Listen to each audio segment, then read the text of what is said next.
Jurgen. It's Jurgen! Oh God. Holy shit, he returned! His soul, it feels like it has a pull to another plane, He just smokes and another drinks. world. Oh, shall I we? were on a mission from. Sorry. No, no worries. Shall we get started, everyone? Of course. Yes. Uh, Yeah. all right. Welcome to the one-shot God Slayers Needed. Last time we left off, well, we had a one-shot at Thanksgiving. If you want to go check that out, I highly recommend it. It was quite enlightening of an experience. We return this time with a semi-new group, having been sent a request by Regan Utham, a letter by the collective of Pyrus alongside a request Regan Utham himself. Each of the party members have been handled a blue ice skull mission, a formerly known suicide mission. Missions that typically, by the collective, pay quite handsomely. Each of you has been chosen for your select skills and capabilities, and have been requested to gather in Purser's last hold, where you will be briefed by the individual known as Regan Utham. Your goal, simply put, is to kill, or, well, rather, find out if it's possible to kill a god. Having been charged with killing Lithotara and defeating her followers, you lot each find yourselves heading that direction. Going down to kind of give you each a chance to introduce yourselves, we'll kind of top from the start from the top. And make our way from there. Going off first, Danktooth, would you like to introduce yourself? Hello, hello, one and all. I am Danktooth. I am 420 years old. This is the age that I will live the rest of my life and eventually die at. And if that is today, so be it. I like long walks on the beach and sparking up doobies, and I think I'm pretty all right at magic. Um, and I'm here to have fun. All right. Glitter Breeze, how about yourself? Glitter Breeze flies in as a little pixie carrying a huge-sized weight made of tungsten that he is still lifting as he comes in. He wears almost like a cowl that covers most of his body, and anyone that tries to talk to him, he just stares down until they go away. And he just wearing a couple small items, a ring. You think you see a tattoo peeking out from under his cowl, but other than that, just a little dude with a very large weight. Okay. Even more hilarious of you staring down giants. Alright. Next on the list, a returning member, Narrow. Nero would have wrote it on the weight, actually, and shifted out to say hello to everybody with their skin looking like it is coated in dull bone plating, with some prismatic scales that peek out underneath. Their eyes are red with cracks of blue. They are wearing a lot of magical gear, including the fact that they tend to float about a little bit off the ground constantly. And they just go, hello, and then transform into a lemur and climb back up on the weight. Alright. Don't mind the traffic in the background. That will not be part of today's battle. Thank you, Narrow. And last but not least, Ketsu.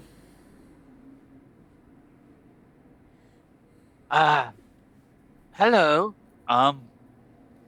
Greetings to you all. How are you? You don't have to answer that. I'm a big drakekin. I'm a war blade. I'm here to cut things in half and smash things with my staff. I don't know how to explain it more simply than that. You'll have to forgive me if that was too complicated. All right, thank you very much. And with that makes up our lovely bunch of adventurers, each a master in their own field, each having managed to become some of the grandest warriors of the world, each with very unique personalities that have kind of driven them to become such grand warriors. As each of you found yourself getting this letter and being handed it by representatives of the collective, recognizing what this is and recognizing the opportunity that it is, each of you having your own goals, interests, and let's be honest, not everyone gets a chance at slaying a god. Each of you found yourselves all walking or flying all the way to Harry Purser's last hold. Having arrived only in the last few hours, the city clearly under constant battle with the sounds of swords and magic going kind of clashing down below towards the stairs. The overall feeling of the city of Purser's last hold has been quiet and almost reserved, being turned into mostly a military compound with many of the troops using it to hide and hold out as a secondary defense. As you lot are ushered over towards Velkomen over the bridge to meet with Regan Utham and Hroten. Mostly Hroten, as Regan Utham himself has been stayed to be seen on the battlefield almost every day assisting the troops. You lot find yourselves coming into a large tent made of what looks to be boar and wolf skin. A massive table that seems to give the full depiction of the city of Velkomen, at the spire at the center, you lot at the front of the mountain towards the mouth where the stairs down are, as well as not too far from the bridge over towards Purser's last hold itself. As you lot gather in this room, seeing a few other mercenaries kind of gathering around. A large construct-like figure wearing heavy plate. A strange black and yellow bee folk that has almost a frog-like face, wearing what looks to be dragon scale armor. Excuse me. And what looks to be a small or shrunken boar down to a large size that seems to be sitting in the room, kind of off in the corner listening. As you lot join around the table, Hroten kind of begins to look at the map, setting pieces on it one by one as people kind of begin to flow in. As he looks up from the desk, his very stone giant-esque appearance being or half-stone giant-esque appearance kind of catching the attention with his very stubby shorter appearance as he looks up at many of you, only being, I believe, 9 feet tall, roughly. As he looks up and kind of smiles, setting everything out as people begin to flow in, finally stopping, he kind of looks at each of you and goes, "Well, I've got good news for you, mercenaries. This is a day for glory, as it looks like we've managed to push the troops back down the stairs for the time being. Slowly, with them receding, we've managed to recapture and hold most of Velkomen's outer portion of the city. Looks like you lot may have an easy chance at taking down this god, or so-called god, if you will. With that, he looks down at the map. Here's the plan. We've got a full frontal assault plan with you lot leading the charge as he draws an arrow over towards the staircase.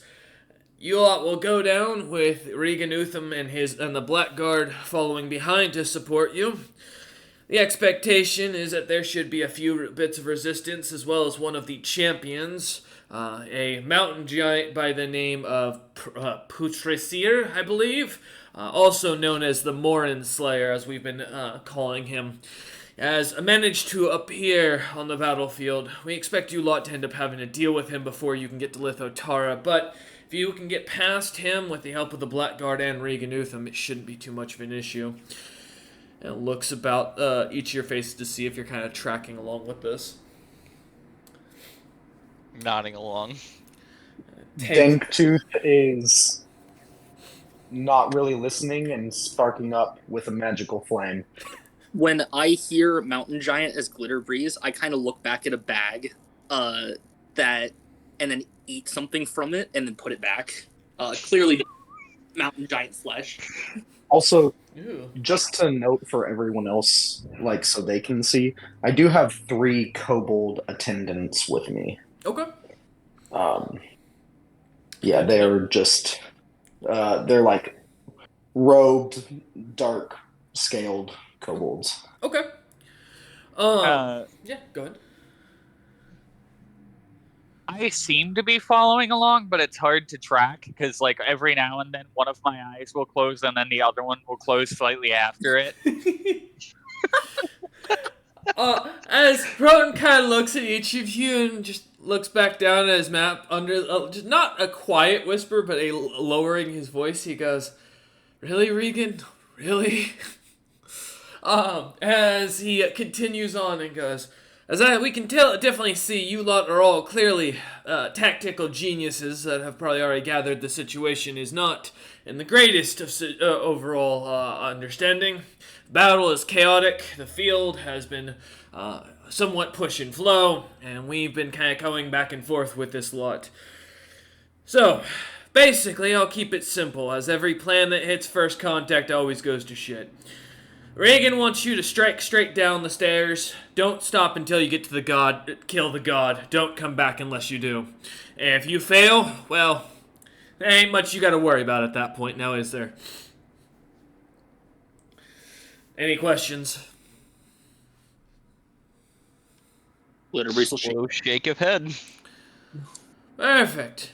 I'm glad that none of you do. As you begin to feel the ground rumbling, and suddenly the people begin to blowing loud horns as the tent flap opens, and a guard who looks a little bit more panicked, an arrow sticking out of his shoulder, kind of standing, wearing Regan Utham's sigil on his chest, kind of comes in. Hroton immediately looking up, and the guard kind of immediately beginning to speak and goes, "They've attacked the bridge. We can't hold it.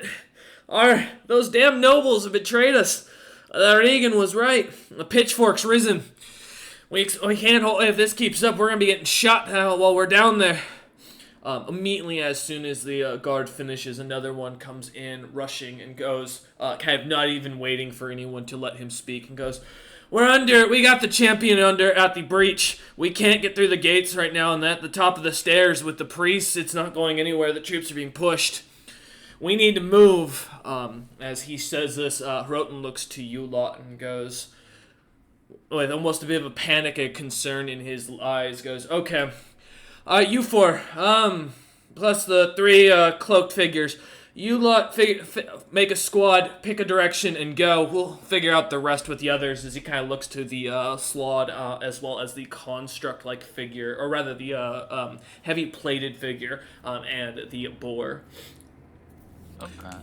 As he points out to the map pointing towards the bridge or the stairs. As you kind of take a second to look at it, each of you get that you are not going to be able to choose the other choice with the amount of time that you'll have.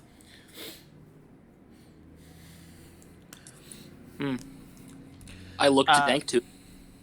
I'm going to stand up and I'm going to look at the injured guard and I'm going to say, "I don't mean to be the bearer of bad news, but you have already been shot." And I point at the arrow.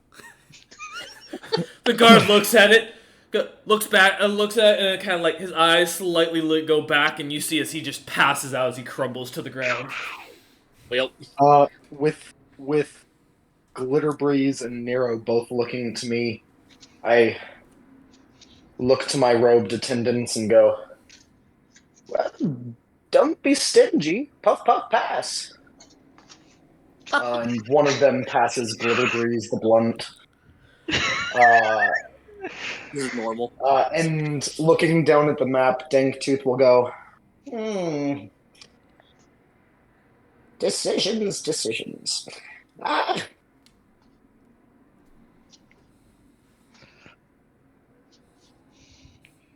What were we talking about again? That was the second time I've slain someone by revealing the secrets of the universe.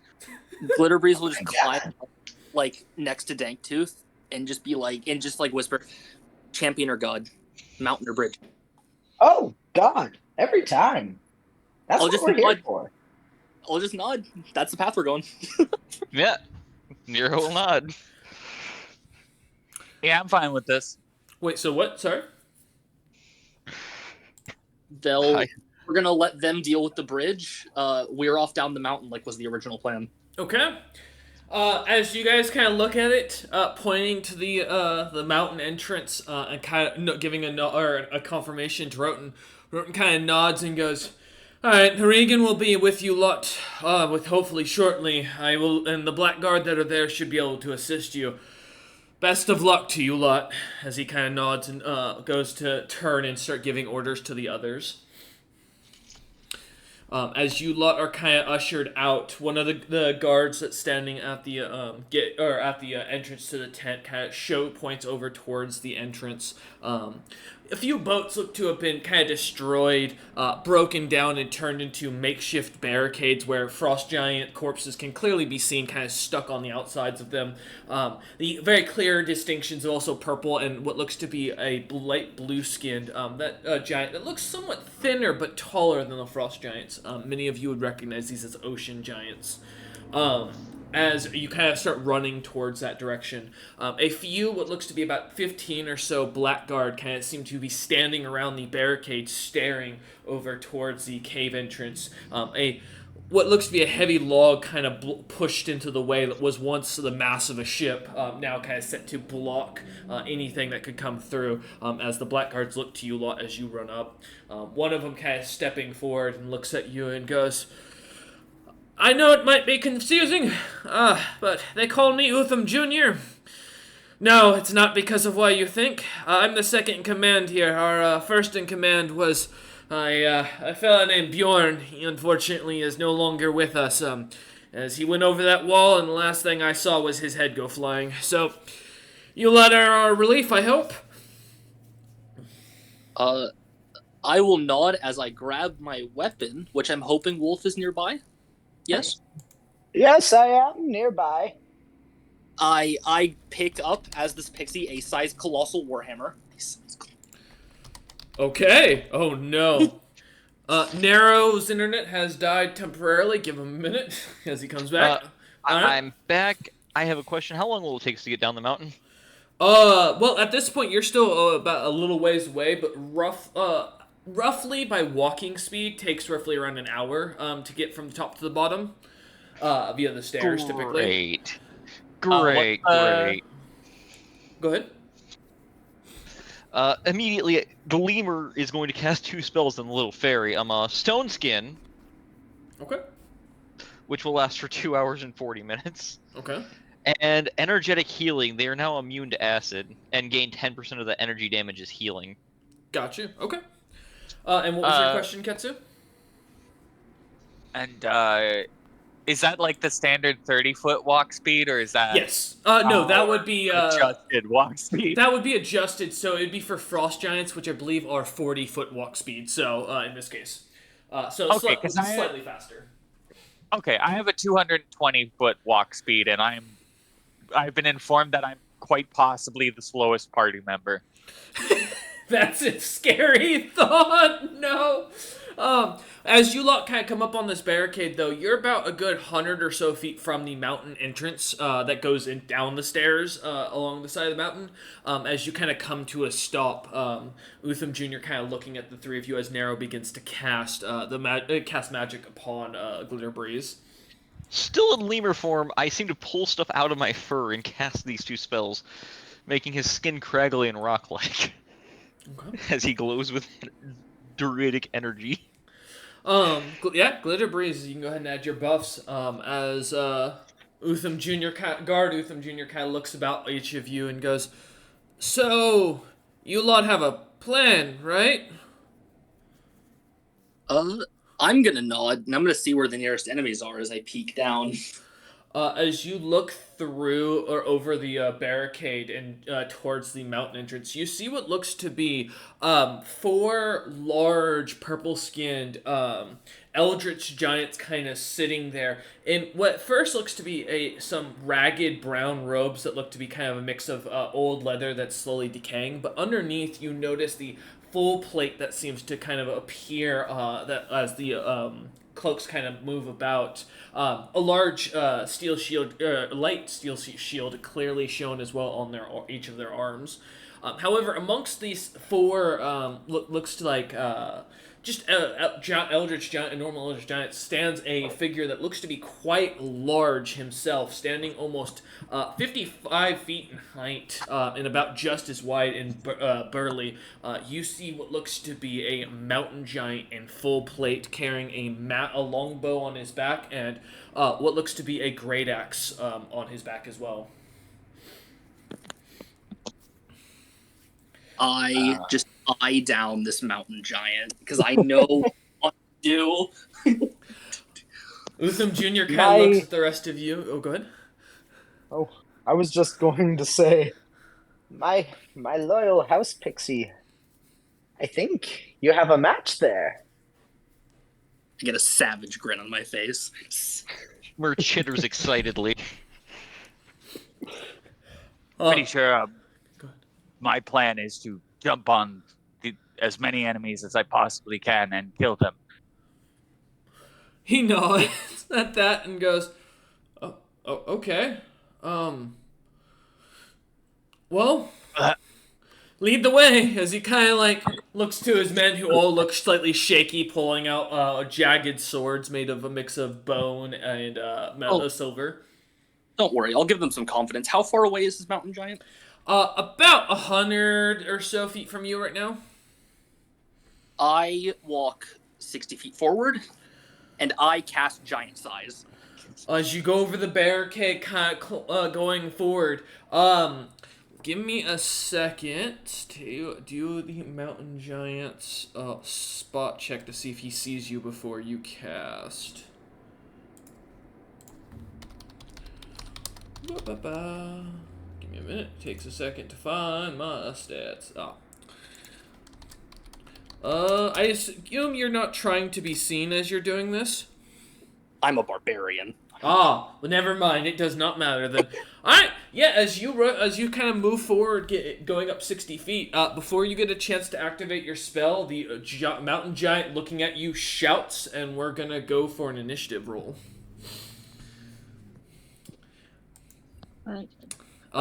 If our guest would like to roll his initiative, he is more than welcome to. I sure will. As you hear him announce himself as Putrasir the Morin Slayer, as he shouts out, You bad. Let's see what we got. I'm going to gut you, and I'm going to eat your entrails. Oh, kinky. That's pretty crazy. Don't worry, this is not gonna be good. Be Gleamer, you're getting warned that this is your last chance to run. Nice, Ketsu. You know, best for last, right? That's. You're laughing, but I want you to understand. The only reason I have a +4 to initiative is because I got improved initiative as a bonus feat. Oh, that hurts. I respect it though. I really do. That hurts.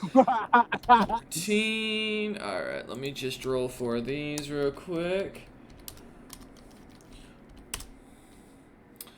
And as I say, you bad, I will unsling the axe as it appears they're getting pretty close. So yeah. No worries. And then I'll move that. Just a second as I get initiative set up. Alright, so I didn't see all your initiatives, so I'm just going to call you out as we go down the list to make my life easy, so I have to go track it down. Glitterbreeze. 26. 26, thank you. Dinktooth. I got a 15, my attendants got a 44. I was going to make them go on the same turn as you. Make it easier. I mean, okay. Yeah, it'll make it easier That works. for you to track. Sure. So they can either go before you or after you, but the goal is they will always go with you. Nero? 22. 22. And Ketsu, you said what? 6? Dang. Okay. Alright. Shockingly, Glitter Breeze always going to be in first, I see. I mean, I think I have the highest initiative mod, but I did just roll high. Hey, Yeah. good news is, Ketsu, you're not last. Because one of the priests did roll a 4, so, you know. If it makes you feel any better. Alright, round 1. As you rush the 60 feet forward, Glitter Breeze, now with only 40 feet between you and the mountain giant, as you see him pull off this axe that seems to glow slightly red, as he looks at you, yelling out, bad, getting ready. What would you like to do? I cast giant size, growing to colossal. Alright. Well, hold up. Let me double check something for Colossal to see if you are going to hit the roof. Because I forget, what is Colossal height? It is 64 feet. No, you're fine, okay. Just making Yep. sure. Alright. I pull out a little bottle of wine and chug the bottle, giving me another stat bonus. It has a slightly bloody cherry taste to it, but otherwise seems to kind of go down cleanly. And then, since it's a fresh on my turn, I rage. Ooh, okay. As I start to seemingly start sprouting fur. As the giant fey pixie kind of grows into this colossal being on the battlefield at the center of it, growing fur out like almost a furbolg, horns coming out and the wings beginning to glitter, and almost like a giant gnomish Santa Claus demon. This creature stands before you. All right. Does that end your turn, Glitter Breeze? Yeah, that is my turn as I start, for lack of a better term, mean mugging the mountain giant. You're warming up, getting your arms stretched out, and getting yourself getting ready for the fight for him to come at you. All right. Next up, Nero, you're up. I'm assuming I'm within reach of everybody I need to be able to touch for a moment, so this will be a great time to pat our dear long-tailed draconic ally here, whose name I'm forgetting at the moment, and cast Jump. For the next 16 minutes, you have a plus 30. Enjoy. Yes. Oh, Ketsu? Yes. Ketsu. Perfect. All right. As you begin to kind of as you tap Ketsu, you feel the magic imbuing in your body as you grow stronger. The power flowing through you as Nero gives a lemur-like smile. Not moving, I'm going to cast a spell on myself. Owl's Wisdom, as I boost my wisdom to 24. Okay. Alright, as your eyes kind of lightly shift, and the owl-like shape kind of takes hold, you begin to kind of see everything, almost similar to an owl as your vision expands around you. Alright. Does that end your turn, Nero? That will end my turn now. Okay. The first priest is up, and they are going to cast Message firstly, as they're not going to move, and then secondly, I'm just double checking something. They are going to go ahead and cast Bull's Strength on the Putraseer, the Morin Slayer. So, for that, let me double check my thing. I believe it's a +4. I think it's a +4. Which, yeah, you really needed. Yeah. Yeah. So +4 to your strength, as they kind of lightly tap. You see the mountain giant growing stronger as they do. Alright. That will end their turn. The second of the 4 is up. And the second one is going to immediately cast Bear's Endurance onto the mountain giant as well, granting you a +4 to your con. And Nice. for reference, that will be just double checking what caster level they count as. That'll be for 5 minutes for reference for both those. And then lastly, the individual is going to cast invisibility onto you. Ending his turn. The third of the priests is going to go ahead and cast haste onto the mountain giant. We're just gonna keep going here, by the way. Can you cast haste without being able to see them? Oh, actually, good point. Let me double check. You know what? I did not double. Just be has several attack. To know which can be more than. Oh, let me double check. Do I have right sight lines? Ah, you are correct, good sir. That's a fair point.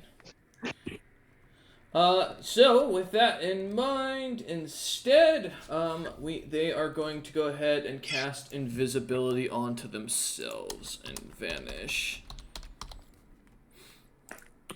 Alright, and thus ending their turn. Alright, as the three priests kind of begin to buff the giant, making him vanish almost immediately in front of you, a eerie smile on his face as the camouflage of the spell kind of takes hold, making him dissipate. Danktooth, you are up. Alright.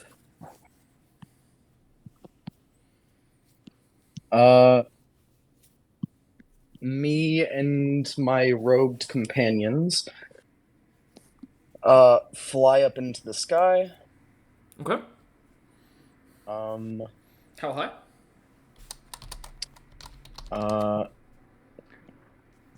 we'll fly up. How tall is the ceiling? About 150 feet tall, in around the docks. We'll break it in half. We'll go 75 feet. Okay, 75 feet. And we will all ready actions. Okay. All right. For the trigger to be once we see the giant again. Okay, sounds good. All right. Putrasir, the Morden Slayer, you are up. As you know, there's about 40 feet between you and the colossal demonic fairy Santa Claus standing in front of you. That's terrifying. I mean, Okay. it is in the season. Question: does an overrun count as an attack per purpose of invisibility? Let me double check. I don't think it does. I don't think it does either. But let me see. As it's been a while since I've had to. Because I don't think Overrun is an attack. Spells if the subject attacks any creature. Includes any spell targeting a foe. Exactly, depending on the actions directed at an unattended object. Do not break the spell, causing harm. Indirectly is not an attack. I'm just double checking. Okay, so long spell. Does Overrun count as doing damage? Does it deal damage? Yeah, you can attempt a standard action taken during your move. With an overrun, you attempt to plow past an over opponent. You can overrun. Technically, you're just pushing past them. Is there an opposed roll? It's damage? a block, but there's saving no throw? It's a block. There's no damage. He's not gonna. It's not physically harming them. So it's just whether or not you stop him from going past you, like a football player trying to get pushed, like a running back trying to run through the front of the line. Technically, he's not grabbing anyone or attacking anyone. He's just trying to push through. So, technically, I'd say that doesn't break invisibility because you're not attacking anyone directly. It's more based on pushing someone out of your way, which you can't do damage for. So, yeah, no, I wouldn't say it'd break invisibility. Okay. I'd like to run at clearly the people in the back, like the casters that seem to be preparing to attack. Okay. All right. So you'll be overrunning the past the glitter breeze, I assume, or are you just going after Yeah, them? I will not be attacking Glitter Breeze directly. Okay. So Just just an running past overrun. them. Okay. All right. That'll be since you're invisible, that won't provoke an attack of opportunity. So has the option to. Okay, so the opponent, if he has the choice to avoid, you can't see, so that doesn't matter. I also have Uh, improved overrun, so they can't avoid anyway. so yeah, I just need a strength check from as opposed to the defender's dexterity or strength. So glitter breeze, dex or strength check, whichever is higher. Oh no, I'm Uh, going around him. I'm not running through him. I'm running at oh, the casters, okay, I got ignoring you. him completely. Got you. My apologies. All right, yeah. As you go around, going behind and towards the back of the line, with your movement speed, I believe you have enough to run around Yeah. easily. Yeah. As you rush around, getting around the glitter bees and getting to the back line where the semi barricade has been set up, you see flying in the air 75 feet, which would be roughly about 15 or so feet taller than 15 feet you. above me. Yeah. You see the four attendees kind of flying off the ground. Oh, will this take in like my whole turn to get over here? What's your movement speed again? Let me double check. 80 feet. 80 feet. Yes, it would have. It would have Okay. taken your full action to get there. All right. Yeah, then that's just where I'll end, I guess. Okay. All right. Good to know. As you end your turn, and you can't overrun them because they're above you, and you won't be overrunning anyone on the ground as they would be a little bit behind. So that works. Okay. Alright, as you end your turn, Ketsu, you're up next as you watch as this giant or mountain giant comes. Well, rather, you hear the sounds of the mountain giant slamming its feet or its heavy feet against the ground as it seems to rush over towards your direction and then suddenly goes silent. Hmm. Uh. So, are there any enemies that are visible? There are four priests that are only about 100 feet in front of you, that are just kind of standing at the entrance of the port. Well, 3. One's invisible. Oh, yeah, sorry, 3. Technically, one is invisible, but you had seen him standing there last, that is to be fair. All right. In that case, I'm going to Hmm.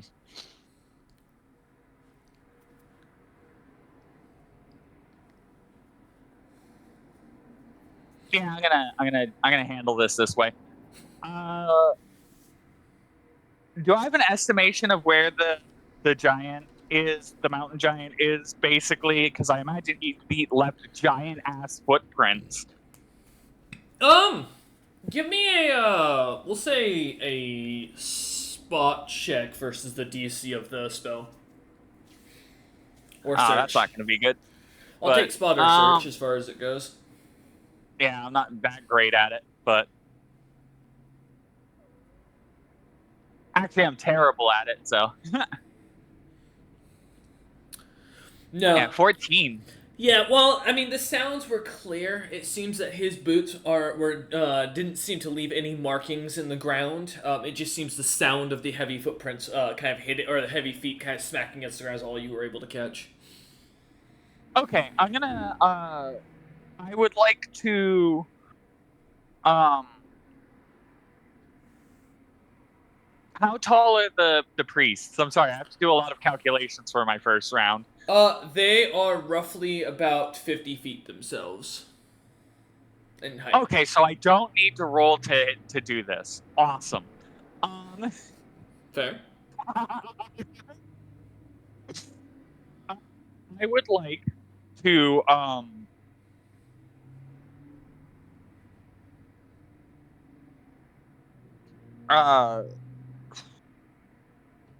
I'm going to jump at them, but not directly. I kind of want to avoid the mountain giant. I don't want to provoke an op attack from him because I don't know what he's gonna do. What's your movement speed, roughly?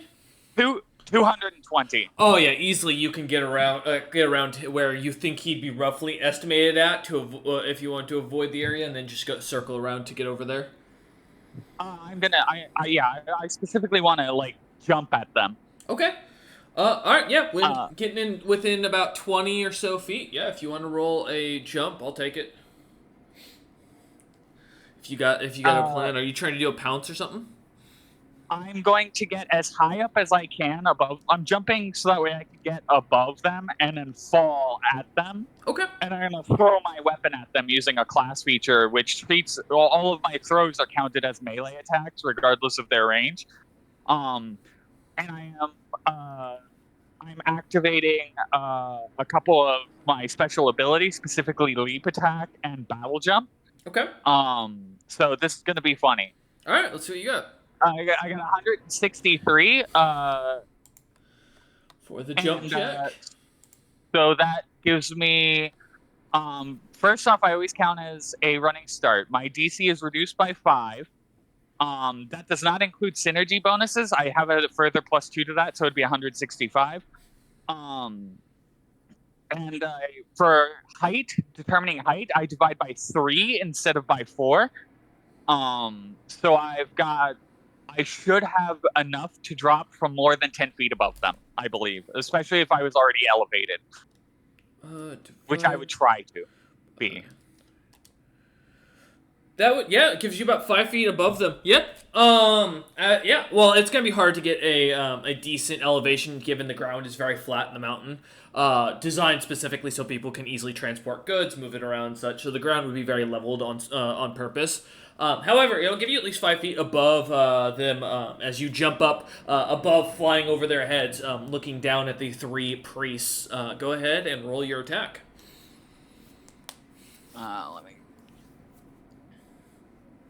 Let me double check something. Mm-hmm. Okay, cool. And this is a touch attack. Okay. So enjoy this. If you have a plus 150 mod, you can't miss. Don't worry. That was just the jump, thankfully. No, I know, right? Yeah, the Although that plus might 30 modify from some Nero things they really do. doing work there, huh? Right? Jesus. And then are any of them they're mages, right? Do they have Okay, do they have any arcane spells whatsoever? No. Whether it's from items, bloodline, Nope. anything of that sort. It's Okay. all divine. Yeah, all their stuff is domain based. You can get arcane spells through divine. They're not magic domain. Okay, cool. Yep. Are any of them evil aligned outsiders? Not outsiders, no. Okay, cool. I just had to ask. Mm-hmm. Important questions for later. Okay, so this is versus touch AC. Mm-hmm. And this is well, I have to do it this way. Hold on. RR 3 D20. There's only 3 of them that I can see, so That's 26, 31. Yep. Those all 3 hit. Go ahead and roll your damage. Okay.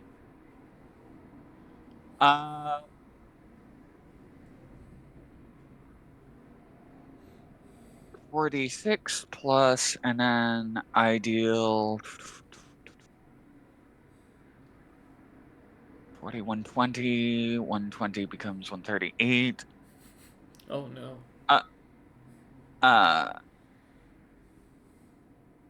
This amount of damage to them. Oh. I didn't go through. Got an exclamation mark. Yeah. You almost had it. Trust me, I do it all the time. I deal this amount of damage to them. 153, 151, and 155. Significantly less damage because I needed 5 extra feet to deal to make that significantly worse. Whew. Give me a moment. Let me do that for math. So there's that. Man, you know, I'm really happy I listened to you now, Griffey. Whew. Knowing I should come into these numbers, Jesus. All right, one last one. All right. And then I have a swift action that I would like to do. I just have to check which stance I want to use. Feel free. You got a second. Feel free. What you got? Absolute steal.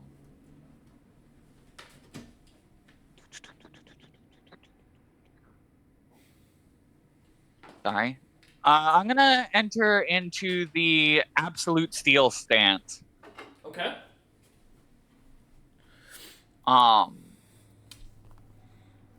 Which is tragically like one of the less good. Movement speed, right? Yeah, it would be good for in different circumstances. Alright. Yeah, no worries. Actually, no, I'll do Wall of Blades. Okay. I think that's a stance. Let me double check. No, it's not. Okay. Yeah. Then I only have absolute steel right now.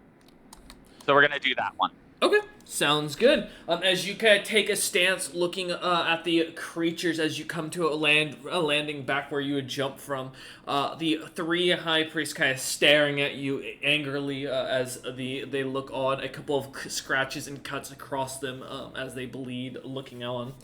All right.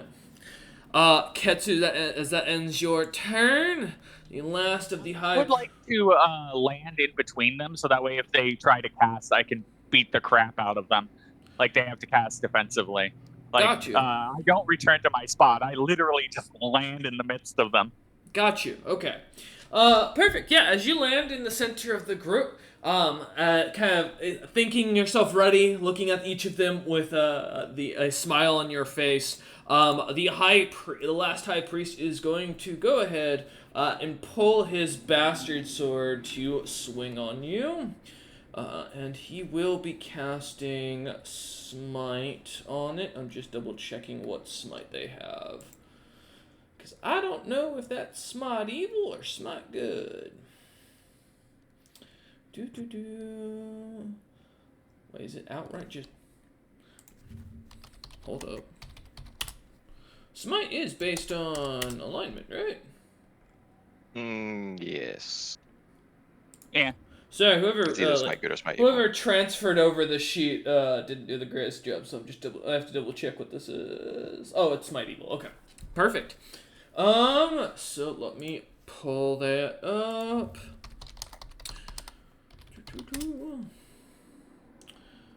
He's using Smite Evil on me? Correct. Okay. Because he He does not gain know any your alignment. bonuses. Yeah, he does not gain any bonuses to attack for smiting evil on me. Darn, they're not evil. Turns out that's fine. Alright, no worries. There goes his one smite per day. That's okay. Without the bonus, he still. Oh, that's a nat 20. Shit. Nope, that is not. Alright. So it's just an auto hit of See if that confirms though. Like I did. does a I rolled it 44. too. Oh yeah, does a 44 hit your AC? Well, I'm going to use Wall of Blades to try and parry. I mean, he hits regardless unless I natural 20, but he has a higher bonus than me, so I just have to beat that. I just have to beat 44 with Wall of Blades to not be crit. Fair. I have really low AC. Oh shit. There you go. Beat it by 1. So let me double check. So does that just cancel out? Hold up. Yeah, you just do a normal hit. Does it normal? Okay. I figured. Or actually, I don't know if Wall Blades can just parry a confirmed crit. I think it's only to the attack roll. I want to read that. I thought a crit confirm is part of the attack roll. It's a separate thing. As in, like, after the crit, you're rolling a different roll. It is not an additional attack. It's not counted as an attack.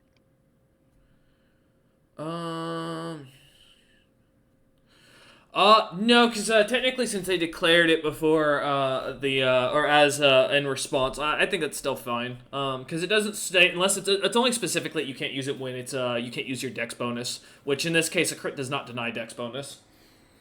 Sadly, so technically it still counts even to oppose a crit. Because there's nothing that says it wouldn't. Just a hit then. Yep. All right, so just a normal hit.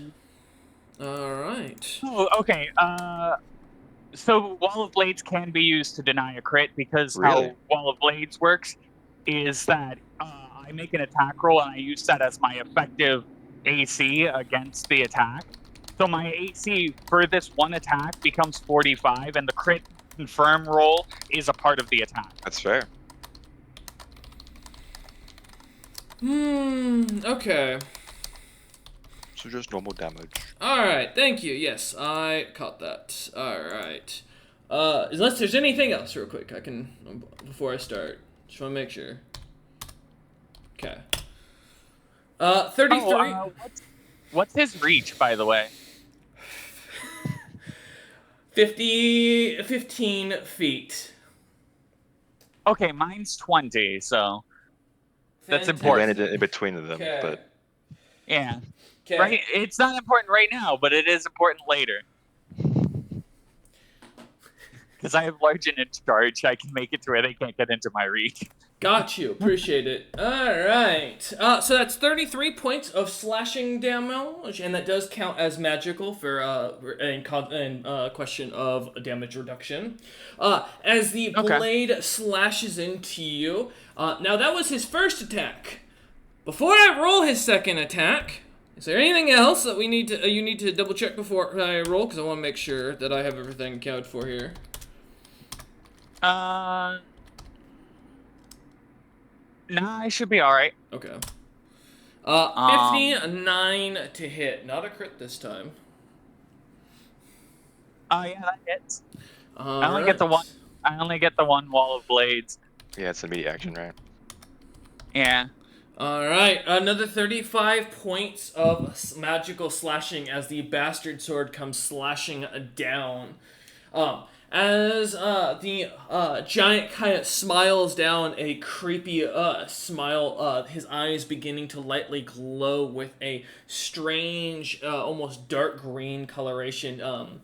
His blade seems to begin to glow itself as he seems to begin to grow larger as he ends his turn. Alright, the Blackguard are going to begin to pull out their bows and wait, looking for the mountain giant. Danktooth, you had a held action, and since the mountain giant did not reappear, did you want to use your action? No, those things would not be useful if I cannot see it. So, Okay. So that action is wasted. Gotcha. Alright, as you stay flying in the air, then. Alright. Back to the top of the initiative. As the ground begins to glow, and you begin to feel a strange bit of magic beginning to expand. You watch as a magic circle on the ground envelops the entirety of the battlefield, giving a purple glow. Each of you see a strange spell. Give me a spellcraft check for anybody who is a divine caster. All right, so narrow. I was gonna say, so I think narrow, yeah. Okay. 23. 23. I'm gonna check something. Nope, I don't have anything that crosses over with it. We're good. You would recognize this as Death Ward Mass, as the High Priest and the Mountain Giant are given the Death Ward spell effect as the spell begins to go off. The magic coming from it, you can feel almost strongly coming from down below as you get the sense narrow that Lithotara is casting through the eyes of her followers. Well, luckily I know what Death Ward does. It doesn't stop dying by physical means. Nope. It just means we can't give them negative levels or drain their stats. Yep. As that ends going down to the next person in the initiative, and the one at the top of the initiative, Glitterbreeze. You are up.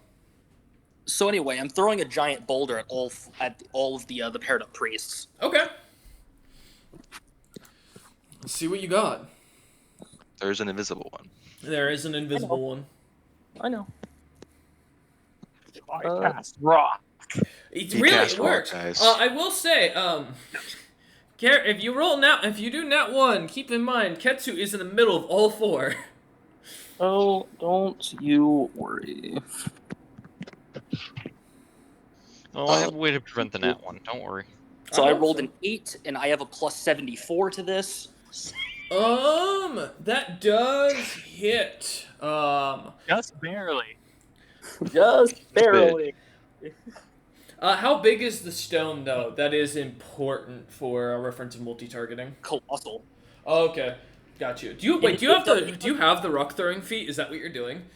It's a class thing. That I'm Oh, you fucking bastard! I know what you're doing. Oh no! What's up? I'm gonna hit 4 people at once. Now I know what you're doing. Oh god, it's gonna be good. All right, I'm looking forward to it. Let's see what you got.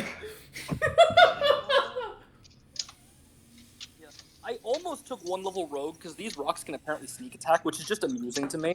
Ketsu, remind Well, they me. have to be flat-footed for that. Ketsu, how tall are you roughly? I am.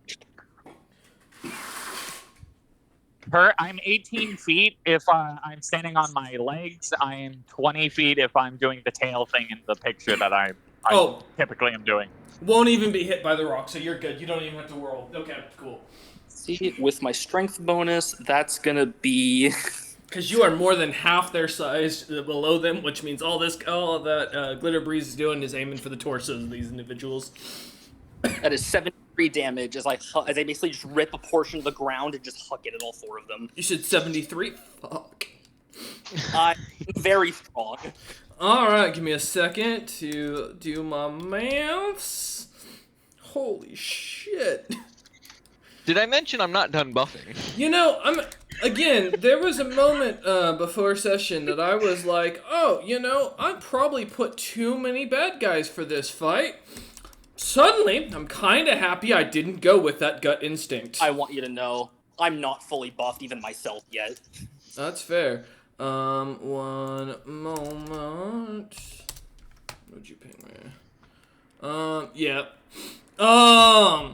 Alright. Yeah, as you chuck a rock, you see as kind of almost unexpectedly as the priests seem to be focused down on Ketsu, the rock slamming into the back of the 2 in the front as it continues to plow through, pushing past them and going flying off the side of the cliff as the giants are slammed into it and shoved aside. They look about kind of bruised and starting to swell. Well, don't worry, I can throw 3 more. Oh, this gotta continue. Oh, God. I'm not done. Alright, let's see what you got. Let's see. I rolled a 15, and that is plus 69. So, 84? For to hit? Yep.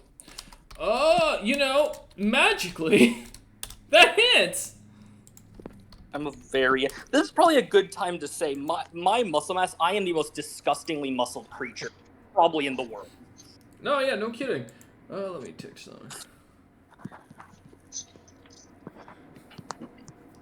Keep it going. Damn. Nice. The funny number. Oh, that hurts. Is that all 4, or is that, Oh, yeah. Okay, just making sure. So, we 69, 332, oh man. Whew. Give me a minute. Mm-hmm. Each of these guys has a different amounts of health as you slam rocks into them. Cool.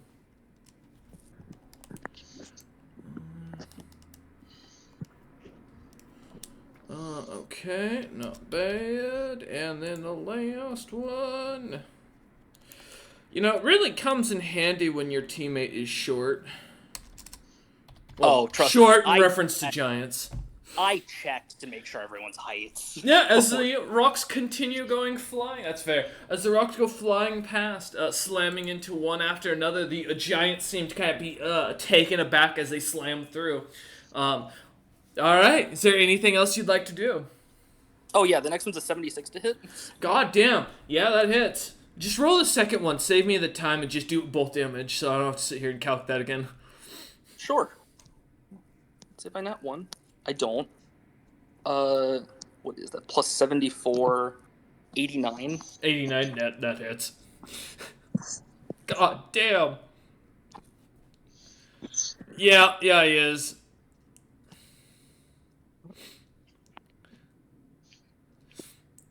Oh, 145 to each. Holy smokes. Alright.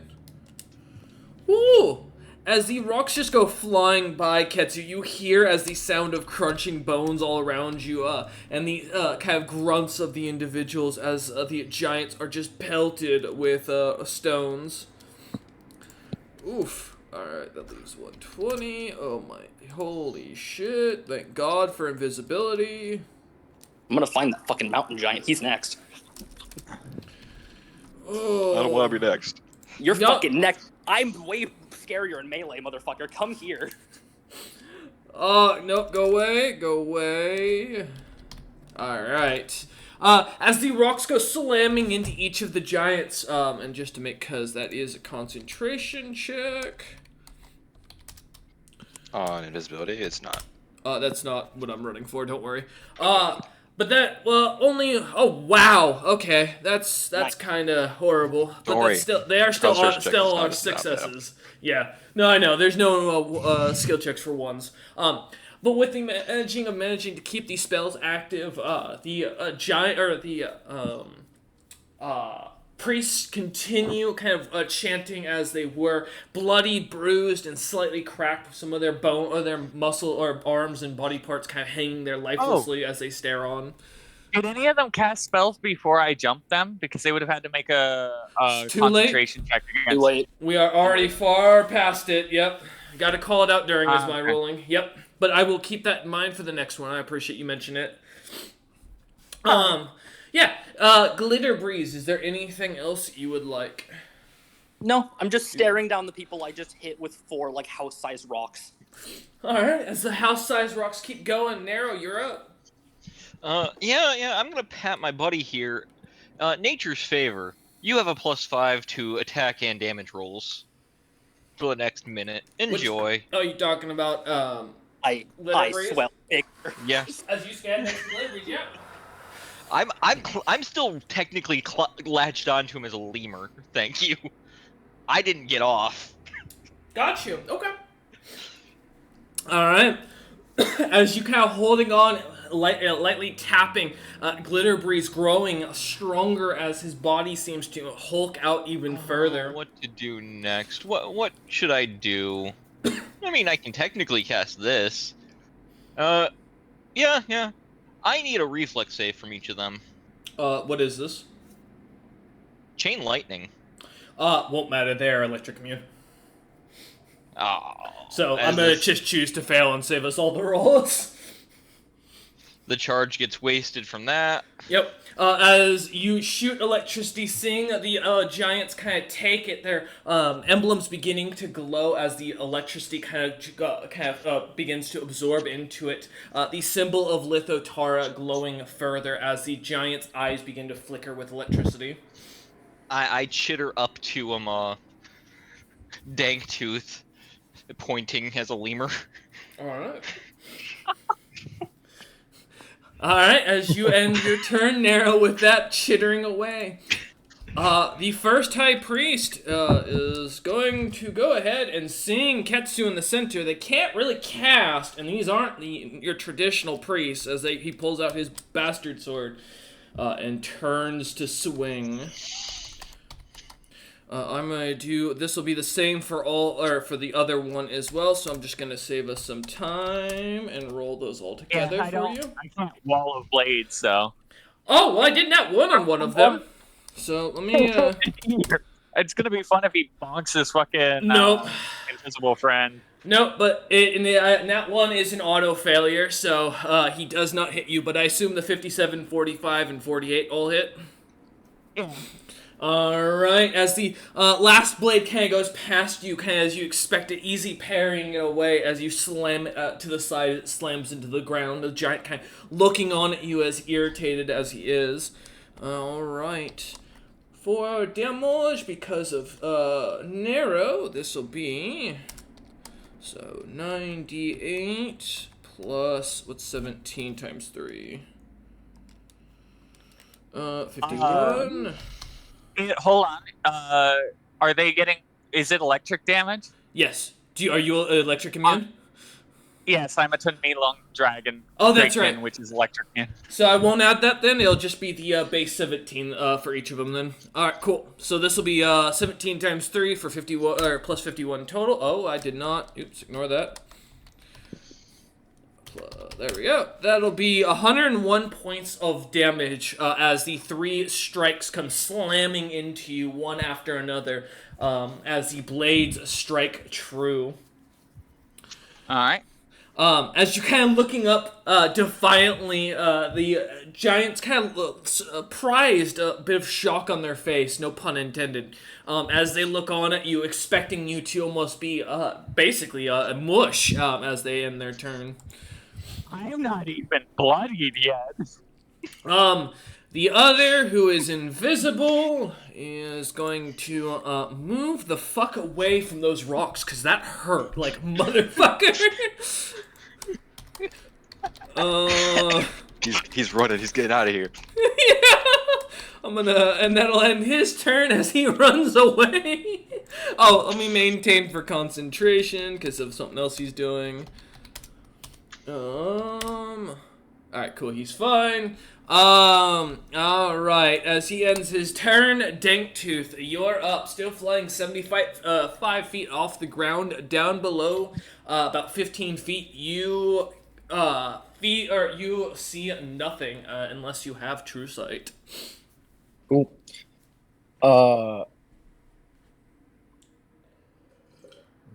Danktooth nods at one of his attendants, and then takes another puff. Oh, no. One of his attendants is going to use one action to cast See Invisibility on himself.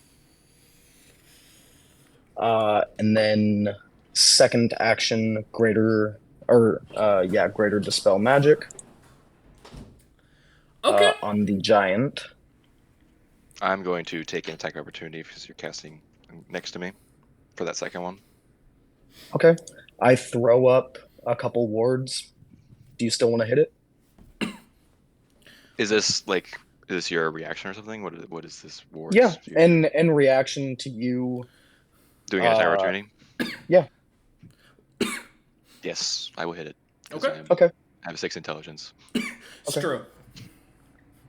Okay. Yeah, he's not wearing a headband, sadly. I thought about it. Yeah. Not hit it wearing a headband. Alright.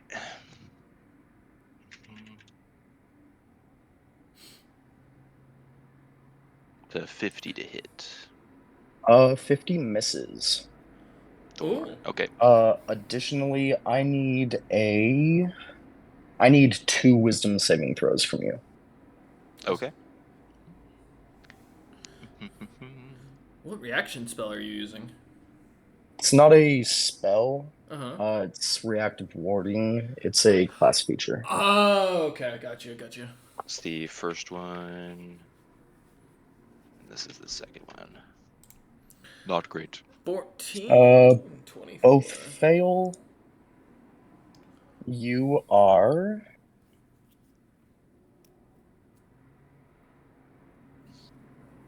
you are confused as if by the insanity spell, and you are plane shifted to a random place on a random plane. You are not plane shifted, as I'm going to use one of my only I hate you that I had to pull this card already, you fucking bastard! You are not plane shifted, however, I can't do anything about the other effect. I'm still here, but I'm insane. Fuck, god damn it. Yep, That's my ninth level confused spell. as if by the insanity spell. Okay, so that resolves that. The greater dispel is...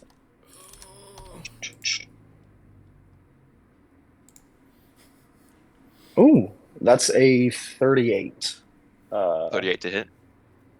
No, greater dispel. Oh, great, that. That's For 38 the- to overcome caster level. Let me see for their caster level. Let me make sure invisibility is what level again. Well, what's the cast level of the priests?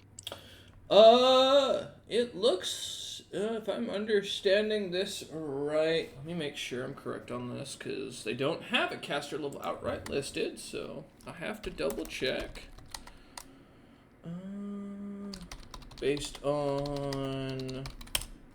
You can kind of tell by, like, highest spell level. I'm looking at one of the spells and seeing what the DC is. Oh, gotcha. So, there is a B. What's 22 minus 5? Give me a minute. Yeah, if They are caster level 17. Okay, so... It's a DC 38. No, 28. 28. 28. Yeah.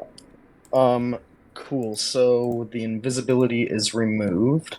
It already dropped anyway because I attacked, but... Yep. Oh, yeah. Well, right on. Cool. Then... Let's see. My next attendant will use a first action to cast Plane Shift on the mountain giant. Just to let you know, he is anchored. He ain't going anywhere, buddy. You are wasting your spells. And I'm telling you this as a caster, like you would know this. He is anchored so right to now. be clear, this is a dimensional anchor spell. Yes. Yeah. Okay. Then an epic version of it, but yes. Okay. Cool. I use for my first action, Kaleidoscopic Doom. What is which I will designate one creature within 60 feet, and turn magical effects currently affecting the creature against it.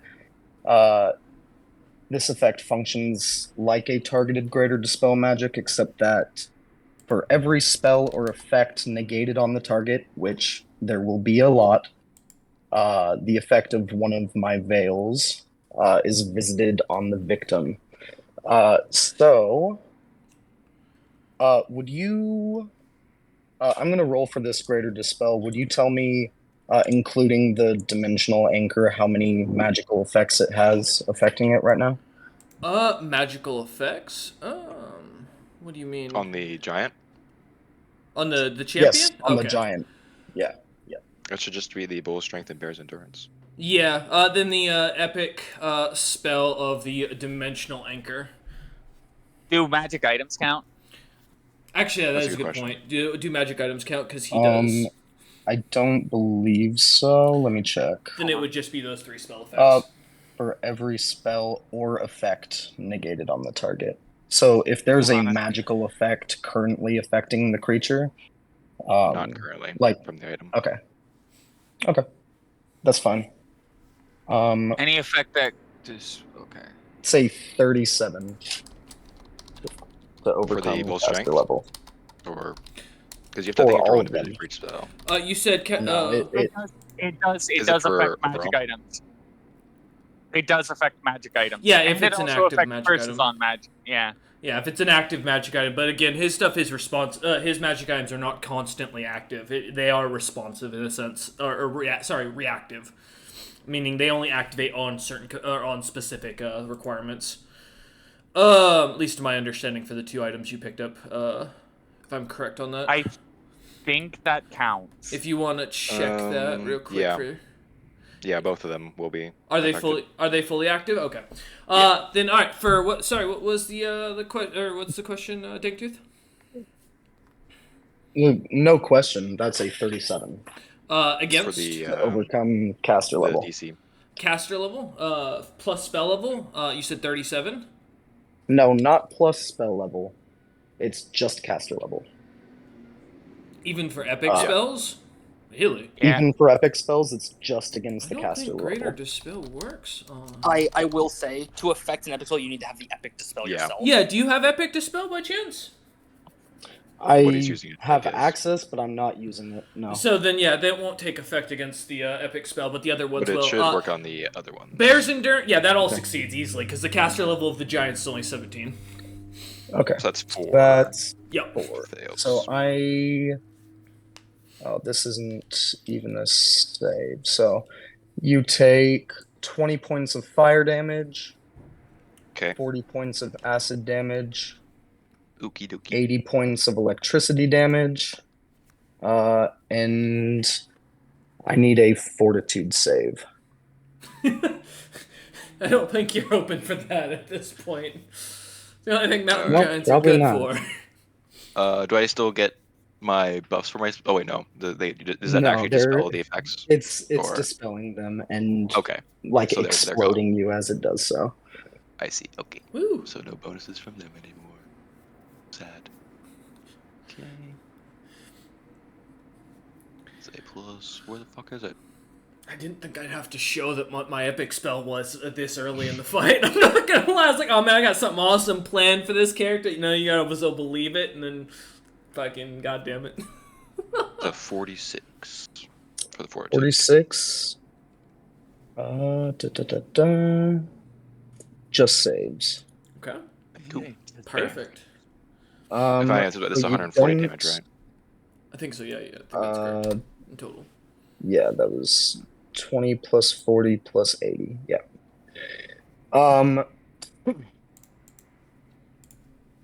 Okay, so you don't die instantly, but you do That's good. take.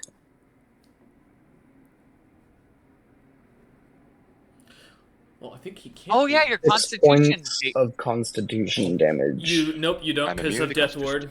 Oh no, Death Ward got canceled out. Never mind. I forgot about that. Oh, yes. 'Cause Alright, Death Ward so would've, how much damage, Constitution damage? Wait, are you higher caster Oh, level? was Death Ward a 5th effect? I did Be forget clear? about that. Let me double check. Yeah, that does beat the caster level of. My apologies. Yep, Death Ward would have been All canceled right. out as well. Then I'll also need another Fortitude save. Okie dokie. Because Lithotara is only caster level 22, so. 38. That's not good. 38. You are petrified. Darn. Okay. Okay. Alright. Dank making someone stoned. Big surprise. That is Danktooth's action, and 2 of your attendants, from what I was able to gather. I believe you have 3, if I heard correctly. So. Yeah. Well, one of them was going to plane shift, but didn't. Okay. How because he much, said he was. That's because he's anchored. he's epically anchored. Mm-hmm. How much con damage? That was 6 con damage. 6 con damage? Okie dokie. Yep. Cool. Is that in your turn, Danktooth? No, sorry. No worries. I'm looking at other things now. That is. You could insta kill the mountain giant if you had stone shape. You know what I could do? Or if you have stone to mud. I mean,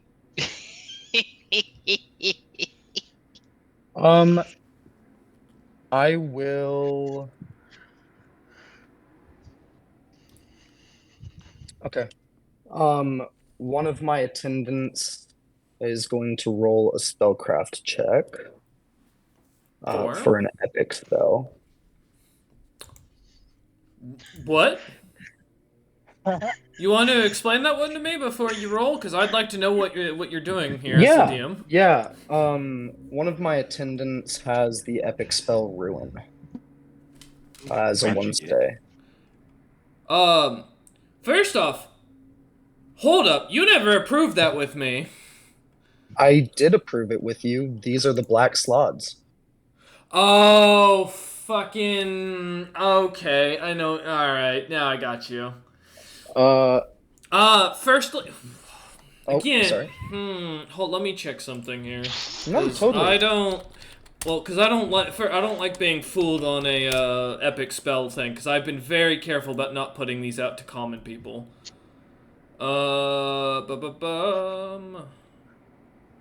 I promise they do not have to do that. I'm I'm not just looking at trying something to real fuck quick. you over with this. No, it's not that. I just want to know what the fuck ruin is, because no one talked to me about that ahead of time, so... Give me a minute. Because it also may be a spell that might be locked to another character. 10 points. Yeah, I have this set. No, you won't be able to run this. This is specifically a spell locked to someone else. That there's no reason a slot would even would be able to cast this or know this. Okay, no worries. In that case, and the dimensional anchor did get dispelled, correct? No, it did not, because you need an epic dispel. Oh, right. Yes. Sorry. Mm-hmm. Uh,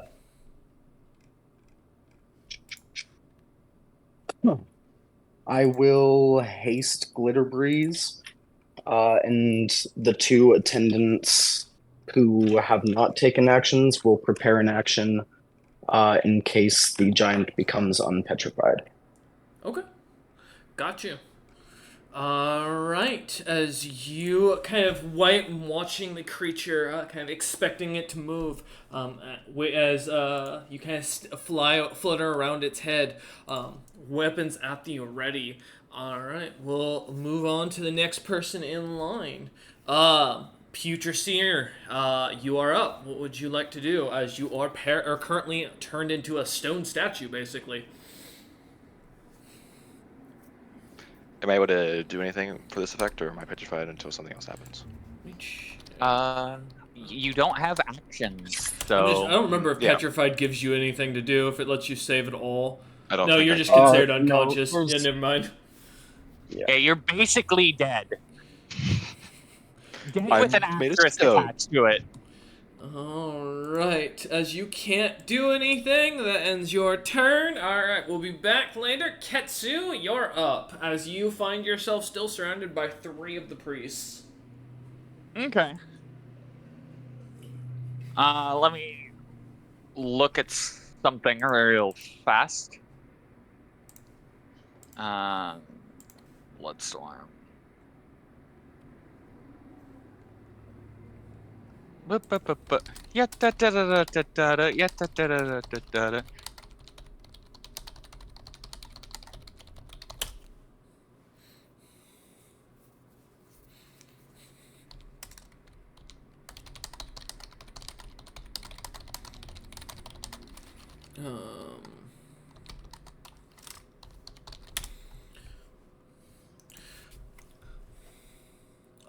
No, your magic items I think are petrified with you. Apologies, Ketsu. Are you just looking up something real quick? Yeah. Okay, making sure I miss you because I had to respond to someone that had asked me a quick question in the background. All right, what are you thinking you want to do here?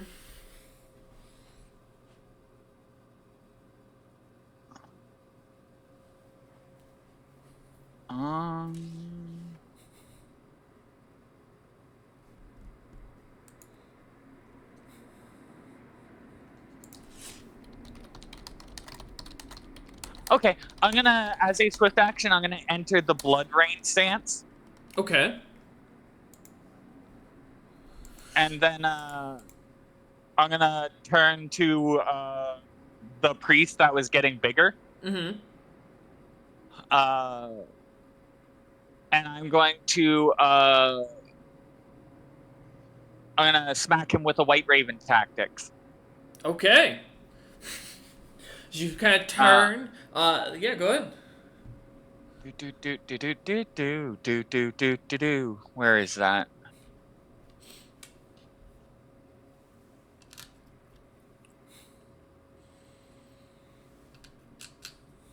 Okay, yeah.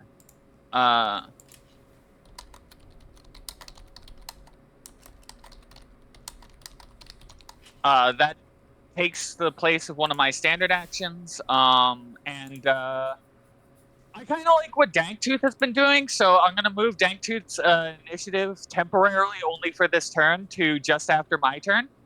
And then my my last action is going to be to smack this guy. Let's just beat him in the face. Okay.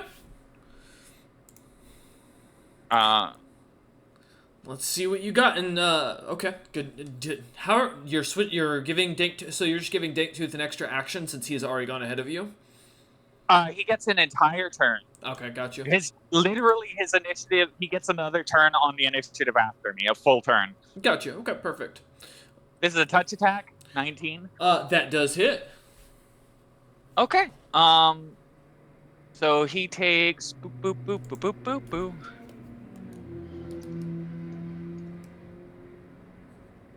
Yeah, my damage falls off pretty hard when I'm not jumping, but I can't jump right now. He takes 71 damage, and now he is bleeding.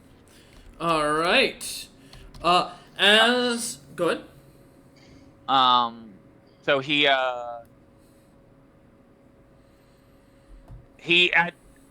the beginning of my turn on at my initiative count, every round he's going to take 3 damage. Got you. All right. Yeah, as you slice into him, immediately kind of cutting away at the creature, pointing over and catching Danktooth's attention as you do, immediately kind of spurring him to move as you swing. The giant kind of surprised as your blade cuts right through. The others kind of preparing, expecting Danktooth to come at them as they look up towards where you're looking at. All right. Anything else you'd like to do, Ketsu? No, that ends my turn. Perfect. All right, Danktooth, you got an extra action. He got an extra turn. Yeah, what would you like to do? I got an extra turn.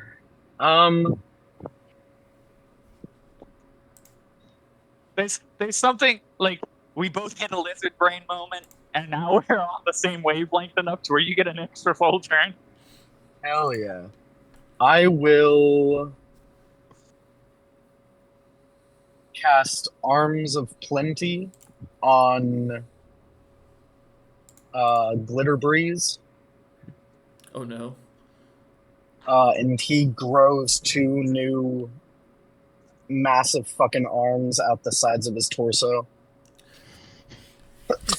Alright, Glitter Breeze, as you suddenly... I was gonna say it's the Ben 10 alien.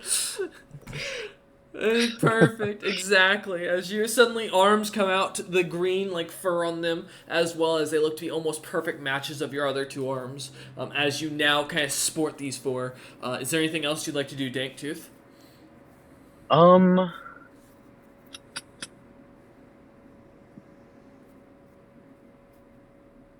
I think so.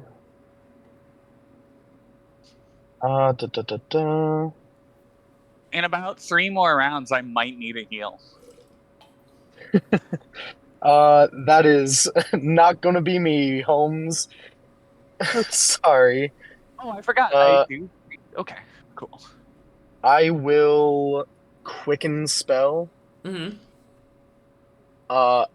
And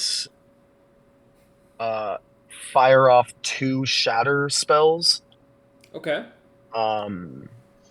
Directed at the now petrified giant's head.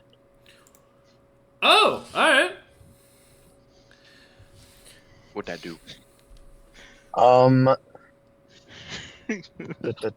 That's going to deal a total of 20d6 fucking, I believe it's sonic damage. It destroys non-magical objects of crystal, glass, ceramic, or porcelain. Well, he's not those, so he's Solid stone. Yep. So he's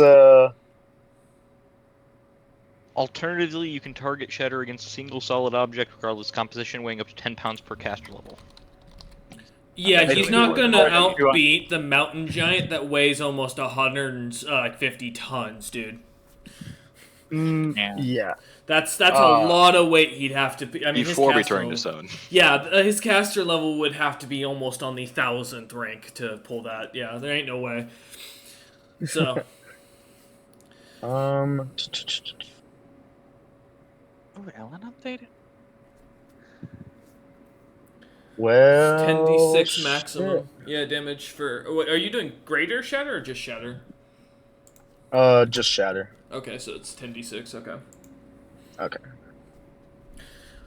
You can't make the fortitude save, I assume, because you're paralyzed or you're considered unconscious, so it's an auto fail. So yeah, I think you just roll All right. since it's an area Perfect. of attack. And that was quickened, and there were 2 of them. Oh, So well, he is an object at this 20d6. point. Technically, he can make a will save because there is a will object or will for negates and will negates for objects. So he technically gets a will save. All right. Go for a will Oh save. yeah. I'm gonna succeed. Don't worry, guys. I know Mountain Giant's very famous for their willpower.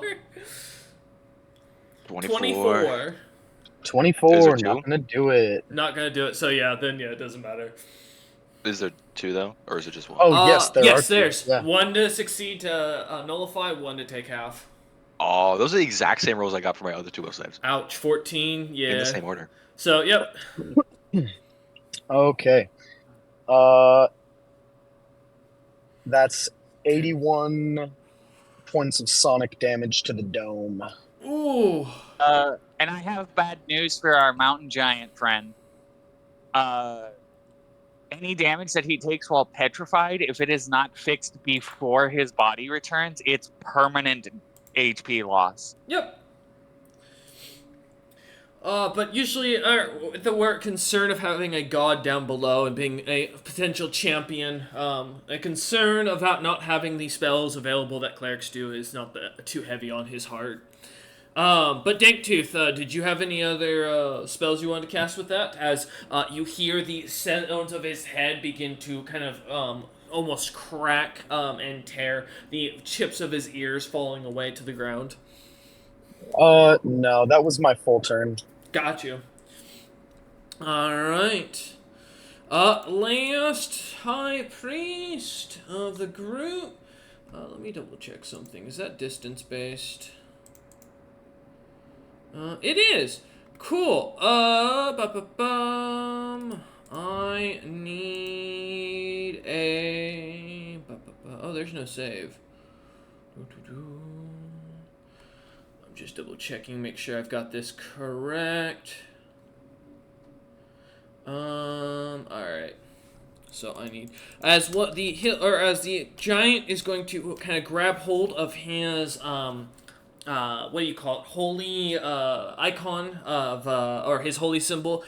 As it begins to glow and casts Greater Dispel on a Glitter Breeze. Is he adjacent to me?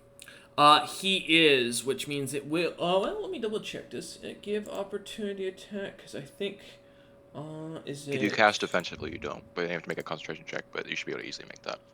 Yeah, I'm just double checking. You use this ability to quicken a spell like 3 times. No, that's the spell quickening. I'm just checking if there's any feats I got that actually get me. No, I don't think I have anything. Is he quickening it? No. I was seeing if I had any thing that gave me a like any bonuses. So. Okay.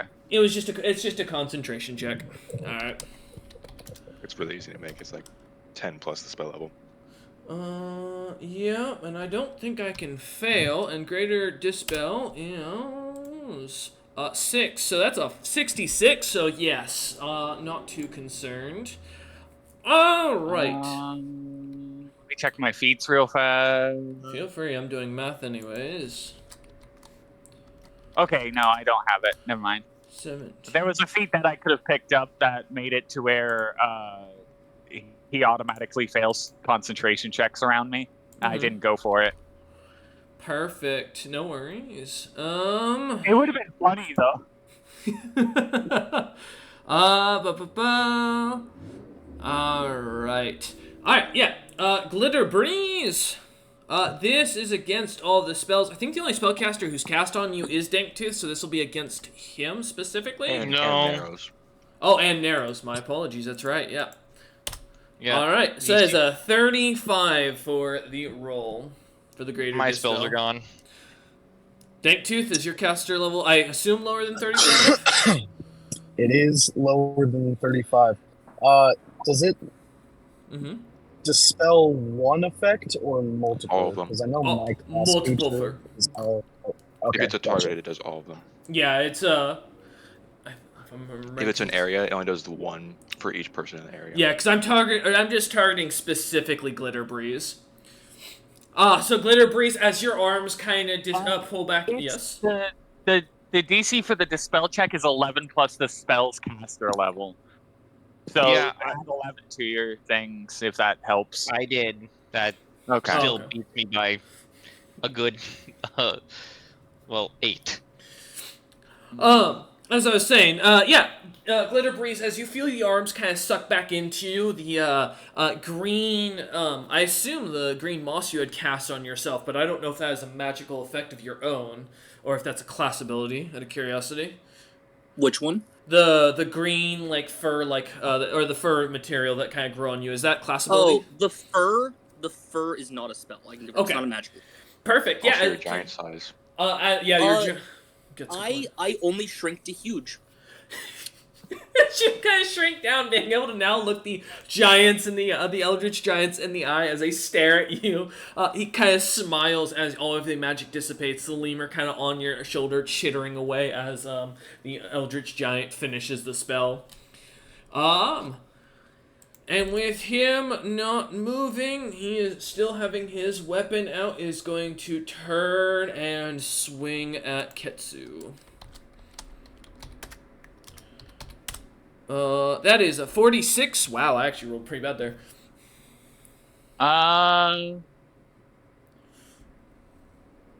Yeah, that hits. Unfortunately, I haven't refreshed my maneuvers yet. It's fair. It's only 28 points of damage as he slashes into you, catching you across the cheek. As the giant kind of smiles with his holy symbol in one hand, the weapon in the other. All right. Yep. 28. Yeah, I am not bloodied yet. I figured. As you look on with confidence still in your eyes. So much HP. All right, as the priest ends his turn, the blackguard are up. Well, all right, so I can attack the giant, but they can't actually hit his AC. You never know if you get nat 20. Nat 20s. That's true. All right, well, they're gonna run over and start surrounding your feet, and hitting you. This will be that. For what it's worth, he's only benefiting from natural armor, and his AC It's he's a mountain an giant. object. It's a mountain giant. They have a natural armor of like plus 49. Trust me, there's Yeah. nothing I can do. All of their armor is natural. It's not magic I'm worried about or any of the other stuff. It's literally his natural armor. I can't hit. Natural armor is plus 29 on a normal. Okay, thank you. That was a statement. All right, next spell, the next killing spell goes towards Narrow. Got it. All right, roll him in, or not roll him in. The champion, Armorin Slayer. Does any of that hit your AC minus your Dex modifier, of course? Nope. All right. As the blades kind of or as the spears kind of smack against your feet, the black guard kind of look on up at you at the mountain giant statue, yelling and swearing at it as they continue to try and spike and crack the stone. As they end their turn, They could begin taking full round actions to just. they had to run up. Yeah. All right. But Litho Tara's spellcasting is up. I had to unfortunately waste the only epic spell slot I had, and that's very sucky. Not gonna lie. Thank you, Mr. Black Slods. I'm just double checking something to see if I even get the spell. Do I really not get the spell? That's fucking sucks. Yeah. Okay. I need to roll something. There is 1, 2, 3, 4, 5. Okay. All right.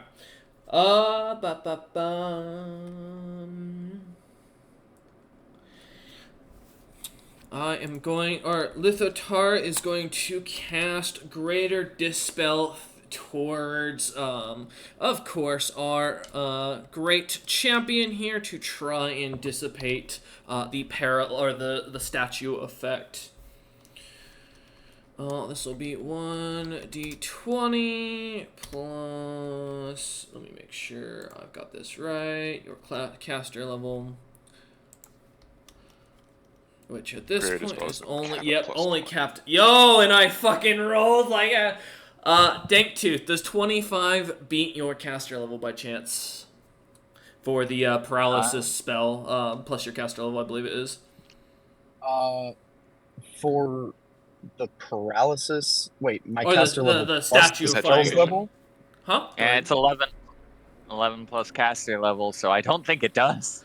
Yeah. No, it does not. Does not. As Lithatar ends their turn, the Greater Dispel going off, trying to alleviate the spell effect on the Morin Slayer. It does not seem to work as the spell dissipates, almost shattering around, ending their turn. Glitter Breeze, as you stand at the forefront, you're up. Well, not really worried about the mountain giant. He's not a good fight right now. No, he's a giant statue decorating the lawn. I'm angry at these three guys for not coming closer to me. These priests. Okay. So I'm gonna walk over. All right. And I'm going to do a mighty swing. Okay. Oh no. Are any of them lawful or evil by any chance? They are evil. They are evil. All right. I pre-rolled my hit because I think this was always the plan. 71 for each of them. To hit? Yep. Yeah. Are you Yeah, gonna that hit your ally hits. in the middle of them? No. You hit I the get to three ones that are currently visible, yeah. Yeah, well, the other one walked away, I figured. Mm-hmm. Oh, sorry, that's gonna be that, not that. You're gonna get a real look at my strength stat here. Oh no. Oh. And you're doing what exactly again? Remind me. I am swinging a +5 warhammer. Yeah. As Did you rush... reduce your strength from your lost spells? I did. Yeah. As you rush forward, at Warhammer in hand, charging at these guys, as you slam the Warhammer into them, killing one of the priests almost immediately as his jaw goes flying. The other two still managing to stay up as they look on at you and with a surprise as their jaws slightly dislocated and bloodied. I have to check the wording on cleave. Cleave. Cleave is only if you kill. Oh, yes, so this does count, technically. It dropped to 0. That's all it cares about. It does count, yep. That's just you get one attack compared to Great Cleave, which lets you chain, unfortunately. Well, I both. But Great Cleave doesn't have the word. Yeah, Great Cleave, basically, it's the same thing, but it lets you continuously chain. You don't have a stopping point, I believe. Yeah, so Mighty Swing counts as a single attack, so I'm going to do it again. Oh, God. You resolve your cleave first. Well, That's what I'm... Yeah, that's why he's rolling more. Cleave. Yeah, he already succeeded killing the guy. Yeah, that's why he's rolling the next one. Yeah, he's just keep going. He doesn't have to take a 5-foot step because he's already right next to him, basically, is what he's doing. Oh, okay. Yeah. With my reduced in 40, 47. Yeah. That would be a 59. 59 to hit. That hits the first one. Are you rolling a second?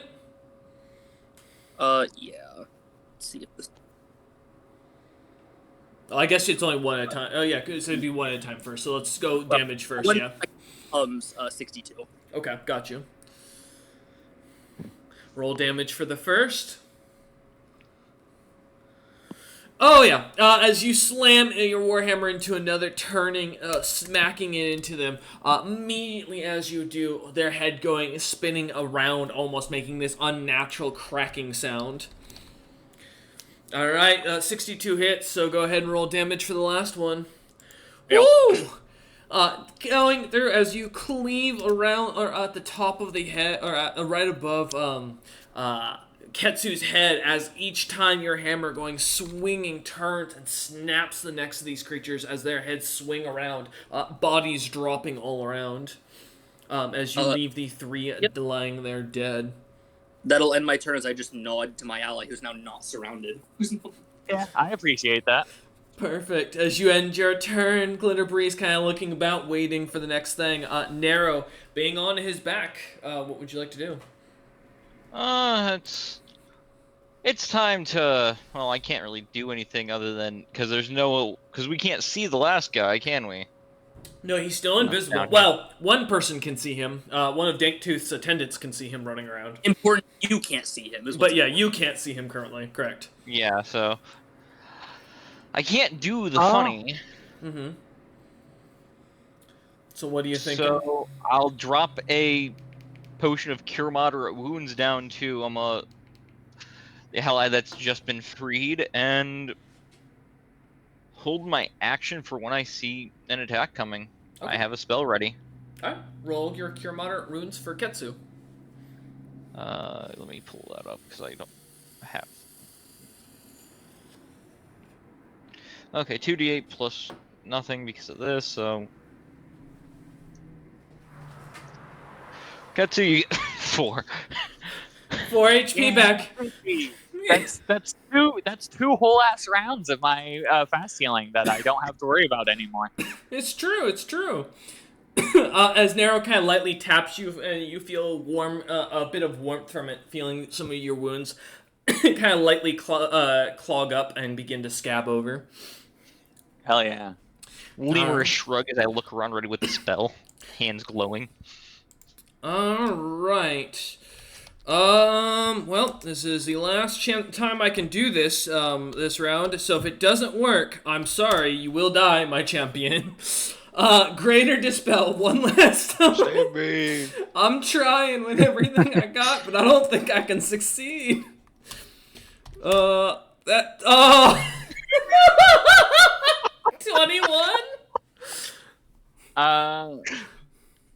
No. It's a solid no. Does that cancel my... That'll be a no from me, Chief. It doesn't require... Okay, cool. So I'm good to keep... I'm able to keep my invisibility up without issue. Something to keep in mind for the mountain giant. He does have a -5. This is for future reference. He has a -5 modifier to AC because his dexterity is treated as 0. Yep. And anyone who is attacking him in melee gets a +4 bonus. Got it. Um. No worries. In the focus of time, I'll make sure if we need to note something, we can kind of put it into the chat here, because this isn't the only fight tonight, so. And But good to know. I do appreciate the help on that. All right, with him, with the High Priest still invisible and not able to do that again, he is going to instead cast Dispel Magic, as he hasn't had to move, and we're gonna... That's not gonna be good enough. No. That's max of 10. That's a 28. Danktooth.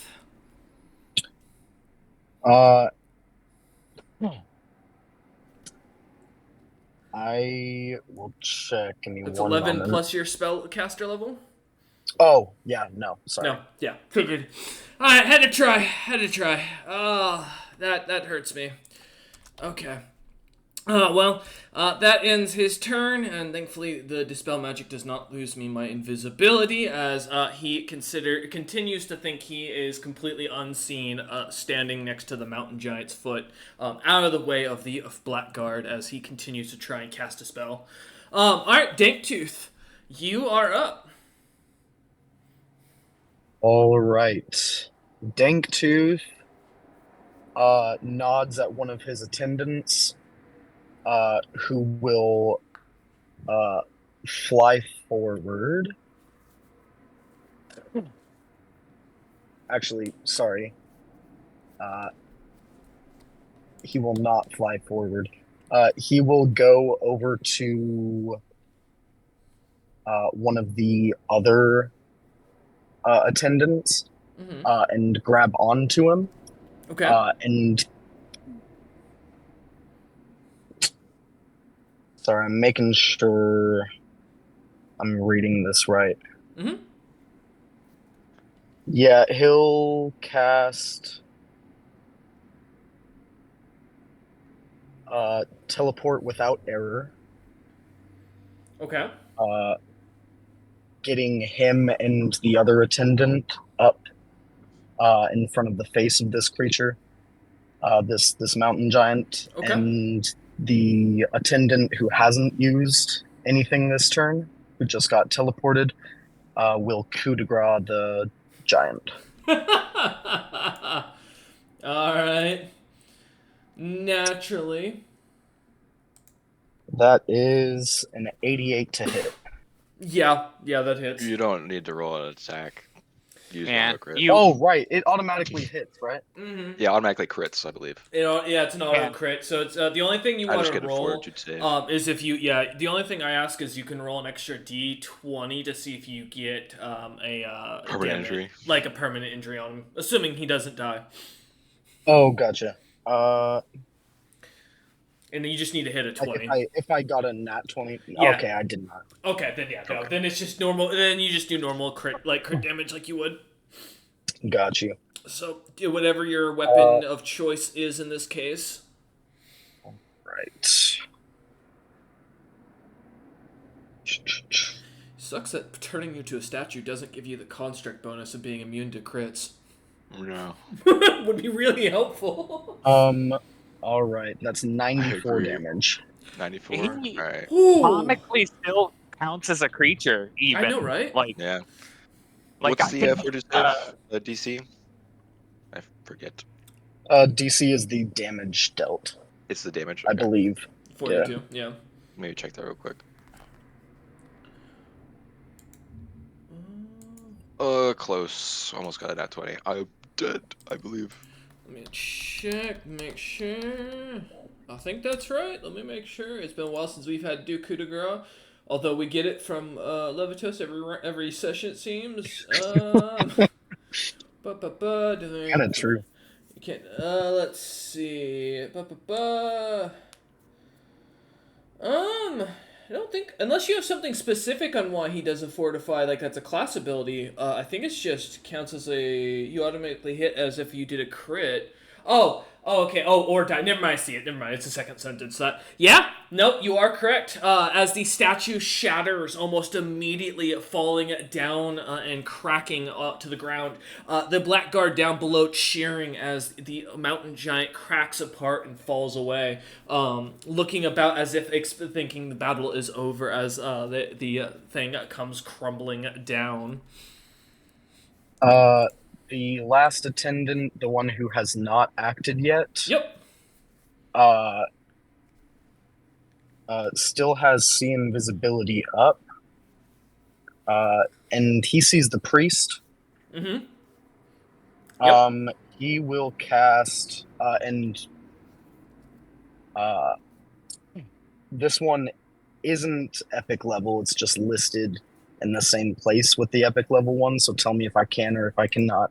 It's a 9th level spell. Casts Implosion. I think Implosion is an epic level spell. That's what he The said. page I'm seeing it Oh, is... no, it's not. Okay. 9th level cleric. Yeah. No, yeah, you're right. I was just double checking. Yeah. That's fine. No issue with that. Got you. Because that's a Appreciate it. destruction That'll be domain. yeah. That'll be a fort save. Alright. Yeah, holy shit. Oh, this is gonna hurt. Fortitude. Alright. That is a nat 1 for a 33. He dies instantly. Wait, is it? Do I have Is that a death effect, by the way? Because he still has death ward on him. No, he doesn't. You could Oh, yeah, he does. Yes, he does. destructive resonance in the corporeal creature's body. For each round you concentrate, you cause one creature to collapse in on itself, killing it. Yeah, This it effect is being an instantaneous cannot be dispelled. Sorry. yeah, it is an instant death effect, so it will not work because this individual is still under that death ward effect from earlier. The only creatures that had it dispelled were the ones was the mountain giant. Ah, So understood. nothing will happen as the spell goes off. Kind of as he looks about, kind of confused. Gotcha. Okay, word. In that case, the Black Slod will use its other action to spit Chaos Spittle. So that's going to be a ranged touch attack. Oh. Also, I don't think you can actually fail hitting me. Yeah, I was going to say that's an 88. Yeah, with a touch of 9, I think you managed to hit. You almost managed to get 9 times 9 there. Yeah, I don't Oh, need to right on. spit on you at the end. That hurt just mean. Okay, so that's...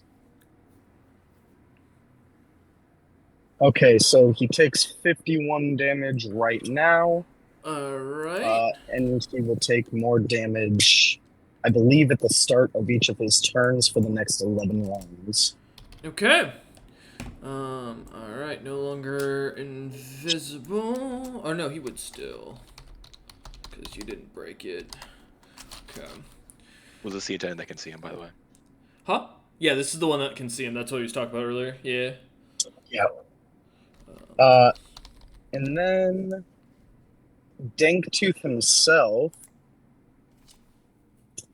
besides the invisible guy, how many other combatants do we still have on the board? This is the only one currently that you guys can see. I killed everyone else. He did. Mm-hmm. Danktooth readies an action in case more enemies show up. Okay. Alright, well, you're dead, my friend. I'm sorry to tell you. So as Danktooth finishes his turn, the Morin Slayer reduced to rubble. Ketsu, you're up. What would you like to do as you still cannot see the priest that is invisible? So I saw the spit hit something, right? Yeah, it just kind of landed at the foot of the the mountain giant statue that crumbled. I think it would be funny to do this, so I'm going to nod to the pair that are next to me. Mm-hmm. You're a huge creature, right? Who? You talking to? You talking about Glitter Breeze? He is huge currently. Yeah. Yeah. I say to you very quickly, can I vault you? Wait, what are you trying to do to me? Jump. Vault. As in, I'm going to use you as a boost to jump. That's literally what I'm here for. Awesome. Yes. Yeah, yeet. As it kind of like turns his back to you and like creates a ramp for you to climb easily. Little lemur runway attendant. Yeah, the lemur like gets the little like wands out and starts waving you on. Okay, I'm going to try and jump attack the spot that spit was on. Okay. I How will far away warn is if that? you roll a nat 1, I will have you landing in the spittle, so kind of keeping that in mind. And that is 60 feet. Or sorry, 80 feet. My apologies. I passed. Easily. Yeah, as you go flying through the air, let's see what you got for an attack. I do love that you almost rolled a nat 1. I am going to. I imagine this guy is not expecting to be hit like this, but Nope. I don't imagine that means that he's flat-footed, so it doesn't. I will tell completely you, matter. his 100% flat-footed mischance is as well. exactly the same AC, so it doesn't matter. Besides, the only Okay. thing that's less is his touch. Okay, so I'm going to use Ruby Nightmare Blade and make a concentration check against his touch AC because I'm Okay. targeting touch. Oh, that's 50. mean. That's just mean. Yeah, that hits. Okay. And he's still invisible, so unfortunately, to roll a mischance. Yep. Get a 50-50. Above 50, is a hit. Below 50 is a miss. Because Works that's for how me. I roll. Works for me. Oof. Damn. All right. As your blow goes wide, hitting the spittle in front, that like kind of seeping at the creature at the cleric's feet. Just so we're clear, the damage for that would have been fucking stupid. You wanna roll that damage? I was gonna say, give me Yeah. also a tumble check for your landing to see how graceful you land. Uh, I want to see this damage.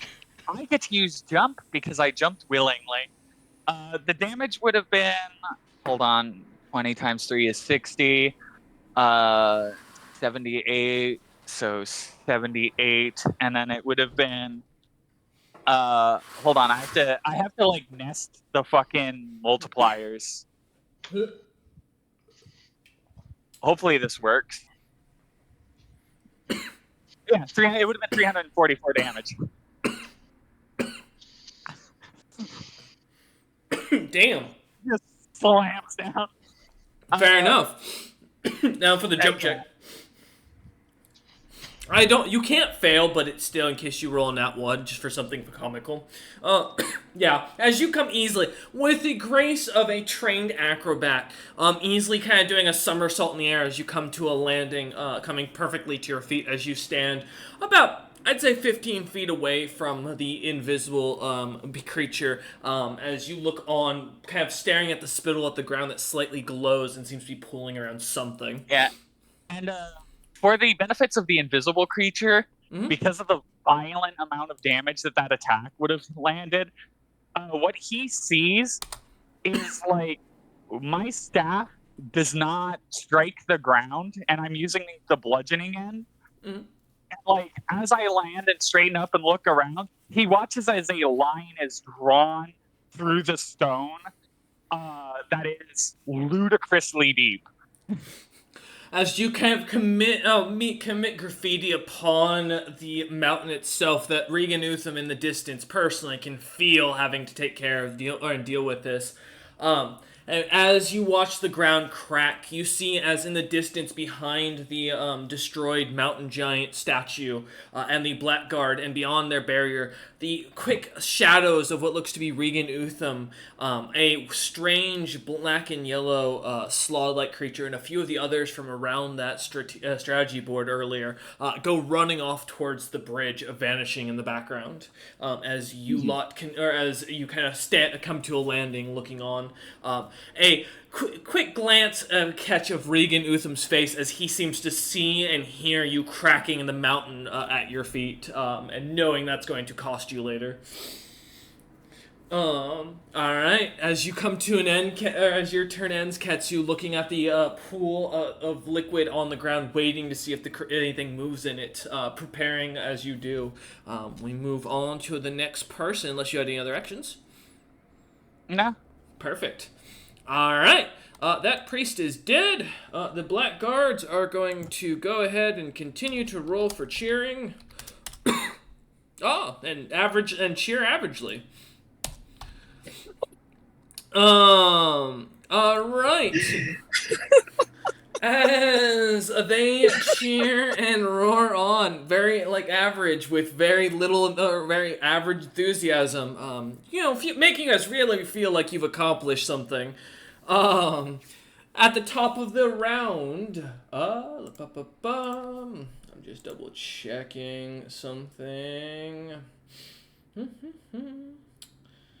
Do I get that spell? Let me check. Shit, it's a cleric spell, you fuck. Oh, fuck. Alright, well, I had something great planned, and it would have been hilarious, but oh well.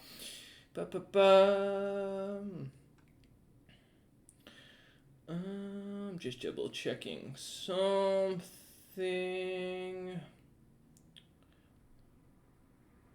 Okay, that works.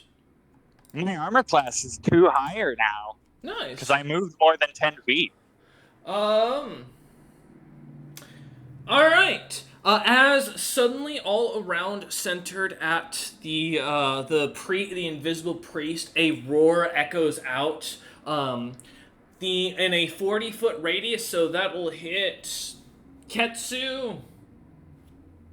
And that's it. And one of the, and two of the attendants who came down. Oh no, because you guys were flying toward. You were at the face. Never mind. So it is just Ketsu.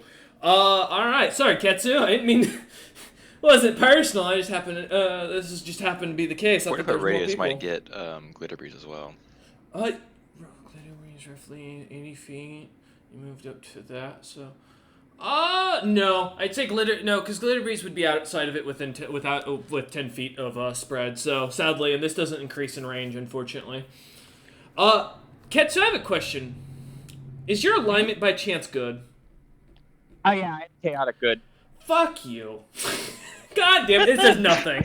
Literally, you hear this roar of this creature, or this lion in the background, and expecting something to happen. Everything kind of just echoes off, and the Blackguard kind of... Though the Blackguard do each take... Oh, wait, actually, that is a good point. They will actually each take themselves damage, because they can't succeed the Fortitude, so it won't matter. That will be... I know this spell. 7 points of damage each, so for the 5, and resulting in about 35 points of demo, or 40 points of damage. Sorry, I can't do math. Kind of funny. As the Blackguards seem to like cover their ears from the roaring, and as you kind of just look on, wondering, really wondering why someone would cast this spell when obviously your own alignment clearly. You're not an evil person. Kind of standing there. I don't know what's going on, honestly. I just assume it has something to do with the fact that the giants have funny shaped ears and I have actually good ears. Well, they also. So that's what I'm going with. They're wearing dark armor. You know, they look kind of nefarious. But I mean, they're soldiers. Also wearing dark, nefarious looking That's armor. fair. I'm wearing fucking elephant armor. That is fair. That is fair. All right. With that, that ends Lithotara's turn. Glitter Breeze, you at the top of the initiative. You have about 50 feet.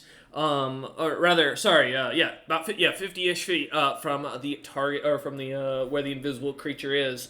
No other creatures on the battlefield as you look around. Oh boy, time to go swing at nothing. I was gonna say, what's the plan? I'm gonna go Pointing swing at nothing. Are you just gonna swing it in the air? At where everyone else is fucking swinging. I just saw the other person jump and try to stab a spot. Alright. They're Why gonna not? obliterate his lawn. I'm just gonna roll the D. Well, no, I do sideways swings. It's fine. Alright. He's golfing. I'm gonna roll the mischance first to see if it even matters. Let's see if this guy's really lucky or not. Nope. Nope, doesn't guy. even bother to hit. Yep. As you swing, kind of running over, swinging your club as you do. As soon as it hits the the stone leg remains of the statue, you watch as the chunk of the Achilles heel goes flying off into the distance, smashing into an already broken ship that had been cracked in an earlier battle. Do you have more attacks, or is that it? Not if I have to walk over. No. He moved. Yeah, you had to move, yeah. Alright, as you end your turn, Narrow, you're up.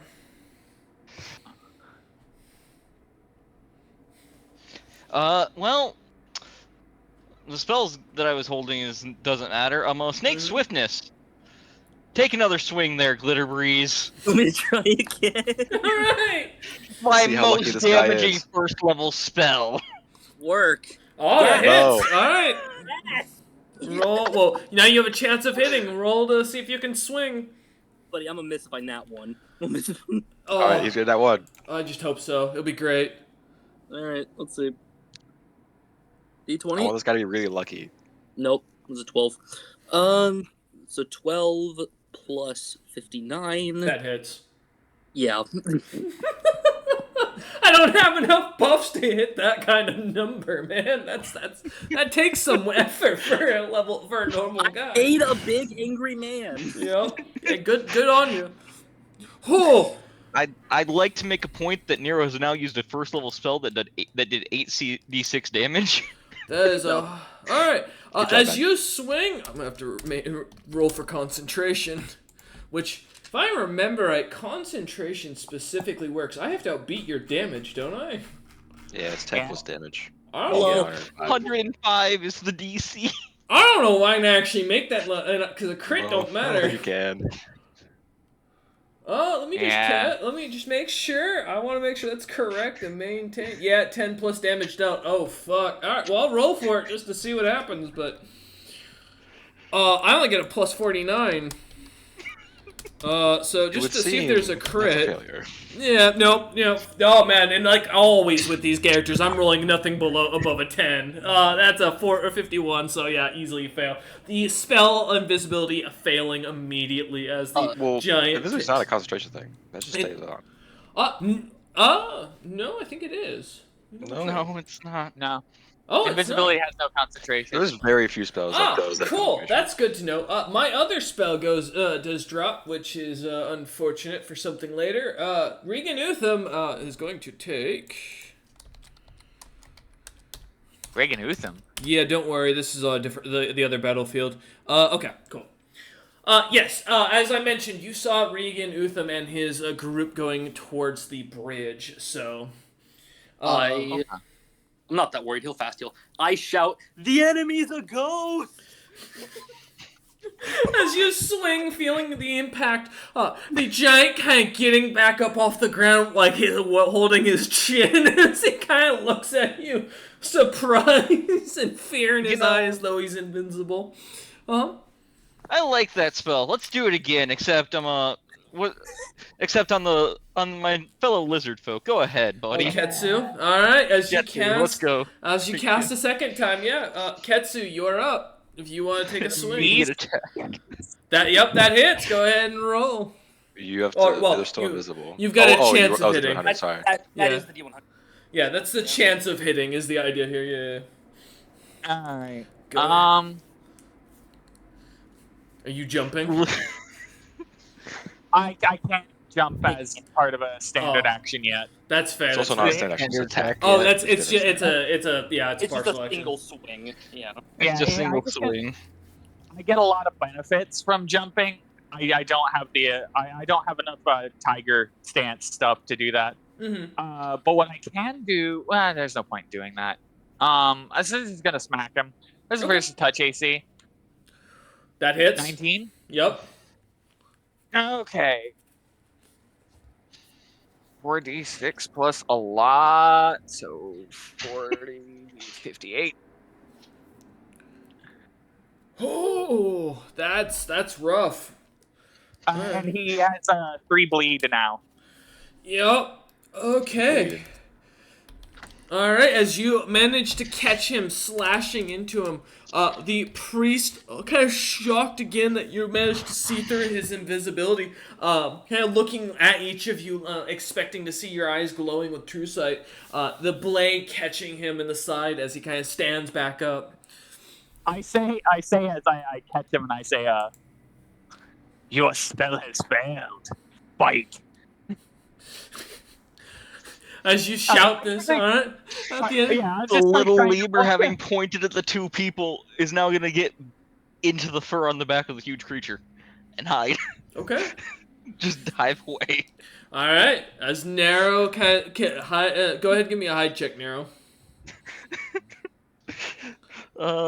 Give me 1 second. Let me check Nero's hide. I'd say lemurs typically have a pretty decent hide. I gotta go pull up lemur stats.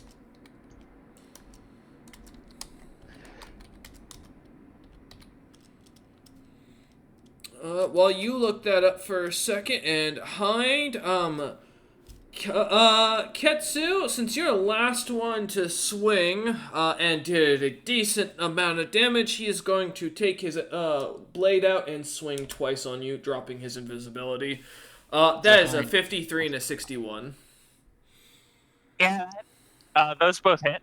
Alright. The ghost stole a body! 13 for my hide. Okay, got you. So that will be 68. Plus 34. Because lemurs don't have a stat sheet. It always redirects to a lemur. 53 points of magical slashing as the giant suddenly comes out angrily yelling and calling you a milk drinker in a giant as his blade whirls around you.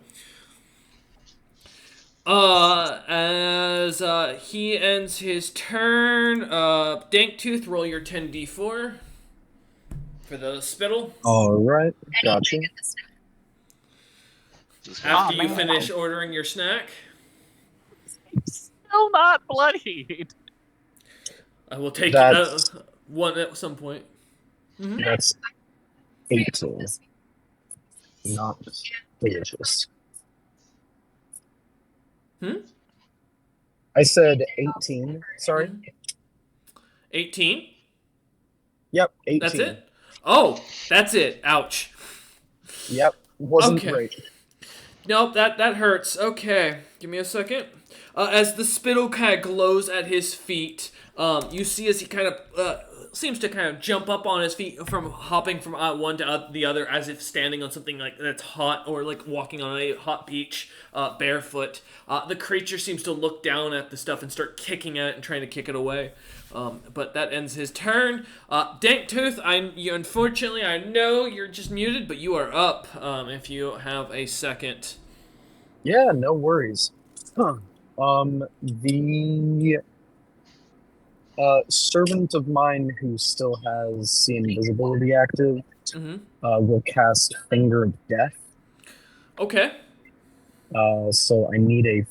Oh wait, no, that's an instant death effect, isn't it?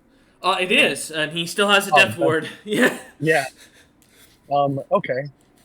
I haven't made the save, so you don't have to. No Also, spell cast here. He's not invisible. He's not Yeah. invisible anymore Oh, either. he's Yeah, not. You're still seeing him with 'cause the he invisibility, attacked. but he's not invisible. I mean, my bad, I missed that. No worries, you're good. I will.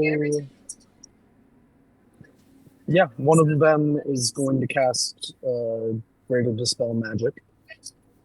Okay.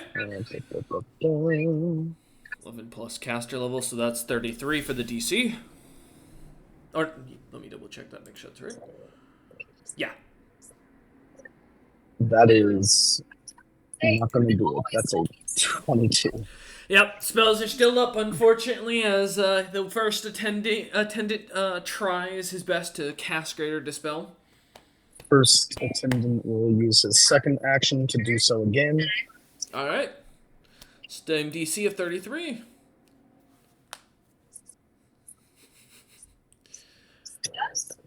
So not going to do it. That's a 28. Got you. Second attendant, first action. What was gonna do? Greater Dispel. Alright, yeah, keep wasting your spell Hey, slots. there's a 35. There we go. It's at Alright. will for them. It's not a slot thing. It's at will. Was it at will? For the slot, yeah. Oh, yeah. And then that second attendant will use his second action to Finger of Death. Okay. So I need a fort save for that one. Got you. You're gonna hate me for this. It is a giant. Huh? That is a 43. 43. Right on. you ain't finger of deathing a giant, my man. I've got a plus 32 to fortitude. I ain't losing this save. No, I hear you. I hear you. In that case, the third attendant will. Like I get fingered twice. Nah, the third will try and plane shift him. Okay. So I need a will save for that. The dimensional anchor still. The epic dimensional anchor. Yeah, but that was just on the champion, right? Oh, was it just on the champion? My It bad. was just on you. Yeah, it was a I had to target you specifically for Also, it. Finger of Death does still do some damage if they succeed the save. Oh. What was that? Finger of Death does a little bit of damage if they succeed the save. It does. Oh, That is correct. gotcha. Yeah, sorry. How much is that? Let me pull it up. 3d6 plus caster level. Oh, okay, right on. Which in this case, they count as 25th, so 3d8 plus 25. Got you. Or 3d6 plus 25, sorry. 36, gotcha. That is 39. 39. Yeah, you watch as the Finger of Death, though it fails, the residual magic kind of darkening sucks the life away from the priest, almost instantly killing him, as he had 26 HP left, as you kept trying to greater dispel his death ward, and we were sitting here. That's really funny. Okay, As you word. look on, the field cleared, kind of listening to the clashing still going on the bridge. You all, as you look on, watch as the Blackguard begin to rush forward towards the entrance to the stronghold, looking down towards the god and kind of ushering you lot to follow after them. Before we decide whether or not you got or if you guys are going to go straight after the god or choose to instead try and go and help Utham, we are going to take a quick 15-minute break. We thank you all for attending, and we'll see you in a moment. Gotcha. All right, we return from our quick break. Everyone's grabbed water, snacks, and whatever they needed. All right. So where we left off, as the party begins to rush to the mountain opening, seeing the large porthole as well as the stairs going down, and being ushered over by the Blackguard, as each of you kind of find yourselves marching over there to look at what the Blackguard are seeing and pointing to. Give me spot checks, each of you. Okay, let me know how many rounds it takes us to move over there. I'm not particularly rushing. A round? Okay. It's important because I heal. Don't worry. Got you. Absolutely ginormous spot check of +3. Oh, yeah? Oh, Nice. there you go. Horrible. 32 from the from lemur. Nero. Okay. And Danktooth. That would be a 35. 35. As you all look on, as you look down, seeing this I'm not there massive. yet. I just still by the giant. Did we kill them all? Yeah, as you look down, Kev, smile, or as you smile on, Kev, as, Katsu takes her time walking over, as the rest of you look down, seeing the massive slime-like creature, it's the top of its body having these massive green boils on a colossal back of this almost turtle-like shell. A few what looks to be long spine-like skeletons with skulls on the end seem to kind of work around in tentacles, acting almost like eyes and arms to feel around. The creature down below smacking aside a bunch of guardsmen as it does, frost giants going flying. But as you look on into the sky, Nero, you catch the clear view of the golden skull and crossbones, seeing and recognizing the rumored Lord Meadmancer, the one demon lord that has already gone round and managed to scare off is what most of the rumors are for Regan Utham's entire nation, causing the Frost Giants not to react when he stole from them and managed to outright destroy and attack their capital. Kind of giving you the idea that this individual is powerful enough alone to take on a nation as you catch the glimpse of his ship overhead. As the rest of you do not manage to catch it, the minor blur effect of it causing it to dissipate slightly as it seems to turn and head your direction.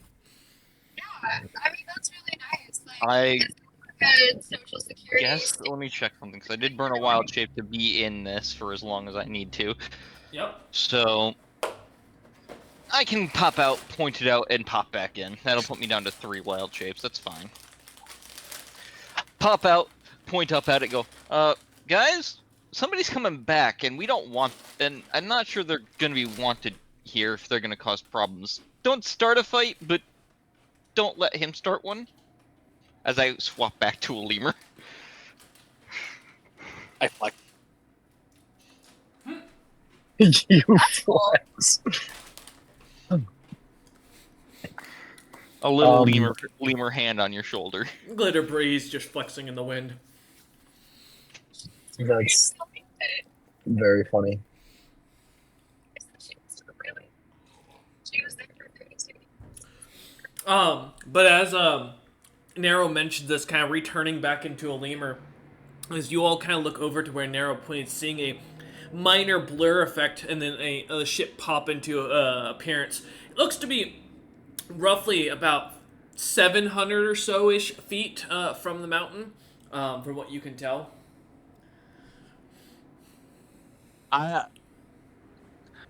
This is a moment where my eyes narrow as I finally catch up to the party. The weird head tail things that I have kind of moving a little bit. I don't know if I posted what my character. Yeah, I did. Of course, I did. And I kind of like bob a little bit and be like, and then I announce, "Nope, can't jump that, not yet." It's like calculating the jump distance. Dangtooth goes, I think we let them come to us. All right. All right.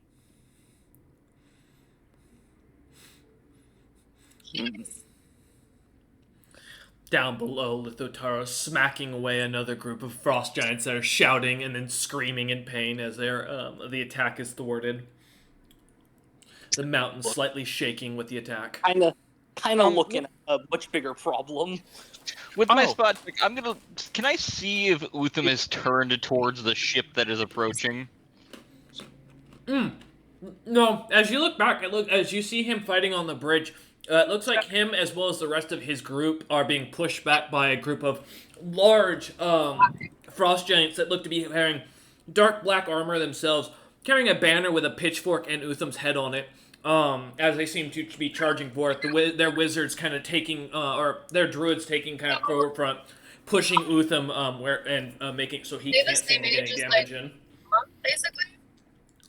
I'm gonna look down the tunnel and I'm gonna point up at the ship and shout down to Lithotara and say, "Is that yours?" The god doesn't even look up, nor does it hear you to respond as it continues its bout with the army down below. I say this only because I don't think you can get past the DC with the diplomacy, or I guess, diplomacy check in this case. Okay. So. Did anyone here build a diplomat? Oh, Warhawk. Not for this one shot. How far out is this? How long are we going to be waiting? How fast is it From approaching? what you can tell, about 6 rounds before this ship will get there. Add rude to the list of Lithotara's crimes. You guys reached out to I mean, fuck it.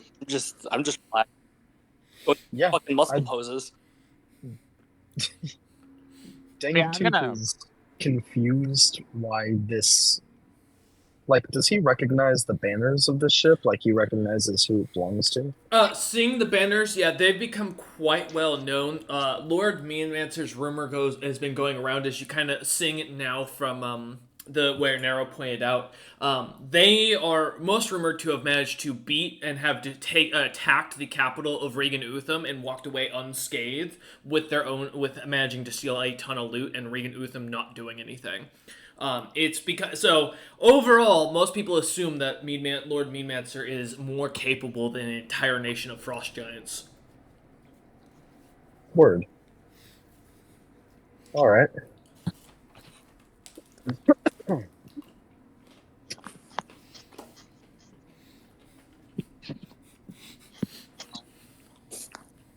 I'm fine with waiting. That gives me 18 more HP. Did it? Who pissed him off? I'm just gonna slowly look to Darktooth and shrug. Dangtooth. Dangtooth and shrug. Glitterbreeze just scratches his head. He doesn't know this person. He's never seen this person. I shrug. As you watch on, kind of waiting, you begin to hear shouts of worry and concern as the sounds of cannon fire can be heard. The spell cannons kind of coming out of the sides of the ship, large glowing balls of fire beginning to shoot towards the mountains, causing them to shake, as Lithotar below continues attacking the army as they make the mountain shake from below. What would you all, like to do as you watch the siege continue on from both below and above? How many? I'm not even. Yep. Actually, how many feet to the bridge? Roughly about 300. Good, We're good, getting there. good. No. How many feet to the people that are pushing Utham back now? About 375 in total. Great. I'll give him some help real quick. Chain lightning. So I hate to tell you this. Do you know why I specified the armor? Can you stop telling me, Cameron? I'm trying to be nice. I'll cast lightning. As you cast the lightning, you watch them once again. The lightning absorb into the armor, and their eyes begin to glow with electricity. As you hear Regan Utham shout, yelling insults in Giant. I wake up and I go. Something along the lines of strangling whoever the caster was that did that, who just cast electricity. Nero looks down. Nero feels bad. Nero tried to do something nice. Didn't work the first time. Don't do it again. As the lemur looks on sad. I'm sizing up this boat if I can lift it or not. You watch as another massive chunk of frost giants goes flying. Question? Wolf, do you want me to? Yeah. Okay. So, well, here's the question, right? Mm-hmm.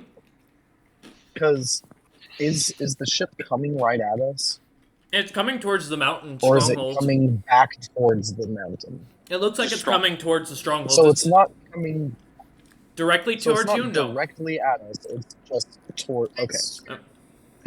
Oh. Because my bad. I was under the impression that it was like gunning for our group specifically, which is why. No, it's going in Like, the general was like, direction why would of where we- you guys are and letting out go Jumping of for fire. another fight if the combatant is coming towards us. Oh, gotcha. You ready? You ready to jump a god? Look, Thumbs up from the lemur.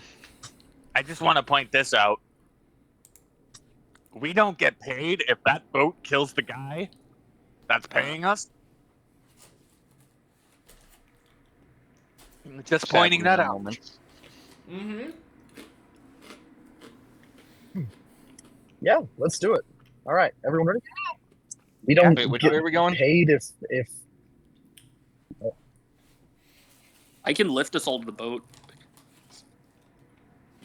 You guys want to go to the boat? I don't have an option. I'm riding on your back either way. I don't want to start something that hasn't started yet. Mm-hmm. What's our alternative? He's just shooting at the city. Oh, yeah. The Slod will whisper into your ear now that it's finally succeeded, Dank Tooth, and you will hear, as it speaks, the Lord comes for us. Our species serves him and only him, regardless of those agreements we have. A deal that was designed to an enslavement. He comes to claim those who are the strongest, us and that bee folk. There is no sage. He just looks at you and shrugs.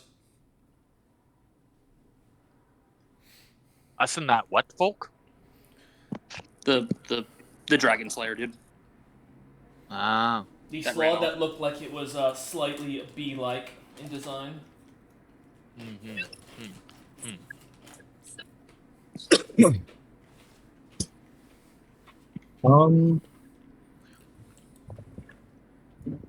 Yeah, just because I'm super confused, and maybe you can have Dank Tooth roll to figure it out, but I'm confused even out of character. What happened here? Give me a knowledge history.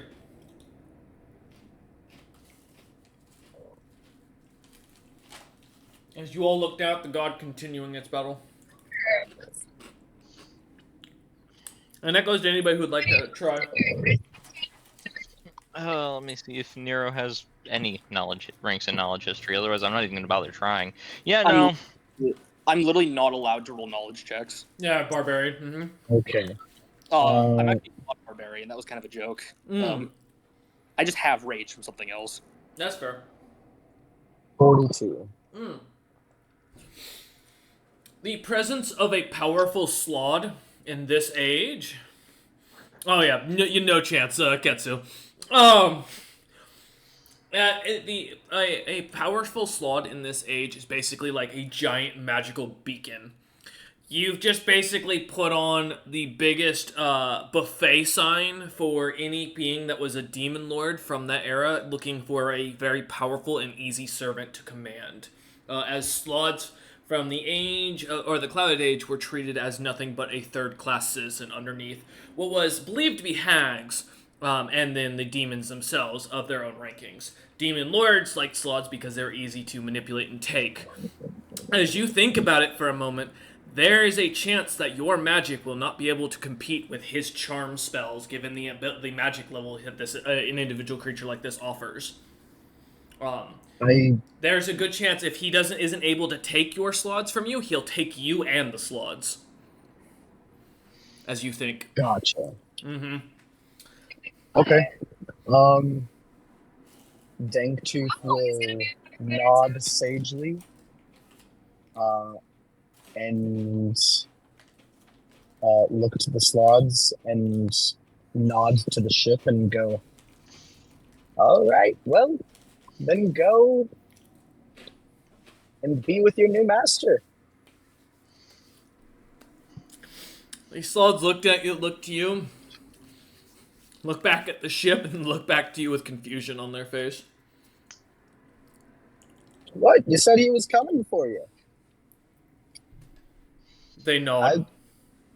I've heard that he owns you. Is that not the case? They look very confused as they kind of look at you and nod. Okay, then go. That sounds vaguely like slavery. And I don't release them magically yet. Yeah. But I'll have them go over. Okay, yeah, as you kind of give the command, the magical command, they begin to follow. Ownership. Okay. And if I feel any sort of like will trying to impose to like take control of them, I'll just let them go. Okay. Alright, as they kind of look at you confused but follow the order regardless, they begin to move forth.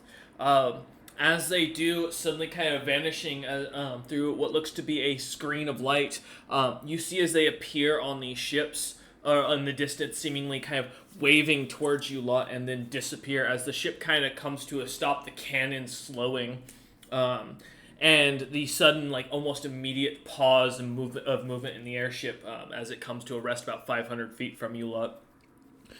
Well. Go ahead. Well, time to kill a god, right? Thumbs up from the lemur. Sounds good to me. Yeah, if I don't see movement from the ship for like another round or two, I will hope and assume that we're good, and we'll go head to attack the god. Gotcha.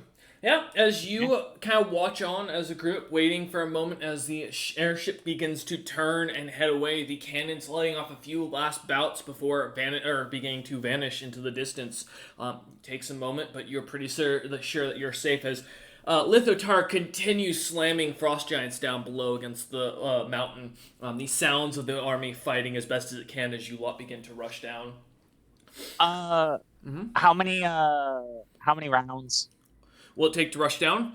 How many rounds have we been standing here, and how many rounds does it take to rush down? About total. 7 rounds for standing in total. And then going down with the feet and movement you lot have, given the large size of the stairs, roughly. What's your movement? Out of curiosity. Oh no, you have 256. If you're walking at normal walking pace, you'll be down in 2 rounds. 2 rounds? Okay. I think it's only like. I'd have Is to it? look up official mountain sizes. Let me look. I'll get the calculations later. For right now, we'll say that works. Okay. Sweet. As, Yeah, I'm still flying. All right. As you kind of begin to fly down, the Blackguard rushing after you, Glitter, Breeze, and Narrow. I'll direct. I'm flying down. Okay. Flying? What? Yeah. He's a fairy. Oh, that's right, Do because any you're a of you- pixie. Go ahead. Do any of you happen to have any healing spells? The monkey raises. The lemur raises its hand. Monkey now. I reach out my literally huge dragon claw and poke your hand, and then look You at my heal for injuries. 150. Hell yeah! That puts me at.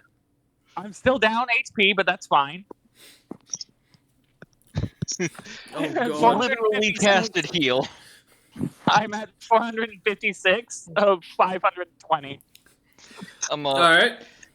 Glitter and Breeze then recasting onto- giant size and absorb strength. Okay. and onto Glitter Breeze again. Stone Skin and Energetic Healing once again. Okay. I'm waiting for Danktooth to figure out some way to summon the slots back. I'm holding here to see how he's gonna do it. I have a way, but it's not worth. Alright. Fair enough. Like I if I bring them back, then I bring the opponent back, and It's the best. there's 0 chance we can take the god and him at the same time. So That's fair. That's fair. Alright. What if you debate yeah, so him I'll- into thinking that the fucking god stole him? What was that? I mean, I think 100+ levels, he'd know. He'd be able to pass the The bullshit check. the bluff check. It's true. That being said, I'll as we're getting close, I'll cast Arms of Plenty Mm-hmm. and haste on Glitter Breeze. Okay. And then once we're just as we get to the edge, I'm Mm-hmm. double checking to see if there's any other spell buffs I can throw onto him. Oh yeah, Sheltered Vitality. Oh, okay. He's now Glitter Breeze is now immune to fatigue, exhaustion, ability damage, and ability drain. Got you. Okay. As you can cast this, Glitter Breeze beginning to glow with all the magical components cast upon them, heading down slowly as you lot begin to make your way. Give me a minute. Sorry. Making your way down the mountain stairs. As one after another, you hear the sounds of the screams below, the Blackguard beginning to rush in. You see as 2 large iron skin looking giants begin to push forward towards you lot. However, as the Blackguard kind of catching their attention, immediately split into 2 groups, pinning the 2 down, holding them off while you lot look over towards Lithotara, who stands a massive, colossal 150 feet tall, looking down at you lot with this long slime-like tentacles. The creature seems to glow as it stands over, grabbing giants and pulling them in as it strips their flesh down, almost immediately leaving nothing but bones that are reformed into other tentacles, or slamming individuals into the sides of the mountain while acid melts away at their skin as the creature focuses over towards you. You hear as it roars loudly, and give me an initiative roll. As you roll initiative, important note, looking down at the top of it as you are coming down, you did see in the bubbles on its back strange, almost draconic-like skeletons that seem to have a bit of their flesh still connected on them, many of them giving almost a bronze-like scale coloration. Alright. We got going down the list. Narrow at 11. I will say, as I see the bronze coloration, I will just announce to the parties, like, see that? Bronze scales. Means resistant to lightning. I nod. Ketsu! The believer's head pokes out of the fur and nods at you, deciding, no electricity. That's so funny, dude. I also look sad for what it's worth. For 23, and then what do you got, Danktooth? I got a 16. 16, nice. All right. As the other enemies are preoccupied with the Blackguard, up above, the sounds of Regan Utham still fighting on the bridge as magic shoots about. We begin our round of the final battle as Lithotara begins at the top of the initiative. Immediately, let me pull this down. Lithotara is going to try and smack the biggest of the individuals, Glitter Breeze. Yes. Yes. She gets 4 attacks, so I'm just gonna do this to save us some time.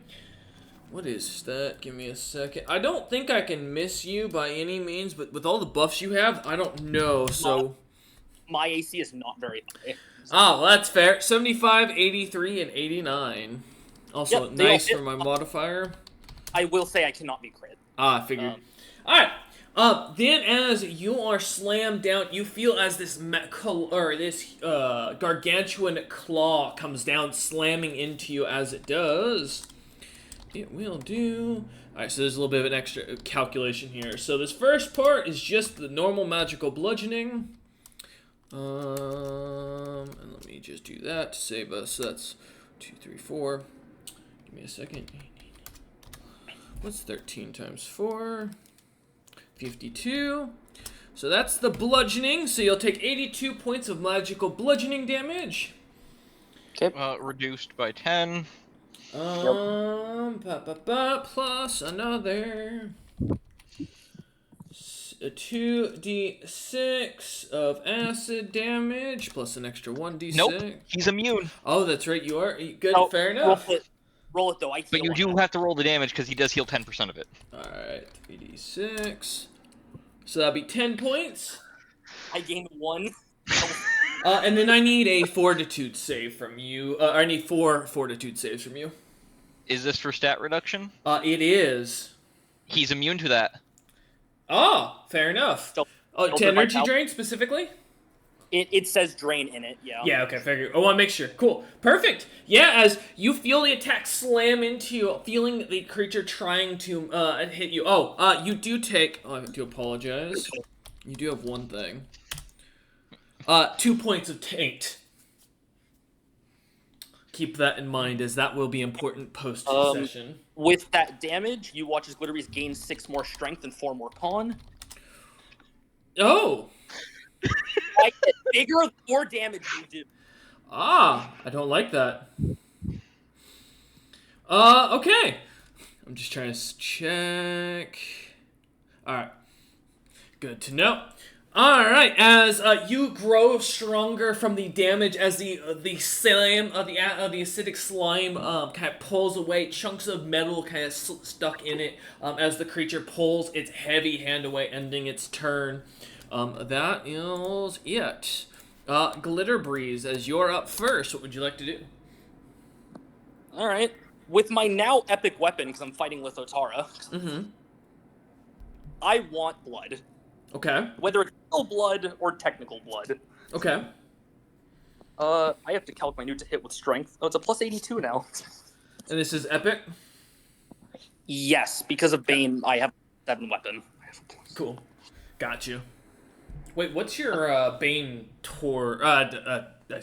Curiosity, because I think it does. Let me check. I did Elemental because you told me she's technically an elemental. Yeah, she is based Elemental. Yeah, so no worries. Cool. Like I said, the weapon's for her specifically. Can she be crit? She cannot. Okay, then I'll just auto hit. I won't bother the second roll. Sure. That's a for the sake of posterity. That is a 102 to hit. That does hit. Yeah, go ahead.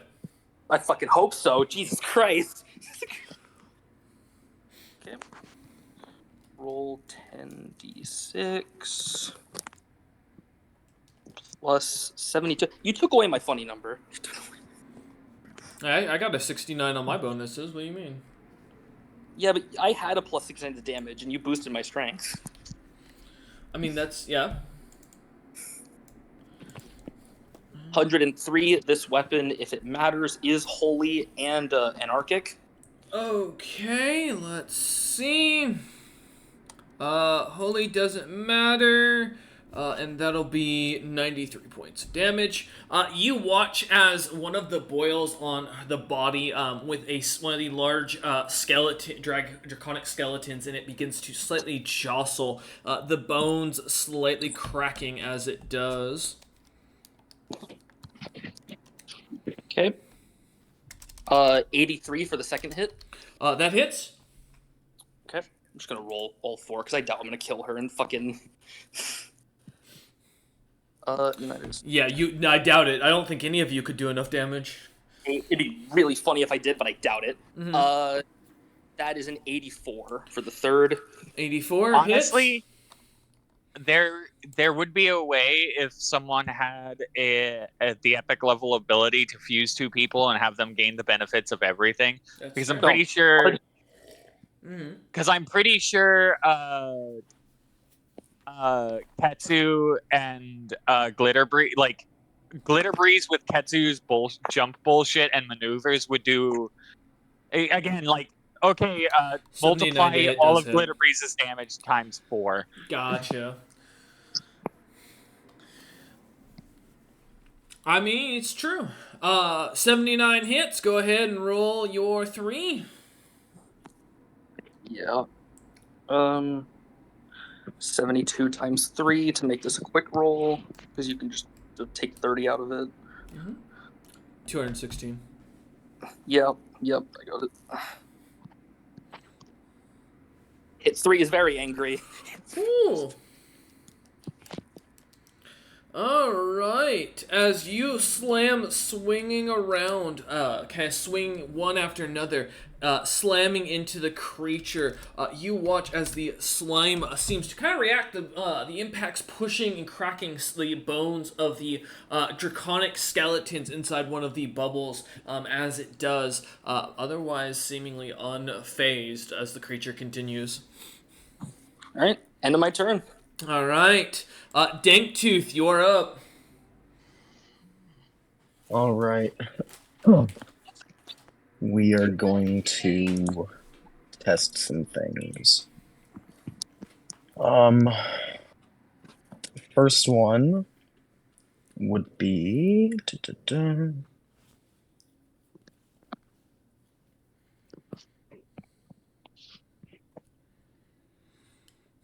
Sorry, I'm trying to find it. No worries.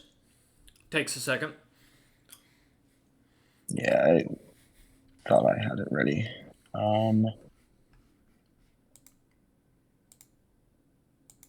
Just Control F.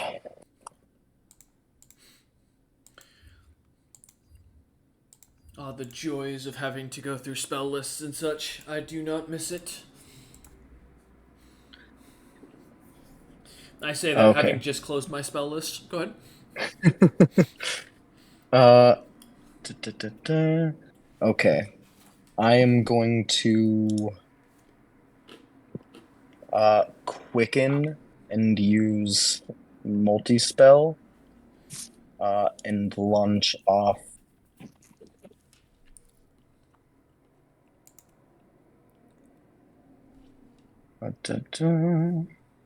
seven spells at Lithotara.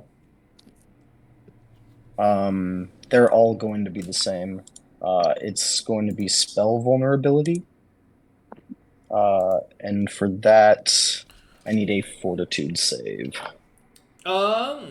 Wait, hold up. What's the spell effect again? It's called spell vulnerability. It reduces the subject's spell resistance. Okay, I need a spell. Is it? Wait, is it? It does not Uh, have spell resistance, so it doesn't matter. Okay, I'm just making sure. So it is Yeah. just a fortitude. Let me double check. Oh well. Oh, cause technically, due to I think it's undead traits, I auto succeed any fortitude check. So, cause I have a 0 in con as this creature is technically undead. Does that mean you auto succeed fort Yeah, save? that's the one. That's one benefit about being an undead Any- typing is their whole thing is they auto succeed fortitude saves. They honestly any fort save that does not also affect objects. Yep, that's fair. Let me double check because I want to make sure. Yeah, yes, It does say creature, so just Yep, Oh my god, dude. yep. it's Oh, the trade-off. Much a bonus health as an undead. yeah. I lost all my so I had 1,000 plus health by the way before this space. Now I don't because my con went to shit. Because I had a 30 in con before I had to go to 0 it. It hurt. There's a lot of ways to grossly inflate your charisma and get charisma to HP as an undead, though. There is. I didn't. That is not a run on Lithotara, though. To be fair, it wouldn't make sense on this creature to be charismatic. Sadly, but yeah. With that in mind, yeah. So it is an auto succeed. As far as that goes. All right. Well, that's Danktooth's turn. As Danktooth, as you cast your spell trying to catch the creature, you watch as it seems to glow around and immediately cracking the creature, kind of not even catching attention as it continues to swing at Glitter Breeze. Alright. Ketsu, you're up. I'm going to deactivate my my brilliant energy effect because it doesn't work on undead. Big drawback to that. And I'm gonna, as a swift action, activate White Raven Tactics to let Glitter Breeze go again. Alright, Glitter Breeze. As you hear the Ketsu activating their tactics, kind of shouting to get your attention as you're kind of swinging, trying to keep away from this creature, or grip, you get another attack. Or is it a full action? Oh. Full action. Oh, full round. Oh, that's horrible. Let's see. That's wild. That's gonna be sick. Okay, Don't mind me, so this like, doesn't count as an additional attack. Okay. 87. 6 plus 73. And blast. Oh, that's probably the highest one. Okay. 101, 102, 87, 79, 101. What? You heard me. Okay. Yeah. That all hits? Yep. Yep. Yep. Oh, man. Damn. I can't wait to share the full build after session. Oh, that hurts. Go ahead. Yeah, let's see what you got. Oh, this is horrible. All right, plus 288. It's between the 4 hits. Okay. Give me a second. You said it's 4 hits in total? Mm-hmm. Alright.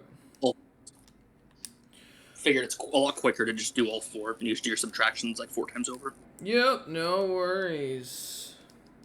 Alright. As you slam into one of the Lithotara's tentacles again, doing as best you can, you watch as one of the bubbles with what looks to be an old bronze dragon drops out of the bubble as it cracks open, splashing its acid-like liquid onto the ground. The dragon skeleton cracked and damaged to all hell. Lithotara still looking unfazed. How many more boils does she have? In total, roughly 4 more from what you can guesstimate. All right, boys, 4 more rounds and I'll break all her temp HP. I got this. Oh, gods. Alright, that is Glitter Breeze's full action. Ketsu, I believe that was only one of your actions? Here? Yep. Let me check something.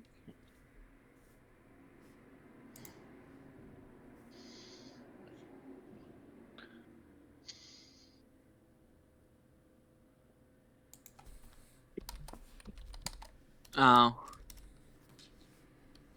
I was gonna see if I could roll martial lore to determine this creature's AC. You know what? I'll take it. Why not?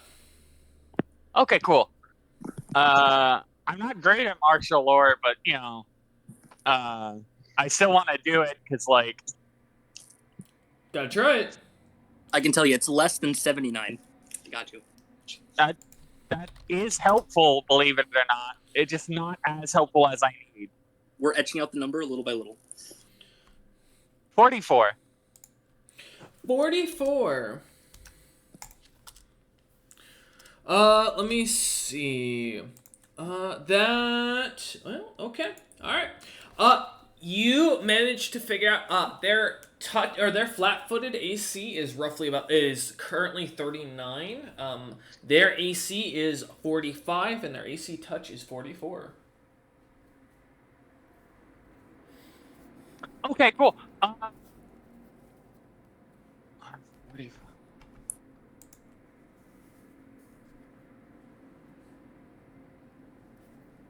Please remember to take into account that I have not buffed you as much. Mm-hmm.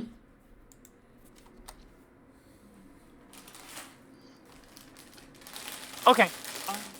Yes. What you thinking, Ketsu? So we're above this thing because of the stairs, right? No, at this point you've gotten down to, come down to it at the base of the stairs so you guys could swing at it and smack at it. Alright, what's the ceiling on the stairs like? Because, There's no ceiling. You can just climb, you can climb them up and down. They're just, meant for huge creatures, so the stairs are, roughly about, 5 feet in height each. I am a huge creature, so... Yeah, then you'd be easily able to walk up and down them. You're going up near, you can go all the way back up to near almost 400 feet up into the air to get above, if you want to go to the very top, or you could stay, where you are currently, up to you. There's no, ceiling on the stairs, though. They're, like, out in the open air, just carved into the side of the mountain. If it's 5 feet up per 5 feet... I assume it's 5 feet up per 5 feet back? Mm-hmm, correct. Okay. I move 100 feet up the stairs and end my turn as I begin to size up a jump on Lithatara. Okay, alright. Narrow, you're up. Well... Snake swiftness. Hello. Again! Okay. Oh, Whack. damn. What is this, the four of you just designing to just keep buffing Glitter Breeze? I want you to know That the is only my person- entire design. The only person I prepped this character with was Wolf. This is just Narrow being Narrow. This is, yeah, okay. 88. I'm sorry, but Glitter Go, Breeze 88 to hit, that hits. Glitter Breeze and Big work very similarly, so I can just do this. Yeah, That it's works. just less, more power on this character.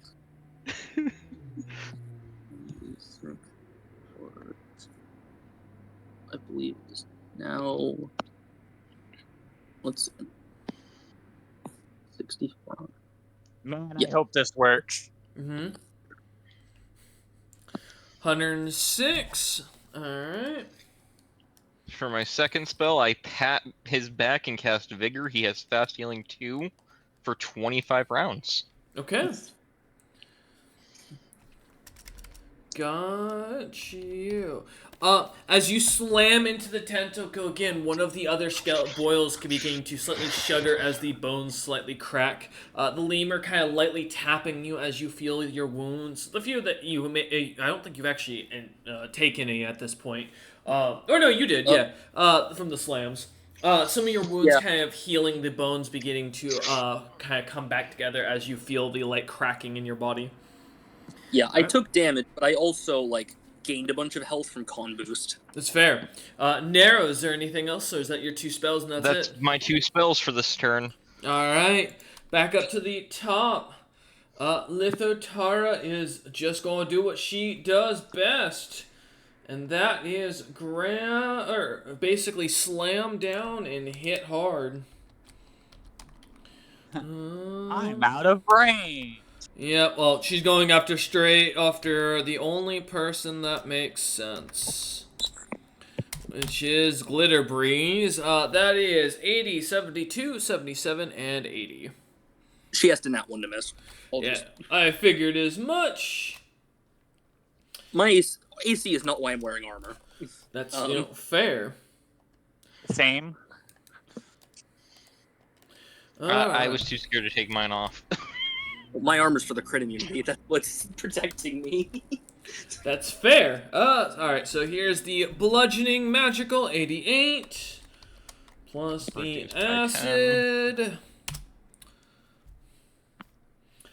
You are immune to all the other things, and then of course the taint. You take 4 points of taint, which is only important if you die. Yep. I am now at 147 strength. Oh dear God. And 74 con. Yeah, I think I know what I'm doing next turn, my buddy. Alright. As my muscle get even bigger. Lithotara ends her turn, and Glitter Breeze, you're up. Alright. Let's see. That's not a nat one. Yeah, That's not that one. That's just the game I'm at now. It's fair. If Lithotara had literally any amount more armor than she currently has, my action this round would have been to recharge my maneuvers with White Raven Tactics, and then That's the next fair. turn would have been to recharge my maneuvers with White Raven Tactics. It's fair. I literally every other turn give Glitter Breeze. Literally, just I pass my turn. Next turn, I give Glitter Breeze another turn. Oh, all right. So for those attacks, woo. Remember, this is with a shovel. It is with a shovel. As another one of the dragons pop out of the bubble and go dropping to the ground. Holy shit, alright. Does that end your turn, Glitter Breeze, as your clubs go swinging one after another towards the god, slamming the club into it, cracking into the skeleton of the tentacles as you watch the damage reverberate up to the boils? Yeah, and not that it matters. I am losing AC as a trade-off, but it just doesn't fucking matter in this fight. Not in this fight. This thing's going to hit you regardless. All right, Danktooth. Assuming you're still there, what I am. terrifyingness have you got planned? Well, let's see.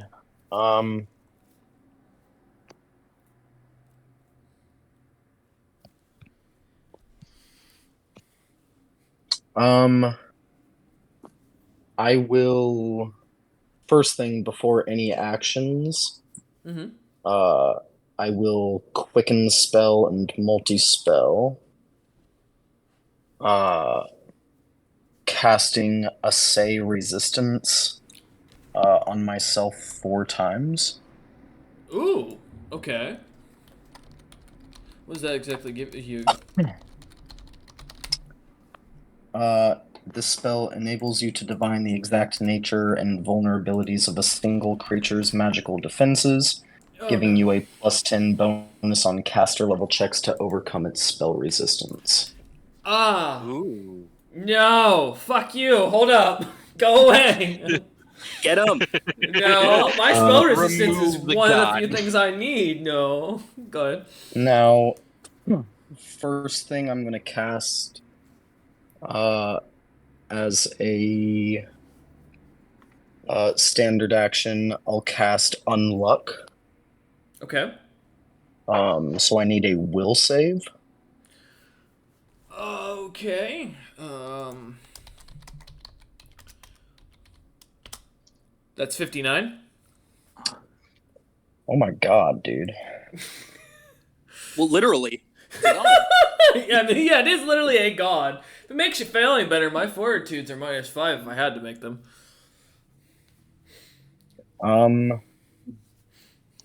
If you have anything that damages items specifically.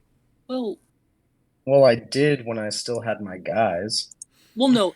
Your con's not 0, it's null. Technically, That's you had true. technically. Yeah, you're not wrong. It's a failure no matter what. Yep. Second action, I will put a warding wall just in between Glitter Breeze Mm-hmm. and Lithotara. Okay. And Glitter Breeze can pass through it harmlessly, Uh-huh. should he wish, but if Lithotara makes a move to attack him, I very much would. Okay. she'll be moving through that. And that's 2 separate veils that's happening there. Okay. And that is my turn. All right. No worries. As you cast this up, the wards beginning to glow between the two of you. As you kind of look on at the creature, staring at it and seeing the amount of magical aura coming off of it, the godlike being that it is. Unfortunately, as it easily succeeds through the spell that you try to cast as it manages the will save, kind of staring at with irritation, the god continues to focus its slams down onto Glitterbreeze. All right. Dangtooth, as you end your turn watching the creature as you do, trying to figure out its weaknesses at any chance you can as far as its magic goes, we move over to Ketsu. All right, I'm gonna jump at Lithotara. As a swift action, I'm gonna channel it so that way my ranged attacks count as melee attacks, and I can use my maneuvers Mm-hmm. as part of these thrown attacks, so I don't actually have to land adjacent to Lithotara. Okay. So I'm gonna land 50 feet away from her. Okay. And I'm going to throw my blade, and I'm going to use Ruby Nightmare Blade on this jump attack. Okay. Okay. Sorry. No, you're good. I have to make a jump check, except I'm far enough away. I automatically basically pass the jump check, so... But I'll still roll it just because I might roll a 1 and bad things. No, I didn't. Yep, you're good. Okay. And her AC is 46? 45. 45, okay. That beats it. Nice. All right. Okay, I actually get to do a shit ton of damage now. Now, I have to ask you a series of questions. Yeah, I guess the first question is your weapon epic? No, Okay. but, she's a god, right? Yep. That means she counts as an outsider. Is she evil? No. She is not. Well, she counts as a native outsider technically, but her base thing is she is a she is a elemental is her base thing. She does not count outright as outsider because of how elemental works. Even native outsiders count as outsiders. Yeah, but again, it's the elemental is what you have to start with as a focus here. Hold on a second. Okay. Okay. Well, is she undead? Yes, technically. Does she have any arcane spells on her person affecting her, able to be cast, whether it's spell like EX or SU ability? No. Any at all? Nope. Okay. All divine. Or, druidic, right. I should say. Alright.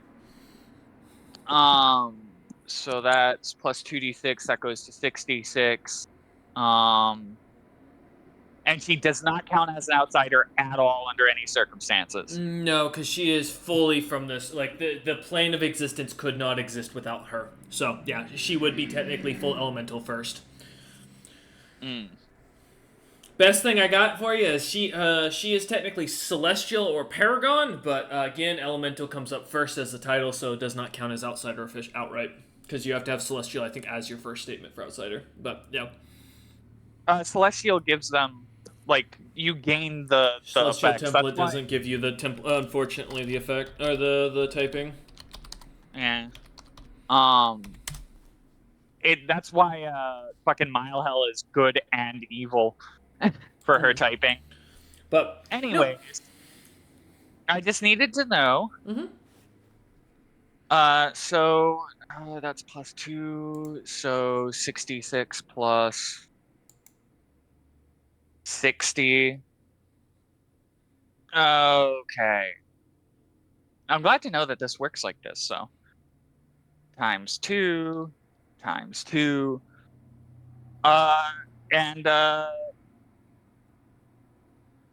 boom. 348 damage. And that's let's see. a single action charge attack. Ooh, all right, and that's not epic, you said?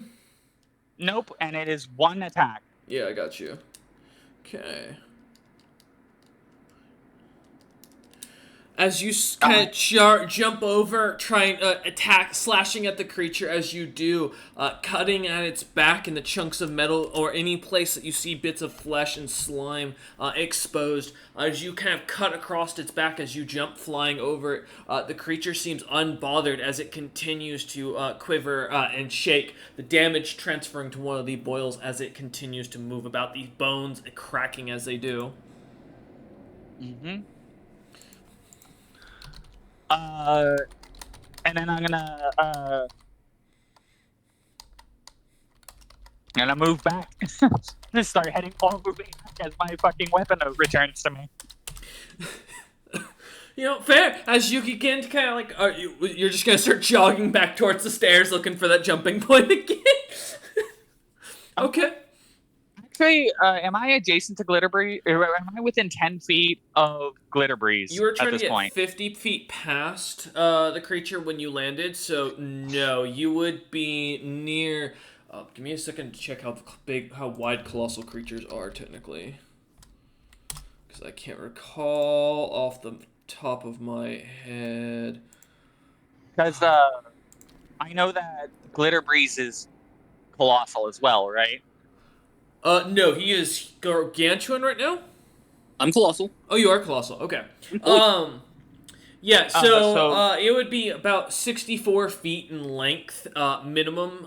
With them being 150 feet, it'd be about equal. So it'd be 150 feet in length that you just jumped. If you're viewing another 50 feet, it'd be about 200 feet. So you would be roughly 200. If I was 10 feet closer to fucking 10 feet closer, yeah, I would be able to do this.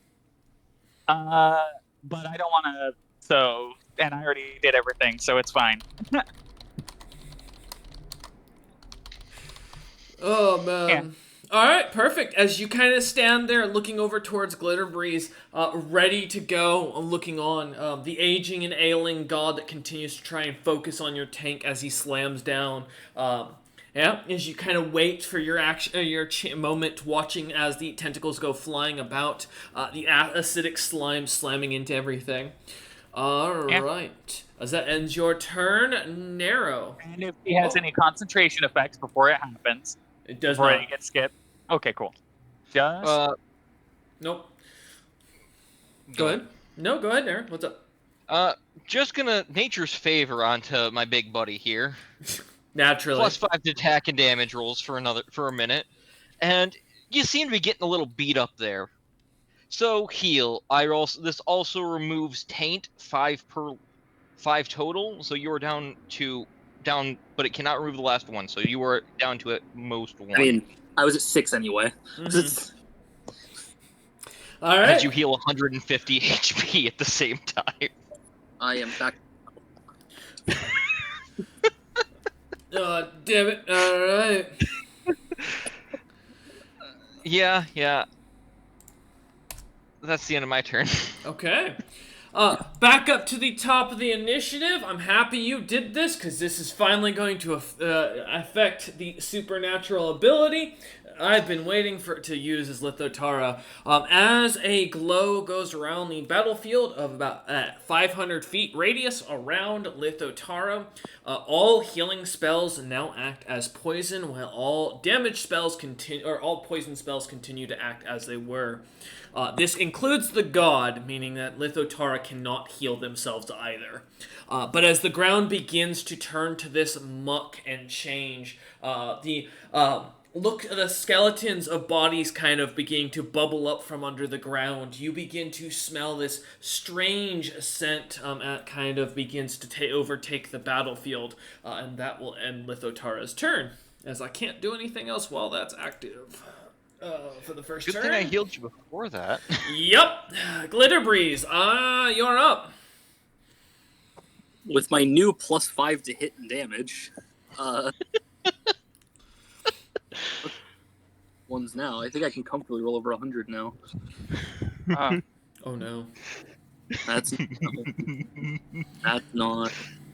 I'm glad that I'm keeping up with Glitter Breeze's damage under special events. Like, I'm Right. not quite there, but keeping up feels really nice considering my build versus their build. Like, Yeah. it makes me feel warm inside.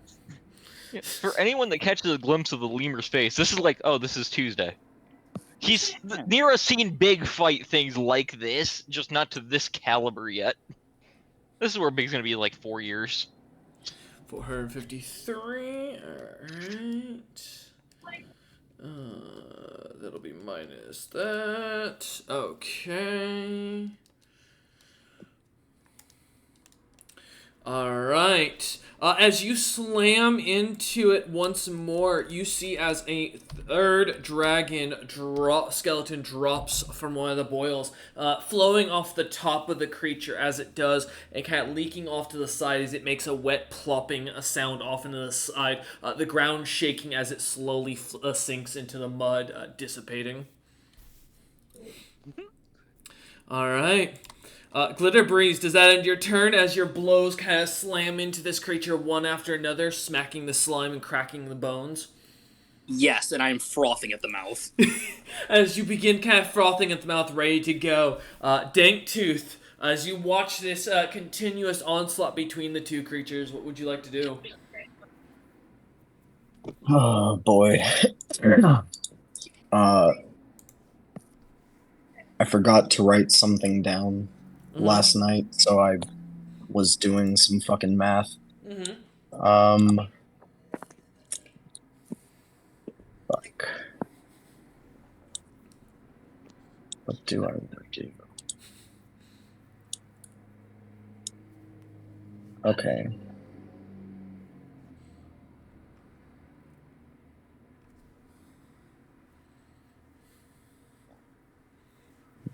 Oh, god damn it.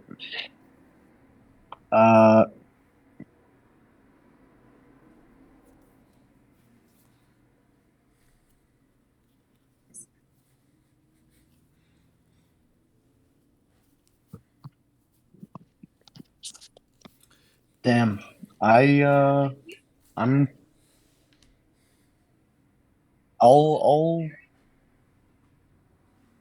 fucking hold my action for when I get my math done, because I can't think of literally anything else to do, and That's not good. Wait, hold up. and I have to actually have a legit number for you before I do this. So I'm gonna hold my action. Okay, you sure? All right, no worries. Yeah. Okay. All right. As you hold your action, just let me know once you've got your thing, and I'll kind of pop over to you again. Will do. Appreciate you. Not a problem. Ketsu, you're up. Oh wow. I recharge my maneuvers. Okay. As you kind of watch, waiting and seeing that the creature is kind of dueling alongside and fighting with Glitter Breeze, as you can stand there waiting and watching, as you kind of take a second to catch your breath, kind of gaining your maneuvers back. All right, that's all you want to do for your turn. That's all I can do for my turn. I can Okay. technically throw my weapon at it. I mean, I guess why not? It's more damage. I'll just kind of. I'm allowed to make an attack, but it is literally just an attack. So Okay. I get like, You don't have to. It's up to you. I'm just asking. bonk. Does 45 hit? 45 just meets. Oh yes. Oh yay. For 66 plus 20. Bonk. Oh, for 43 points of damage. Alrighty. Hey, that chips away as you see a chunk of metal kind of drop towards the ground next to you as it as your weapon kind of comes falling back down. The clear sign of the creature still taking damage as the bone or as one of the boils kind of slightly shudders. The creature continuing its onslaught. All right. That ends your turn, I assume, Ketsu? Yep. Perfect. Nero, you're up. Yeah, I'm thinking on what I can do here. Well, I need to check something. In the meantime, while I check that, dear friend Glitter Breeze, take a swing. God damn it. Yeah. Snake swiftness. I'm gonna net one eventually, It's true. but that's not right now. No Not fair. yet, though. Let's see. Was 70. Oh.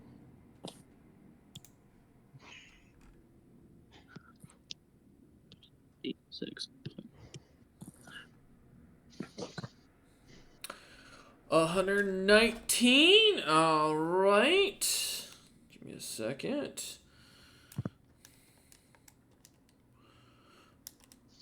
Okay. As you're once again your hammer slamming into the creature, as it does, you watch one of the boils slightly quake and begin to crack. The sounds of the liquid beginning to drain onto the ground.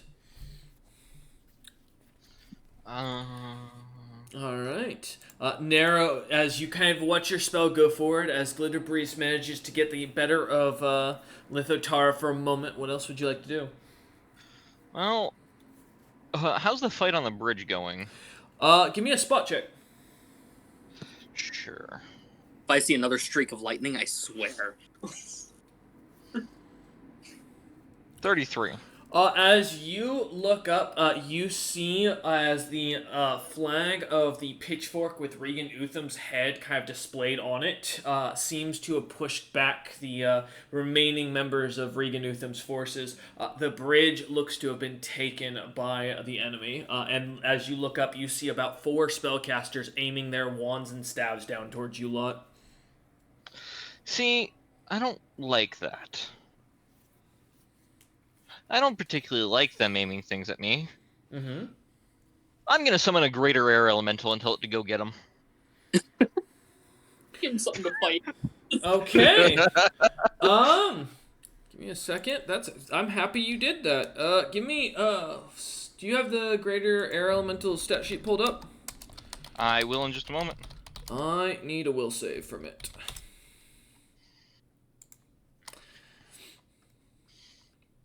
Which I believe for greater is like a +9.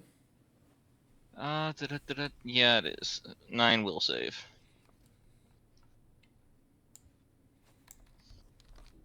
$21. I got a new friend! God damn it. Thank you, Nero! I can Remember- dismiss this, luckily. It is a free action. It is a free action to drop a spell. Immediately, if it doesn't follow my orders, it's dismissed. Alright, the spell is used, though, as you watch the thing summon and immediately turn to start attacking at you, and as it does, canceling the spell, the thing dissipates. Hopefully that got everybody else's attention up there, because of where I would have ended up summoning it. It would have been towards the bridge. I would have been walking. Towards the bridge. You're fighting a god right now. I think most of your party's attention is towards the giant being trying to beat Glitterbreeze down. I'm gonna be honest. If I kill the god, I think that other army's gonna fucking retreat. It's potential. But if Glitterbreeze isn't starting to get something like there's a weird thing nagging at the end of his or at the back of his neck, then I'd be shocked. At the end of your turn, Narrow, Dinktooth, you had a held action? Yes. I'm going to say Dinktooth takes a big puff from his blunt, coughs a couple times, and then says, "Let's rock. Let's rock." Oh no. And now, so I do have like a legitimate number of like calculated area. I don't like those. But what is important for the purposes of this spell and this one shot is the mountain is now animated and under Dinktooth's control permanently. Wait. Yeah. Wait, you animated the mountain that's got Velcomen in it. Yes. Wait, hold up. How? Wait a minute. Wait a minute. You heard about this little bits and pieces. God damn, I didn't. This is the animate spell seed. This is the last thing that he made. This is day 45. Are you serious? Did I approve this? Oh no. Betray the trigger will be Dinktooth and let's rock. Fuck! It's written right there. No. He said he was gonna do it. Under the ground center spot, choose will animate permanently under my control. This effect is dismissible when I wish permanent otherwise. Okay. It is dismissible, which is the important thing because I don't want Uthan to fucking hunt me down for this. I don't want my it's fine. Does it? It doesn't count as an elemental. No, because it's just the object. Fair enough. No, it's like an animated object. You fucking bastard! No, I should have known this was coming.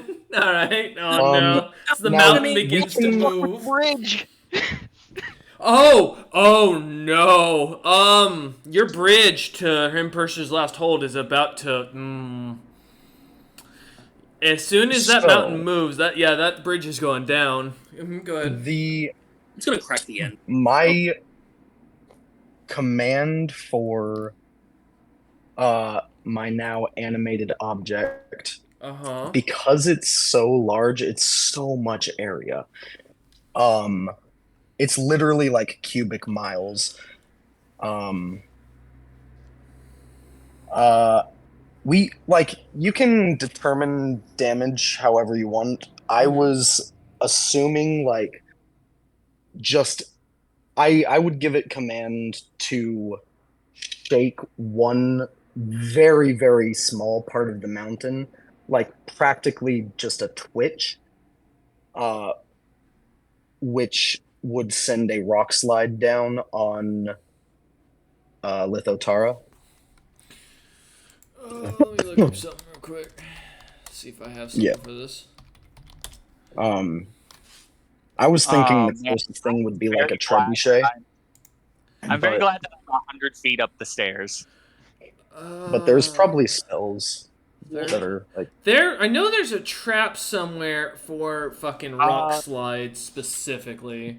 I have a very comparable spell that I know of. It's called Iceberg. Caves and collapsing. Iceberg? Yeah, it would be similar to Iceberg. It counts as, let's see, characters in the slide zone take 3d6 points of damage, or no damage on reflex. Yeah, there's an actual thing for cave-ins and collapses. It's listed here. It's based on a d6, but this is also assuming Let's see. Cave in and bury. That's a 15-foot radius. Oh god, I don't want to try and figure. What's the average width of a mountain? Iceberg is a 60-foot radius. Yeah. For what it's worth. But I like to do science facts regardless, no matter how I do everything, because it's easier to lean back on that for the future. Mountain ranges are typically 75 to 150 miles wide, so... That's the ridge. Radius of Mount Hood is 15 miles. Like for our closest kind of mountain in comparison. Yeah, got you. Okay. For what it's worth, Iceberg does it does basically 5/6 its radius in D6. So there you go. Based on calculations, that's roughly what it should be. Because it's about a D6 every... Technically, it's a D6 every 5 feet. I really undercalc that, but I think that's fine. I think that's fair. So, I'm going to go based on the mountain size, which is, if we go divide that into feet, and then we do that in the radius, like, for the distance, it's like 3d6 is for 15 feet. I'm looking at this. It's 79,200 feet for 15 miles, so dividing that by 15 gives me about that. As soon as I feel like the mountain is, like, starting to move, instead of stopping at the top of the stairs, I'm going to start running out of this cave. Well, you're still over on the other side of Lithotara. You haven't moved forward, to keep in mind. So you're still away from the mountain, on the opposite side of the mountain, in fact. But, yeah, no worries. I'll keep that in mind. Danktooth, yeah, roll for damage. I guess it's a reflex save, technically. Yeah. Sorry, I'm trying to find a dice roller that'll do that many for me. Oh, dude, you're gonna have to do a multiplier. Oh, for sure. You can't do that. You can't do that on in Discord. No, it's too high. So, I'm gonna be honest. I can't fail the roll, but if I roll a nat 1, I'll take full. So, all right, there's no way I can fail the reflex. So I'll still take half. But I think I found one. 5, 280. Okay, 5,280. Oh, this is gonna be rough. D6.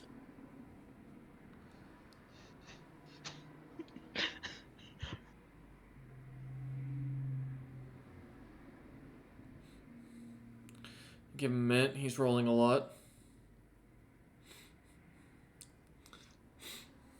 The biggest roll at the table thus far. Where's... Oh my god. I mean, Wolf usually ends up with the largest roll due to spells or some other shit, so this is expected at this point. He's got to defend that title, you know?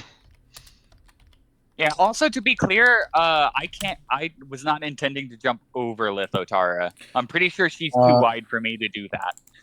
I think I broke the website I was trying to use. You can always hop on Roll20. Roll20 can do it. I'll just do them in sets of 100. That's fair.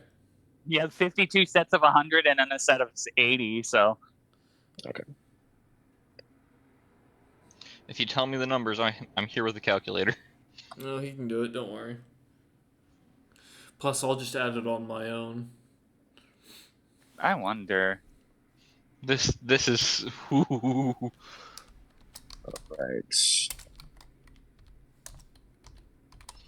I'm gonna see something real fast. No.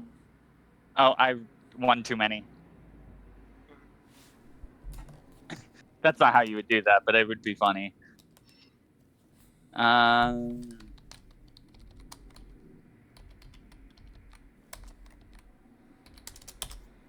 Nope. Yeah, no, that... Listen, I had to try.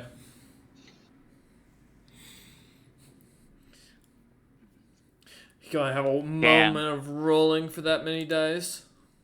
Yeah, sorry, No, take your time, you're good.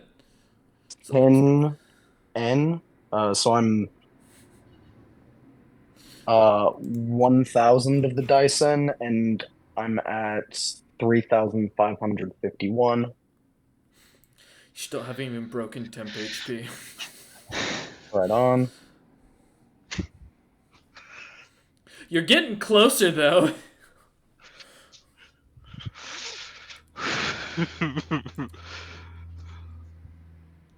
49 results omitted for output size. Oh, that's nice. Yeah, so that was. There you go. Well, he's got his own role, so let him do it on his own. But good to know that we can do it there. Yeah, doing sets of 50, 10d6 for 500 d6 essentially. Not bad. Yeah. I'm gonna grab a Okay, snack while he's trying this math. Yeah, sorry, this is going to take a second. Okay, yeah. It has to be 50 10d6s. Mm-hmm. It looks like. Glitter Practically. Or, Breeze in the background, waiting, like looking at the mountain crumbling down on him excitedly. Holy fuck, Cameron I just did a imagine math. Go ahead. yeah. For those watching at home, we'll take a quick 5-minute break while our player calculates his math. To you, there'll be no change, but we'll be right back. Alright, we return. What's the calc? 18,584 damage. Holy shit! Alright. Well, you've broken my temp HP. Huzzah! Thankfully, you can't do more damage than that in one turn on this creature, so... Oh, fuck. As the last boils kind of crack and break apart, you watch as the creature sheds its outer skin, this almost acidic, poxy-like slime, kind of translucent bits that begin to slide off it, sloshing to the ground as they do. Multiple tentacles beginning to plop out. You now count 8 of them in total as the creature now stands in front of you without any other bones. In the center of it, a glowing red orb that seems to be almost the size of Glitter Breeze's head currently. Alright. As the damage comes through, the rocks beginning to shake, slamming into the creature, causing its outer armor and shell to break open. Lithotara is up. And now, because I have no temp HP, it's 8 attacks per round. Thank you. Come here, my little fleshling. Boost my strength even more. Do it. But I'm not aiming for you because I can now manage to hit the person I've been looking to. Come here, Narrow. You're in danger. In reaction, I'm going to create 2 wards around me. Okay. Does that? What do I need to roll for note on that? You can decide not to attack Narrow. No, I'm still but going if to. you decide, okay, gotcha. Then that will be. Sorry, are these ranged attacks or No, these are physical martial attacks. Okay, these are gotcha. just natural Wanted to make weapons. sure. Yeah, these are natural I weapons thought just being so. slammed. Then it'll be. Sorry, that's. Take your turn. That's Will and. Can't just let me roll my funny numbers. No, it's gonna kill me. Yeah. Yeah. So for every time you pass through the barrier, that's a will save and a fortitude save. Okay. So if you're hitting him 8 times, that's 8 will and 8 fortitude. Well, I can't fail the fortitude, so that don't matter. But That's true. lowest roll is 57. Hey, it won. Is the that one? Is the Yeah. There is isn't the that fortitude? one. Is Go the ahead. fortitude save versus? Does it count for only creatures, or is it against objects as well? Because it's pretty important to make that distinction. Because if it affects No, objects, you can 100%. affect her. It affects other things, but not other physical things. Got you. Like it Okay. affects creatures and it blocks all divinations and mind affecting spells and abilities. Got you. Okay. So that's full. I think I'd say no, but that's probably DM choice. If it doesn't specify objects, it will not apply in this situation. Because Gotcha. most spells Alright, will specify objects specifically as a note for you. They're Yeah. they're pretty vocal about that. Lowest save is a 57. yeah, for a nat one, that will fail. That does fail. Okay. So one fail. That's it. Okay. They are confused as if by the insanity spell. I can't be affected by insanity. Lithotara is already insane. Yeah, Royce, those will all Okay, hit. but No, like confusion literally, is like a separate mechanically, effect. she cannot. If it's confusion, she can be confused, but she cannot mechanically be driven insane. Yeah, but No, insanity 100%. gives you the confusion effect. Oh. That's all. Well, yeah, the insanity spell gives the Confused confusion. That's just why it says insanity. Got you. The insanity spell is just a permanent form of confusion of the I do confusion not spell. need to be told it 3 times. I do appreciate everyone. I can look. I'm looking it up. Trust me. I do appreciate it. Alright. I got you. Okay. Thank you. I do see... For the 4th time, I do see it. I promise you. I can look it up. God damn. Alright. I appreciate that. Good to know. So, for that, on that, that'll mean, as far as it goes, I'm just double checking if this does apply. It does. Okay. So, the last one will be a D100, it looks like. Yeah. Okay. Where am I typing? Hold up. No, apparently not where I need to be. Okay. I don't know. I'm probably gonna go down here though. Yes. Give me a second for that last attack. That is a 6. Melee range is the closest to them. That's an argument there, because technically the Lemur and Glitter Breeze are involved in the same square, and technically there's no statement otherwise, so... I'll give it to Glitter Breeze on that last one, so I'll hit him instead. That is a fair plus 69 for that. So that last one is for you, Glitter Breeze. Dude, I have a 20 AC at this point. I figured. Alright. So with that, I will roll the 7 attacks first with Lithotara against... Narrow, and then the last one against, Goodbye, Narrow. It was good knowing you. Please save me, my scaled brethren. I have potions. That's 14, D10. Give me a second. That's 13 times 7. So that's 91. So that's for just base damage, 163 for the bludgeoning. Still up. Don't worry. Yeah. That's not going to be for long. 3 times, so 21. Alright, so that's 21 d6 for the acid. That's 91 acid. Are you immune to energy drain? No, I am not. I need 7 fortitude saves. But I do have a bonus to these saves. Okay. And then so. I need. Do you need 4 of these? 7. Sorry. 7. You get 20 plus. Oh man, I hope you don't become an undead that I have to destroy. That'd be pretty. It's okay. It's only 1d6 to be fair of con damage. 2 nat 20s. The lowest one. You only succeed 3 times. DC 32, my man. Oh. Alright, so let me do that. So it's only a D6 con. Yeah, 1, 2, 3, 4. Okay, so 4d6. 18 con. is drained from you. Does that drop you to 0 by chance, Nero?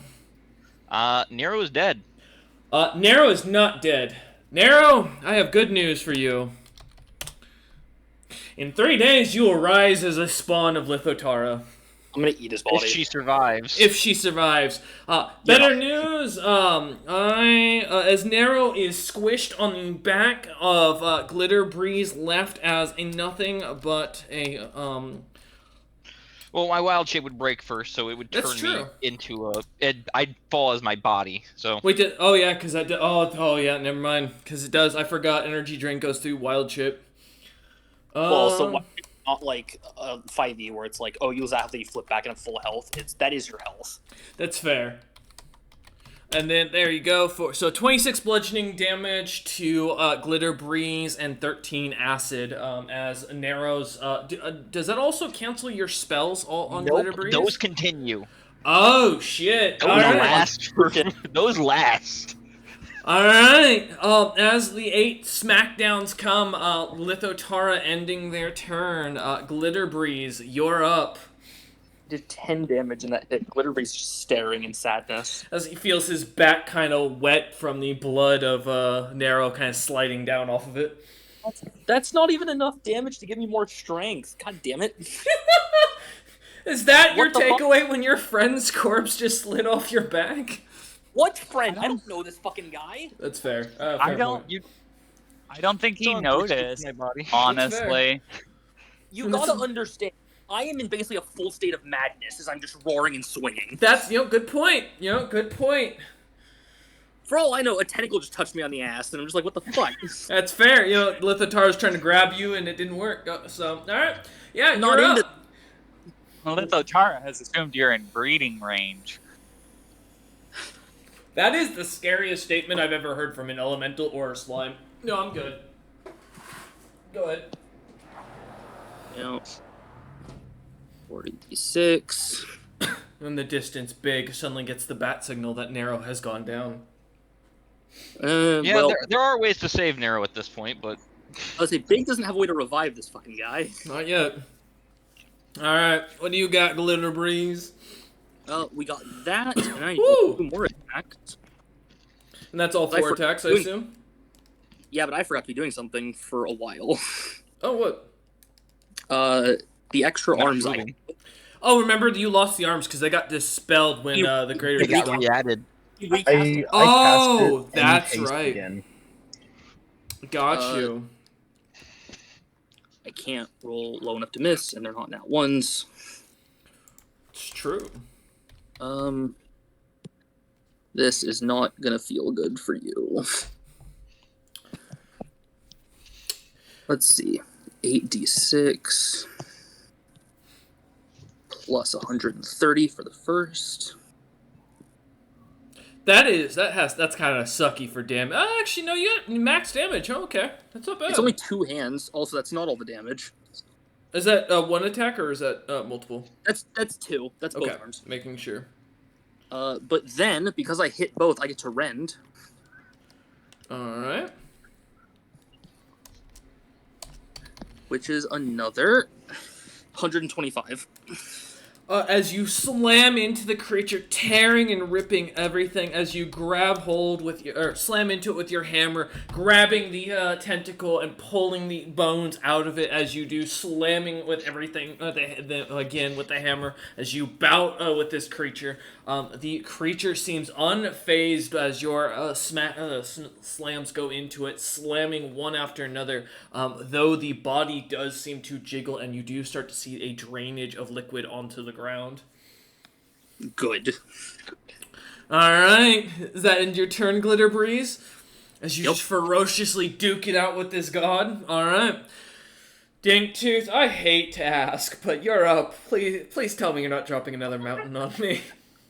Well, did my turn get skipped? No, you're after Dinktooth, yeah.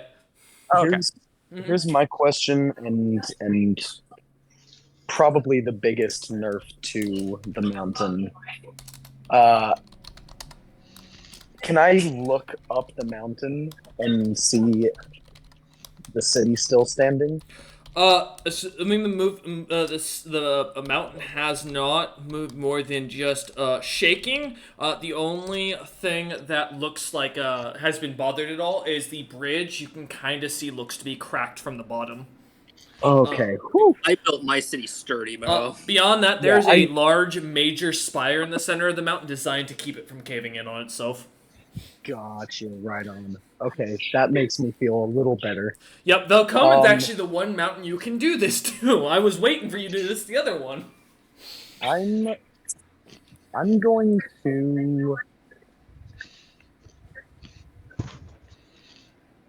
because I have so many miles of this just raw ground and earth animated. Mm-hmm. I'm gonna try and have it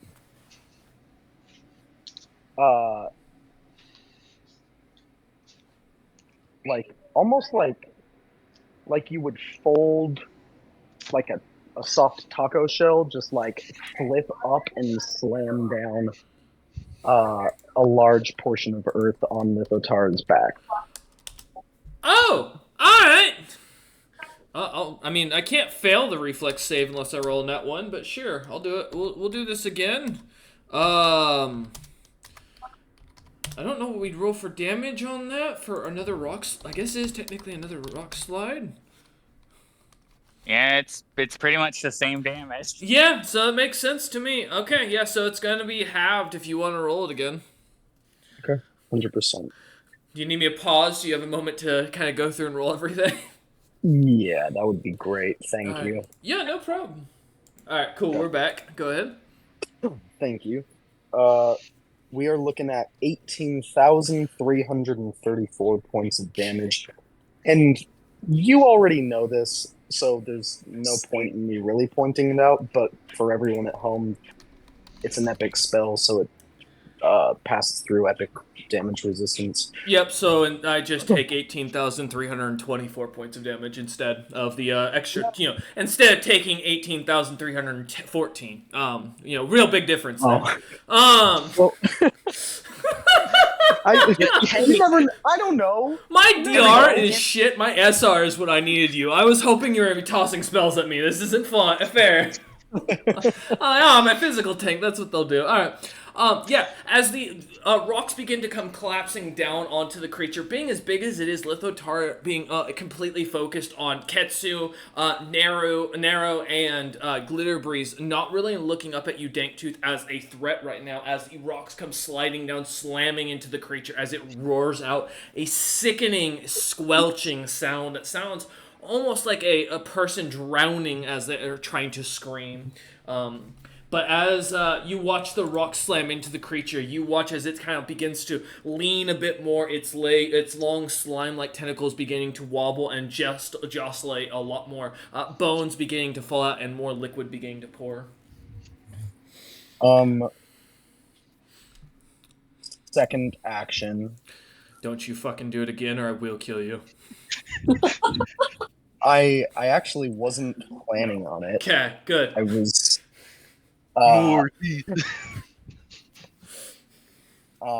what's it called? Oh yeah. I want to try a dimensional anchor. Oh, okay. On Lithotar. I mean, I do currently have a sizable boost to get through spell resistance for her. it's also a touch attack, so... but go ahead and roll, yeah. Spell resistance first and then touch. Yeah.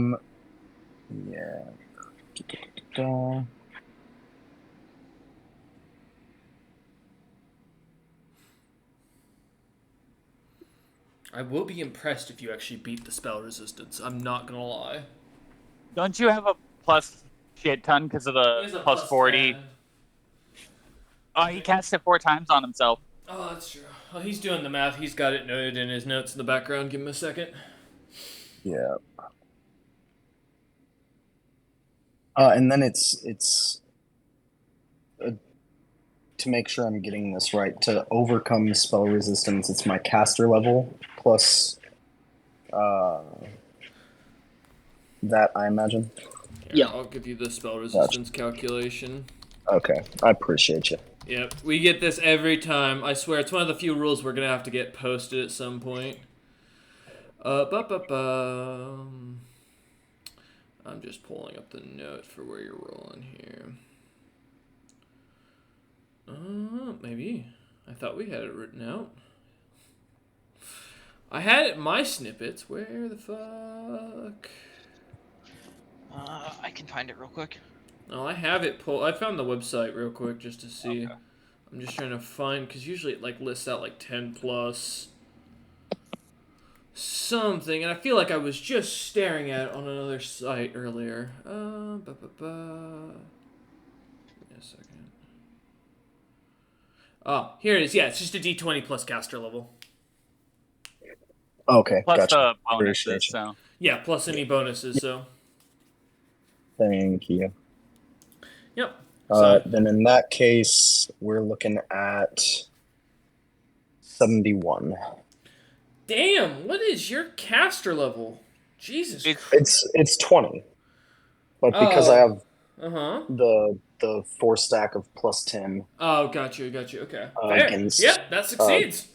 hers, yeah. Fucking criminy. I don't think there's a way to get that natural spell resistance. I mean, I got Paragon on this template, and I don't think I could get plus 10 or that higher on the spell resistance. Like, damn. Oh my god. Alright. Okay. I do have to make sure I actually hit her with a touch attack Yep. first. That's the next part. And I'm gonna tell you right now, her touch is not not gentle. it's the same as her regular AC. So No, it isn't. Oh, it's one lower technically. But that's due to a boon effect. That's not due to something you miscalculated. Don't worry. That is 56. Fuck you. Yes, that hits. No. All right. It's gonna hurt. Oh no, it does no damage. She just can't escape. She can't like plane shift away. In case that ever. You know what's funny? One of the negative effects of her setup, she can't teleport away anyways. She can't leave this plane. Like, even temporarily, she can't leave this plane. So you got that, good news as you watch as this bright, like, anchor kind of appears tying around the creature holding it down. I'm gonna let Dang believe that he did that. Fair. For what it's worth, there is an additional effect that Dangtooth may not have known about or did know about. She can't discorporate. That's also true. That's a thing that gods can do. Even if she could have discorporated and gone to the center of this realm and reconstituted, you prevented her from doing that. Her soul will sit where it is when she falls. Oh, that's nice. We'll see how this goes. Ketsu, you're up. I'm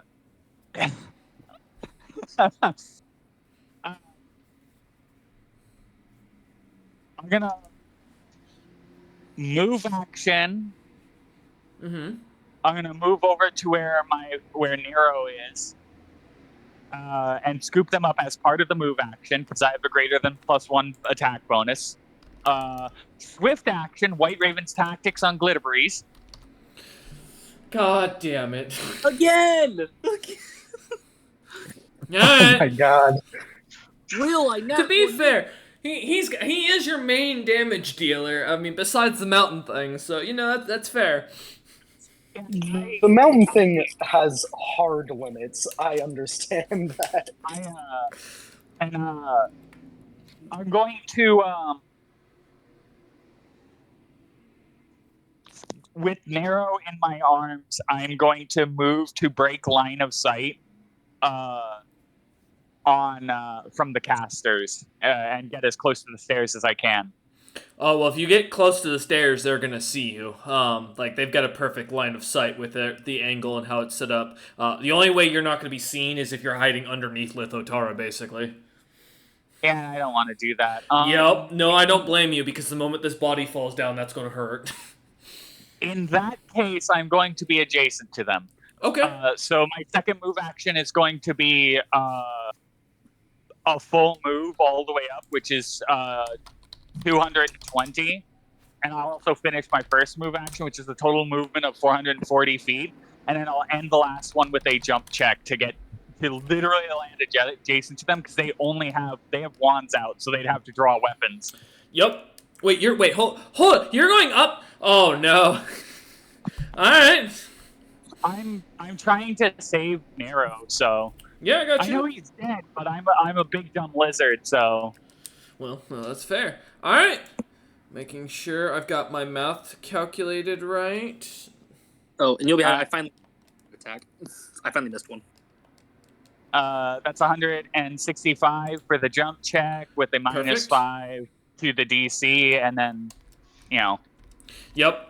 As you jump nimbly away, getting yourself out, as close to out of a direct shot line of these individuals as possible. As the wizards kind of on the bridge, eyeing you up as you vanish, or kind of somewhat vanish from their attention for a second, and kind of as they look about, looking and focusing towards the one making the mountain rumble, as he continues to make it quake. You're sure that they could probably see if they pay attention, but as they look over, they don't seem to at all look your way, as you kind of watch on. Ketsu. yeah. And while I'm passing by Danktooth and Glitterbreeze, I just say, sorry, but I don't want anyone to die here. I'm going to rescue Nero. Okay. Just let him know what I'm doing. Yeah. And then Glitterbreeze say, "You got this, bro." Look, Got you. There's a kaiju roar. Yep. which is my White Raven tactics for Glitterbreeze. Got you. Okay. Danktooth flicks a blunt in their direction. Okay. Got you. As they In case they want it. All As right. they're passing by. Hey guys, a blunt just it. appeared in the afterlife. It tastes really weird. I'm chewing on it now. Oh no. What? No. Yeah, that's narrow. All right. Maybe Ketsu. Maybe you found an Maybe let him individual die. who's as dumb as you, or at least what they assume you to be. I don't know what your intelligence is, so I don't want to assume. But being a giant drake, you never know. Most of the I have drugs a near the 14. experience you actually have to Oh, eat. you're actually more intelligent than average. Yeah, Tetsu just pretends and Oh, also okay. doesn't like to think. Ah, It's that's weird. fair. It's she chooses not to think most of the time. Like, think of it as like Goku. Goku is actually very smart. He's displayed this numerous times, but he usually is just not paying attention to that. Battle tactics. Battle tactics. He's Yeah. smart at. We'll call it. I wouldn't put him in a room to do arithmetic. But no, This that's is your fair. This is your friendly reminder that Goku does the taxes for his family. I know. Don't get me started on that. But there's also another story to that. But okay, yeah, as you rush or kind of jump up, getting out of any focal point and kind of trying to make it so you're as focused as possible, having Narrow with you as you get away. The caster still focusing towards the individual that's making the mountain rumble, and Lithotara still locked in like almost a death battle with Glitter Breeze down below. As you manage to get kind of out of sight, out of mind. All right. As that ends your turn, Ketsu, Narrow, I will give you an option. You can choose to make 2d20 saves, or you can choose to only make one. It is your choice. I'll make the one because I actually get a bonus to these. Okay, yeah, I'm gonna have to kill you permanently. I got you. Ah, it is a success. Nice work. All right, one success. Yeah. Being a Reaper Druid, I get a +4 to death saves. It's true. Not even Goku can beat the IRS. That's disgusting that you get a +4 to the saves. As this continues on. I mean, he's a druid of death. It No, kinda makes yeah. sense. It makes sense, yep.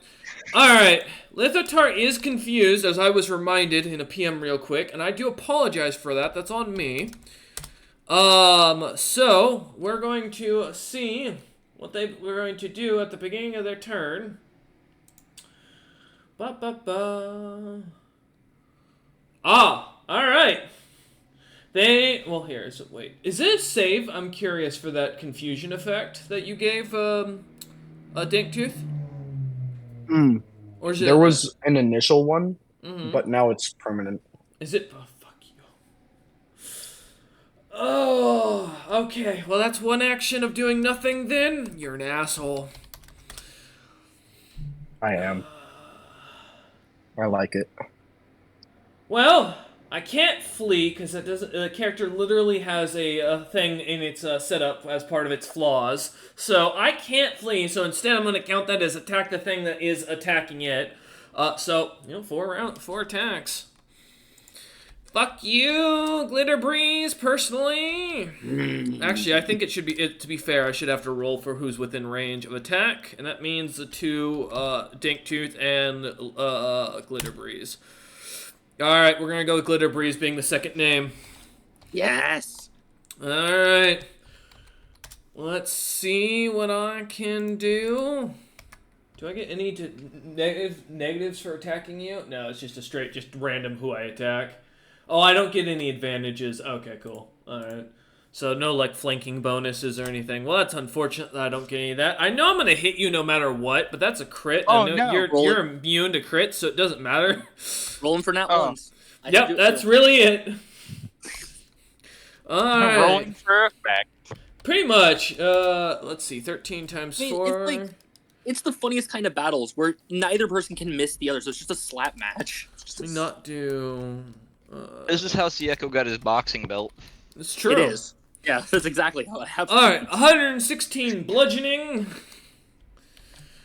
Oh no. I have to roll the acid. Oh, you're gonna heal as much...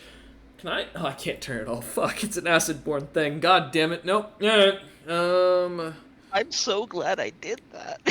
4 is 12, so that's 12d6.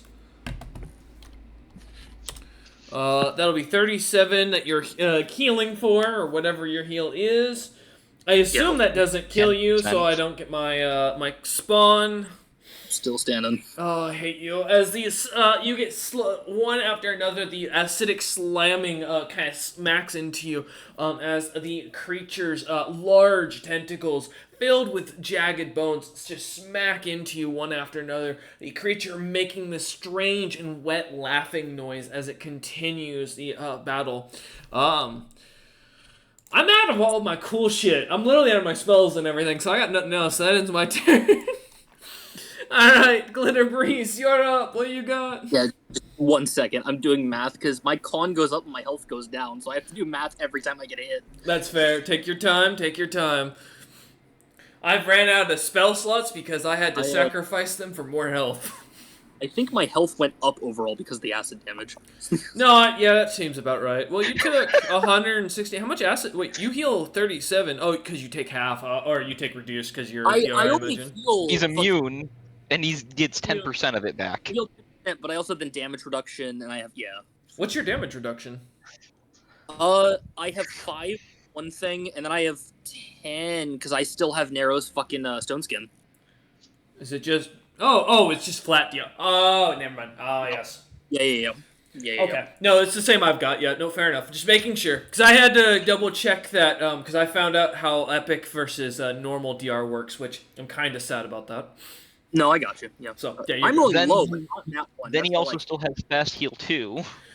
Yep. Every was below a 20, but they weren't nat ones. 2 of them were 2s, though. Almost. Let's... Yeah, almost. How many is this? How many dice is this? 60... 56? Yeah, okay. 56 d6.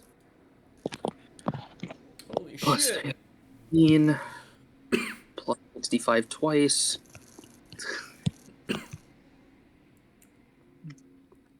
Oh, the average 3.5 player. This is what the TI-84 industry survives. Holy shit. Bonk. God damn it, can you stop taking massive chunks? Holy, you're nearly You dropping me 1,000 HP. You keep making me bigger. Oh, fuck. I want you to Alright. know, oh, these growing boosts don't end until the battle ends. Yeah, as you slam back, swinging with all your might, the hammer slamming as good as it gets, as you crack more bones, slamming into the slime, watching it quiver as it does. Fuck me. Okay. Alright. Is that end your turn, Glitter Breeze? Yep.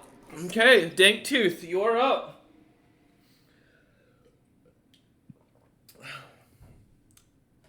I think Dank Tooth is mute. Yep, he may have stepped away for a second. Oh, there he comes back. Welcome back. Thank you, my bad. No worries. How are you feeling? Feeling great. So to be clear, I'm in range for their melee attack. Technically, you all, well, you all are except for Ketsu, who just jumped away. You would still be within. Because my range doubled after I lost the fucking extra skin I had that you guys just took off my temp HP. The pimples. Gotcha. Yeah. Yep. I'm now 600 feet away. Yep. So Gotcha. then I can't hit Ketsu or Nero, but I can still hit you within range. Do I get a feeling that like its range is like 600, like 590 feet, like they're just outside of it, or like is it like roughly this creature can hit anything within 300 feet of it right now. okay? And roughly that's what you can tell from where the tentacles are extending from around it. Gotcha. First action, I'm going to dimension door up 450 feet. Oh no? Okay. So I am hopefully out of melee range. Yep. And second, because I have some spell slots left to burn,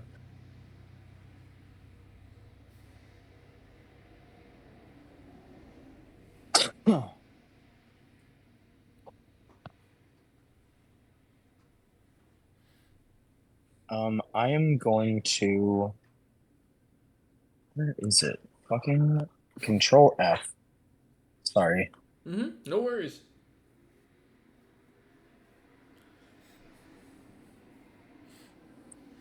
This is what I don't think Danktooth has ever seen Glitter Breeze this big, because I don't think anything could last long enough.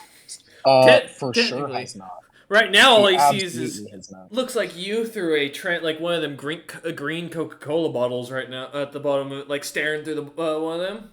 It's all foggy, and you look like you've been enhanced to a massive size. I am fucking, is it Pickle? The guy with the giant, like he looks like a meatball with muscle. Uh-huh. He's ready to go at it. I'm waiting for you to try and well, I know, to be fair, I know you can't grapple me, but I'm waiting for the tempt. No. Come on. I figure you're gonna slip through me or something. You look ooze-like. I am now. It wasn't earlier. I didn't want to grapple the weird rock creature. Aw. I just know that I can roll too high for you to grapple me. Probably. I only have a plus 26. If it wasn't for the staircase, I was going to Shadow of the Colossus climb Lithotara to get a jump attack on her. That was an original plan at one point. Oh god. Alright, Danktooth. Okay, I'm launching 5 orbs of force at her. Oh no. Hold up a minute. Now this isn't gonna look like much compared to fucking Glitter Breeze. When you say force, you mean Sonic, right? No, I mean force. Oh, is it actually force? Okay, good to know. Yeah, it's just called Orb of Force. Okay.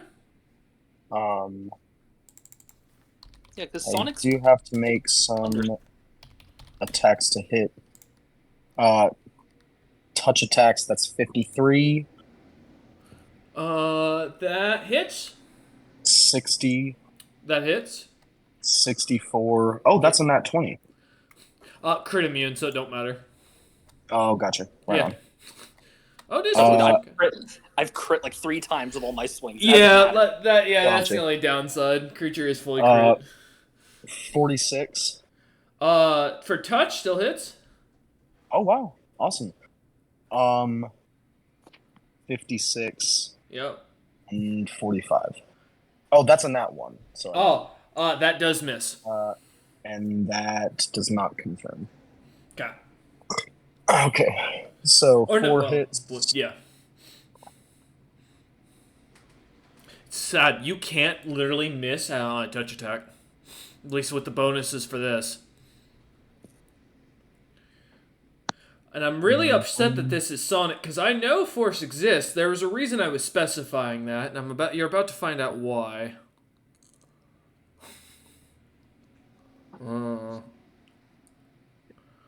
Yeah, force damage does exist. I didn't think it. For a second when I was writing this, I was like, "Oh, that's not a 3.5 thing. It's like a third edition thing." So no one will take force damage. Yeah, no, it's Thundering doesn't exist because that's the 5e. Yeah, because that's the combination. That's what Sonic becomes. Good. Yep. That is 242 points of damage. Okay. That's gonna be times 2, so that's 484 points of damage.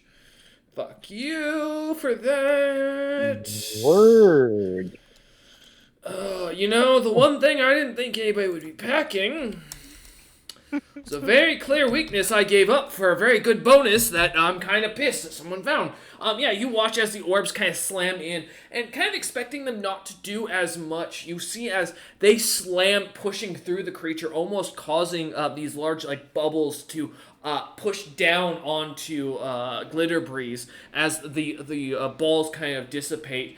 The creature seems to almost a few of these skull-like tentacles turn towards you and start looking up. The sudden wet scream of a drowning individual can be kind of heard towards you as the creature suddenly takes note. I appreciate that Vicaret's favorite damage type is still, Mm-hmm. Yep. getting my knowledge. Alright. Word. Yeah, that's the end of my turn. Right. Oh, yeah, no, it's a good thing you didn't bring Vicaret. I'm happy about that for this, because that was one of the things I was banking on. Ketsu, you're up as Danktooth ends his turn. Okay, so you said that you had potions on you. Are they clearly labeled in Draconic or Common? Common, I'd Yes. assume. They'd be clearly labeled as potions of moderate healing. Okay, I'm gonna random one of them down. You're drinking one. You don't get a say in this. All right, perfect. So he's choosing to fail his drinking contesting. All right, got you. I mean, to be fair, he's unconscious. It'd be pretty hard for him to succeed, but I'd hear an argument if he had one. No. I break his neck so he's paralyzed. And Okay, got you. Oh my Okay. god. Oh, goddamn! No, I'll roll the 2d8. Calm down.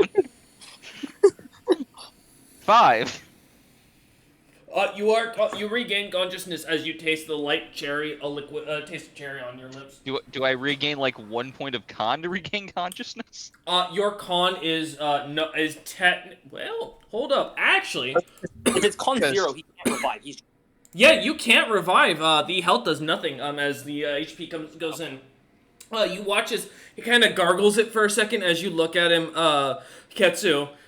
You've seen usually when people drink the pink liquids, they get up. This one's just drowning.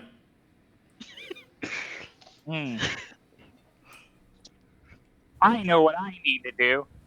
I'm going to. How big are you, by the way? I'm a small creature. I only weigh 125 pounds.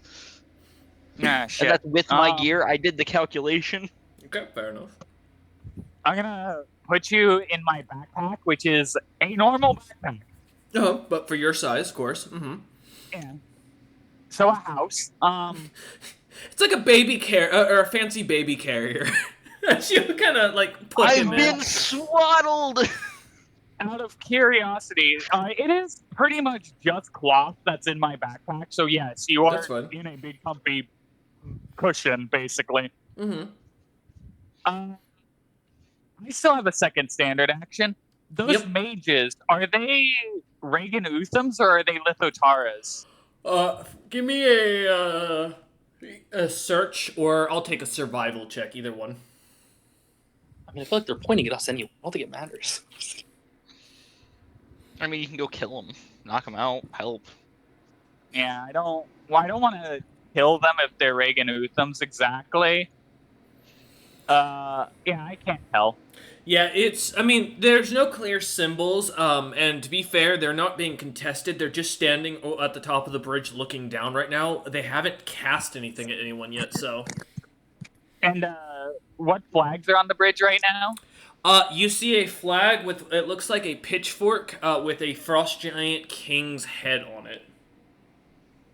Looking very similar to Regan Utham.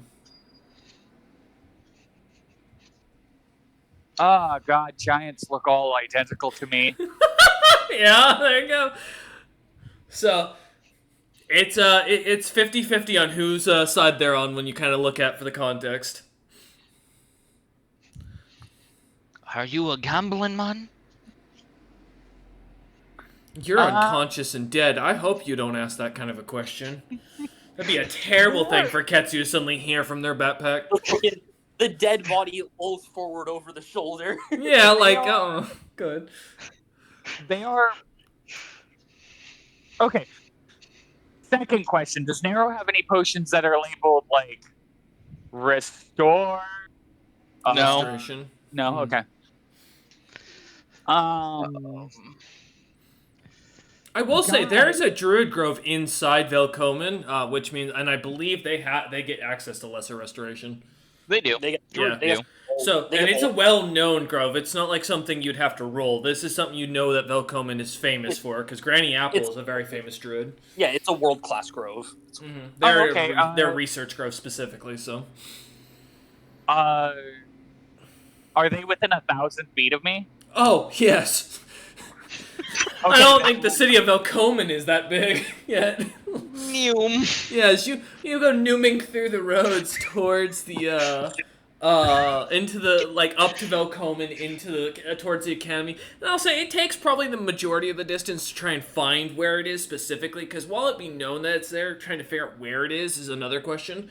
But I'd say, yeah, as you get to the doorstep. The idea that the guards are like, they see me like look towards the gate, and one of them's like, "Watch this, we're gonna stop this lizard from coming in because lizards aren't allowed." And then there's like a breeze, and then I'm gone, and they're like, "What the fuck?" Oh, it's kind of like the Looney Tunes thing. There's just an after image of you standing there by the time they look back, and then it fades slowly, and then they're wondering if you just cast invisibility.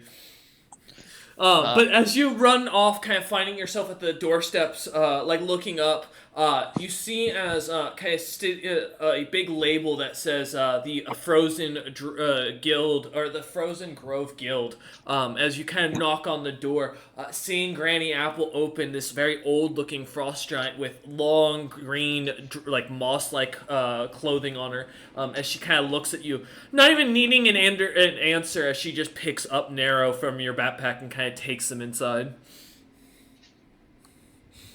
Did she leave the door open, or? She does. I'll go in and watch. Okay. Is that where you're gonna? Mm-hmm. Don't let me get robbed. It is very clear that I have no idea what she's doing. Oh, that's I fair. have no magical. I literally zero magical talent. Fair. Aside from being able to cast lightning bolt and darkness once per day, With or 3 times per day. With Ketsu running, and then with the potion attempted to feed you the potion, I'll say that kind of finishes your actions out, unless you had something like a swift action or something like that. No, I can't. I can't make it back to the battle this round. Yeah. But I will recharge my maneuvers. Okay. Because next round I can get back to the battle. No worries. All right, as you kind of watch over the old frost giantess's shoulder, kind of seeing what she does with Narrow. Narrow, on your round, as you're placed down on the table, give me a death saving throw, real quick. That is a fail. However, Granny Apple is going to make that a success. Based on one of her spells, which I can't reveal because that would give us something for another character later. But I'll explain that later. So as you watch Ketsu, some vines kind of wrap around Narrow, and Granny Apple begins to speak a strange ritual in Druidic as she makes the vines glow, and a almost pulse is sent through Narrow's body as they kind of lightly jump and. There's a moment of fluttering of the eyes before Narrow goes back unconscious. Alright. Granny Apple is going to just roll something real quick. Okay, she succeeds. I am kind of glad that I didn't play one of the Coven of Scattered Ashes for this. Yep, good thing too, because Narrow, you are up as Granny Apple succeeds on the second check. Immediately causing your body to regain. You regain 2 points of con temporarily. You have this for the next hour. Oh god, I need time to change my spells. Yeah, you do. As you kind of awaken, feeling your body very weak, Ketsu, you see as the body of Narrow is sunken in, white, very almost colorless as they seem to kind of lean up, almost looking like they haven't eaten in days. Similar to that Baki scene after he ingested all the poison as a good perspective. Alright, but as Narrow ends Granny Apple's turn, she can only do that once. Lithotara is up, and I have to roll something for what Regan Utham figured out, thanks to Danktooth. With mods, Danktooth, I hate you! Whoa, what's up? Give me another fucking 5,028 d6. Oh my god. Utham's doing something. Here he goes. Utham is doing something? Utham figured out something in the background with his intelligence roll. Utham has now figured out he can shake the mountain. To be fair, Utham's a very man. Yep, so I'm just going to have you roll it since you're the one who came up with it, and I don't want the headache of figuring the math out real quick. Hey guys, Sure. I can fix myself. It'll just take a bit. Hey man, we can finish this. I'm not planning on coming back down there. I might go and I might tell fucking the one who saved me to go deal with the bridge. I will. Okay. Mm-hmm. I do want to ask. Yes. Did he figure out the epic spell? No, there's something else he's doing. Okay. There's another 100%. party mate of his that's giving him access to what you did. Okay, cool. Just wanted to make sure, because the one that I created was contingent on No, I having figured. a lot of things helping, yeah. No, one of the characters amongst his little group has the feat for epic spells. That's the only reason I'm able to do this, because I was reminded I had a question sent to me, and as a reminder. For those who don't 100%. know, while you're doing the math real quick, I'll list out what you saw from Ketsu's perspective is Regan Utham, Hroten, the right hand of being the construct of Regan Utham, the bee folk that was the Slod fellow, and the first flame, which was the tiefling at the very end. That I didn't mention because of his slowness due to armor. Which one of these individuals has the ability to cast epic spells and has an epic spell called Copy, which allows him to, at the cost of his constitution, he can lose up to 20 points in exchange for being able to copy a single epic spell for one day. I wonder if it's the 40th caster. Just at a super reduced DC. No and yes, there's some really bad negatives for him doing this, because it's a thing with his health thing that I set him up with, but yeah. Gotcha. So I he can doesn't roll have a the ability to DC do this more for than mechanics. twice. Oh, DC-wise? No, I have something for the mechanics, don't worry. I'm gonna roll. Which, to be fair, I can't fail the reflex save, so... Man. Come on. Gotcha. Yeah, so I'll be Okay. taking half no matter what, yep. So I just need damage rolled, and that's what I figured. When we come Oh, ask what gotcha. the No, first flame yeah. did today, it's gonna be, I killed a god. Not necessarily. Um, No, I don't so think we're I can do looking enough at damage. 18,644. I'll list that out. Divide by 2. 18,644. Okay. There. Yeah. Cameron, don't you take this kill from me. No, he's not. He's just got. It's still halved because I still because of the save. So that leaves me at 6k HP, which is still a decent amount, but that just took me down from 16. Fuck me. Oh damn. All right. I can't do that Looking again. at Glitter Breeze like, I didn't do it. Yeah. That one wasn't me. As Regan Utham's party is able to do so, the bridge shaking and cracking. As of note, Lithotara is up on the sixth round of initiative. All right. Well, there's only one striking target, unfortunately, and I can't leave it until I move or until I finish you off. So. You ain't finishing shit.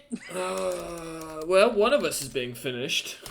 I know, and I know who it is. Just really quick before. Oh, I've got to roll. That's right. That's a good point for the confusion. Yes, what's up? Yeah, sorry. No, that was just what I was gonna.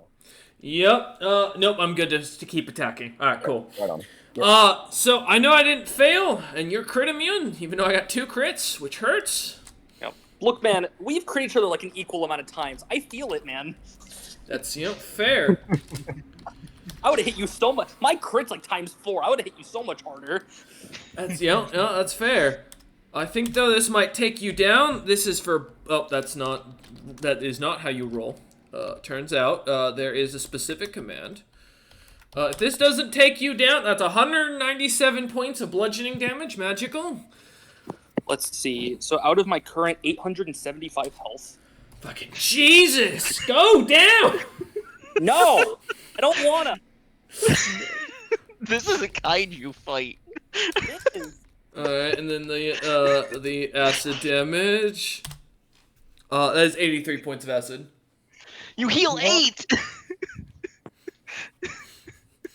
And you get more strength and more constitution. God fucking damn you! And you're immune to energy drain still. I can't do anything to you. Literally, my whole scary thing is I just killed one of your companions to prove a point. I Come have on. 171 strength. Fuck you, just die. To Alright. give you an idea, Glitter Breeze just lost 62 HP total because I of the know. gains and losses. It's Not horrible. counting- It's horrible. No, I'm catching on to the build. It's killing me here. Alright. I'm happy I'm max HP. I honestly really am now. Glitter Breeze, you're up. Oh, wait. Doesn't all healing get converted into poison damage? This isn't healing though. That's the difference. Yeah, it's not healing, sadly, so. Healing. It's a weird side thing. No, Oh, okay. and that effect is still going on. It goes on until Lithotara goes down. However, it's only for those standing in the muck for the most part, so has someone Okay. decided to float up. Yeah, he's letting me have my kaiju fight. That's fair. Let's see what you got. I have extreme aggression.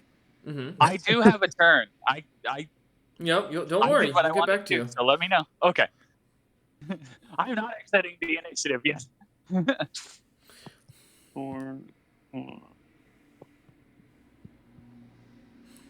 see what we got. Oh, 5 attacks, I assume? 6. I hit all 6 this time. Alright. Well, sorry, 7, because the rend is technically its own thing. Oh, God. Okay, 7. Alright, so that's good to know. 7, 4, 3 not. Oh.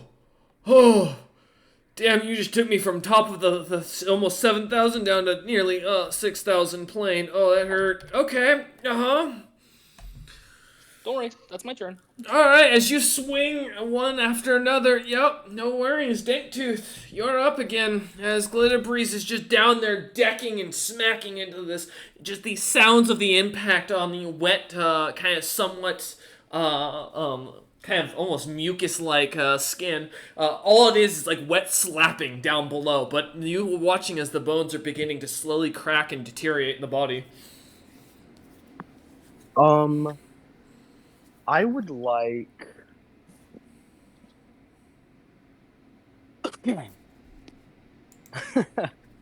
I would like to spend my turn just pondering what just happened and try, like, if you'll allow me, try Yeah. to roll spellcasting to realize that there is a new seed for epic spells called Copy. Yeah, go ahead and give me a spellcraft. Thank you. I say, this is gonna be interesting if you figure out where this spell comes from, because you've met this character with multiple of your characters.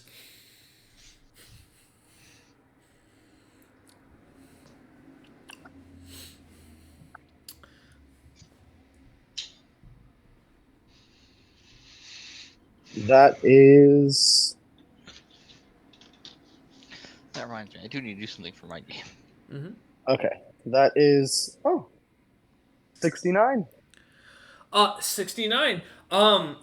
Yes, you do realize, you also realize that this individual is drawing power from a being from the plane of Moors, called the Phoenix. I will give you some post-session lore updates on that later, but if you recall who the Phoenix is, you'll probably catch on to a little bit of the story. Yeah, right on. Yeah, I think that's my turn to figure that out. All right. Ketsu, you're up. I move back adjacent to my friend Glitter, and I give them another turn, and I turn around and start to leave. Do you not have wait, do you not spur attack of opportunities with your... Do you have that feat? I do provoke attacks of opportunity. Okay, cool. So when you run away, you will be getting attacked, just as a heads up, but not before Glitter Breeze gets his attack. As you rush down the mountain like a thing of smoke in the wind appearing next to him. To be fair, it will be next turn when I get op attacked. It won't be this one, because I literally just arrive and do that. Oh, okay. Got you. No worries. I have to run to get here. True. Aw. I missed a hammer. Now I'm sad. Oh, no. What? I missed one of my hammer swings. Oh. Yeah, right. It's terrible. It is. It's a tragedy. It really is. I also wasn't expecting another turn. I was in the middle of doing math for something. Dying. 315. If I lose one. Yeah, okay. Oh! Alright, Glitter Breeze. How would you like to do this? Was requested to give the people's elbow. Oh, hell yeah. But I like flying up in the air and just shotgunning downwards with fly speed. I imagine the shovels guarding these elbow. As Ketsu kind of comes rushing down, tapping you onto the shoulder and pointing out the diving point where they had dove over the creature earlier, kind of giving you a nod as you two almost naturally come to an understanding. You turn, rushing at top speed towards the stairs, jumping from the same incline that Ketsu had earlier, with elbow out and the shovel right next to your arm as you just go straight down into the center of it, watching as the core shatters, cracking apart, the creature's body splitting almost into a massive liquid, dropping to the ground as the core the actual center of the inner core comes falling to the ground beneath you, a small red orb dropping underneath the ground, or slamming into the ground underneath your weight. As you come colliding down, Ketsu, the acid rain kind of splashing down onto you. Expecting it to hurt seems to almost immediately heal you. Any damage you have taken during this battle returns back to full, as well as adding 200 temp HP. And then fight's over. I immediately shrink back down to my normal strength. There goes all the muscle mass. As you shrink back down to this, what, I think you're small, right? No, I'm still in colossal form. It's just that all that built up strength that I was getting from her hitting me goes away because that's how As you deflate like a almost losing almost like a balloon man calf, losing the expanded out muscles as you go back to your more lengthy build. I lift the core and I scream to the city, "Where is your god now?" You see as above, as many of you look out in the distance, it looks like the armies are beginning to fall back. The bridge, it looks to have an airship near it as people are rushing onto it. There looks to be a small battle happening there. As you look in the distance around the field and all around you, the army of eldritch giants and what look to be a lot of shadow and ocean giants seem to begin to slowly back away into the forest, or some, and with some beginning to run. These sounds of bog giants beginning to sprint and scream as the army begins to break. As it does, kind of almost above, you see as Regan Utham begins to raise the flag on the bridge for his own sigil, as people begin to cheer, roaring as out your guys' names. The chant Glitter Breeze, Danktooth, Ketsu, and Narrow kind of reverberating across the battlefield and across the bridge and city as the day goes on. A feast held in your honor as you lot begin to break up the loot amongst you and the other mercenaries for everything that's been taken, being given first pick of everything. And with that, we thank you all for watching the death of Lithotara. We will see you next time.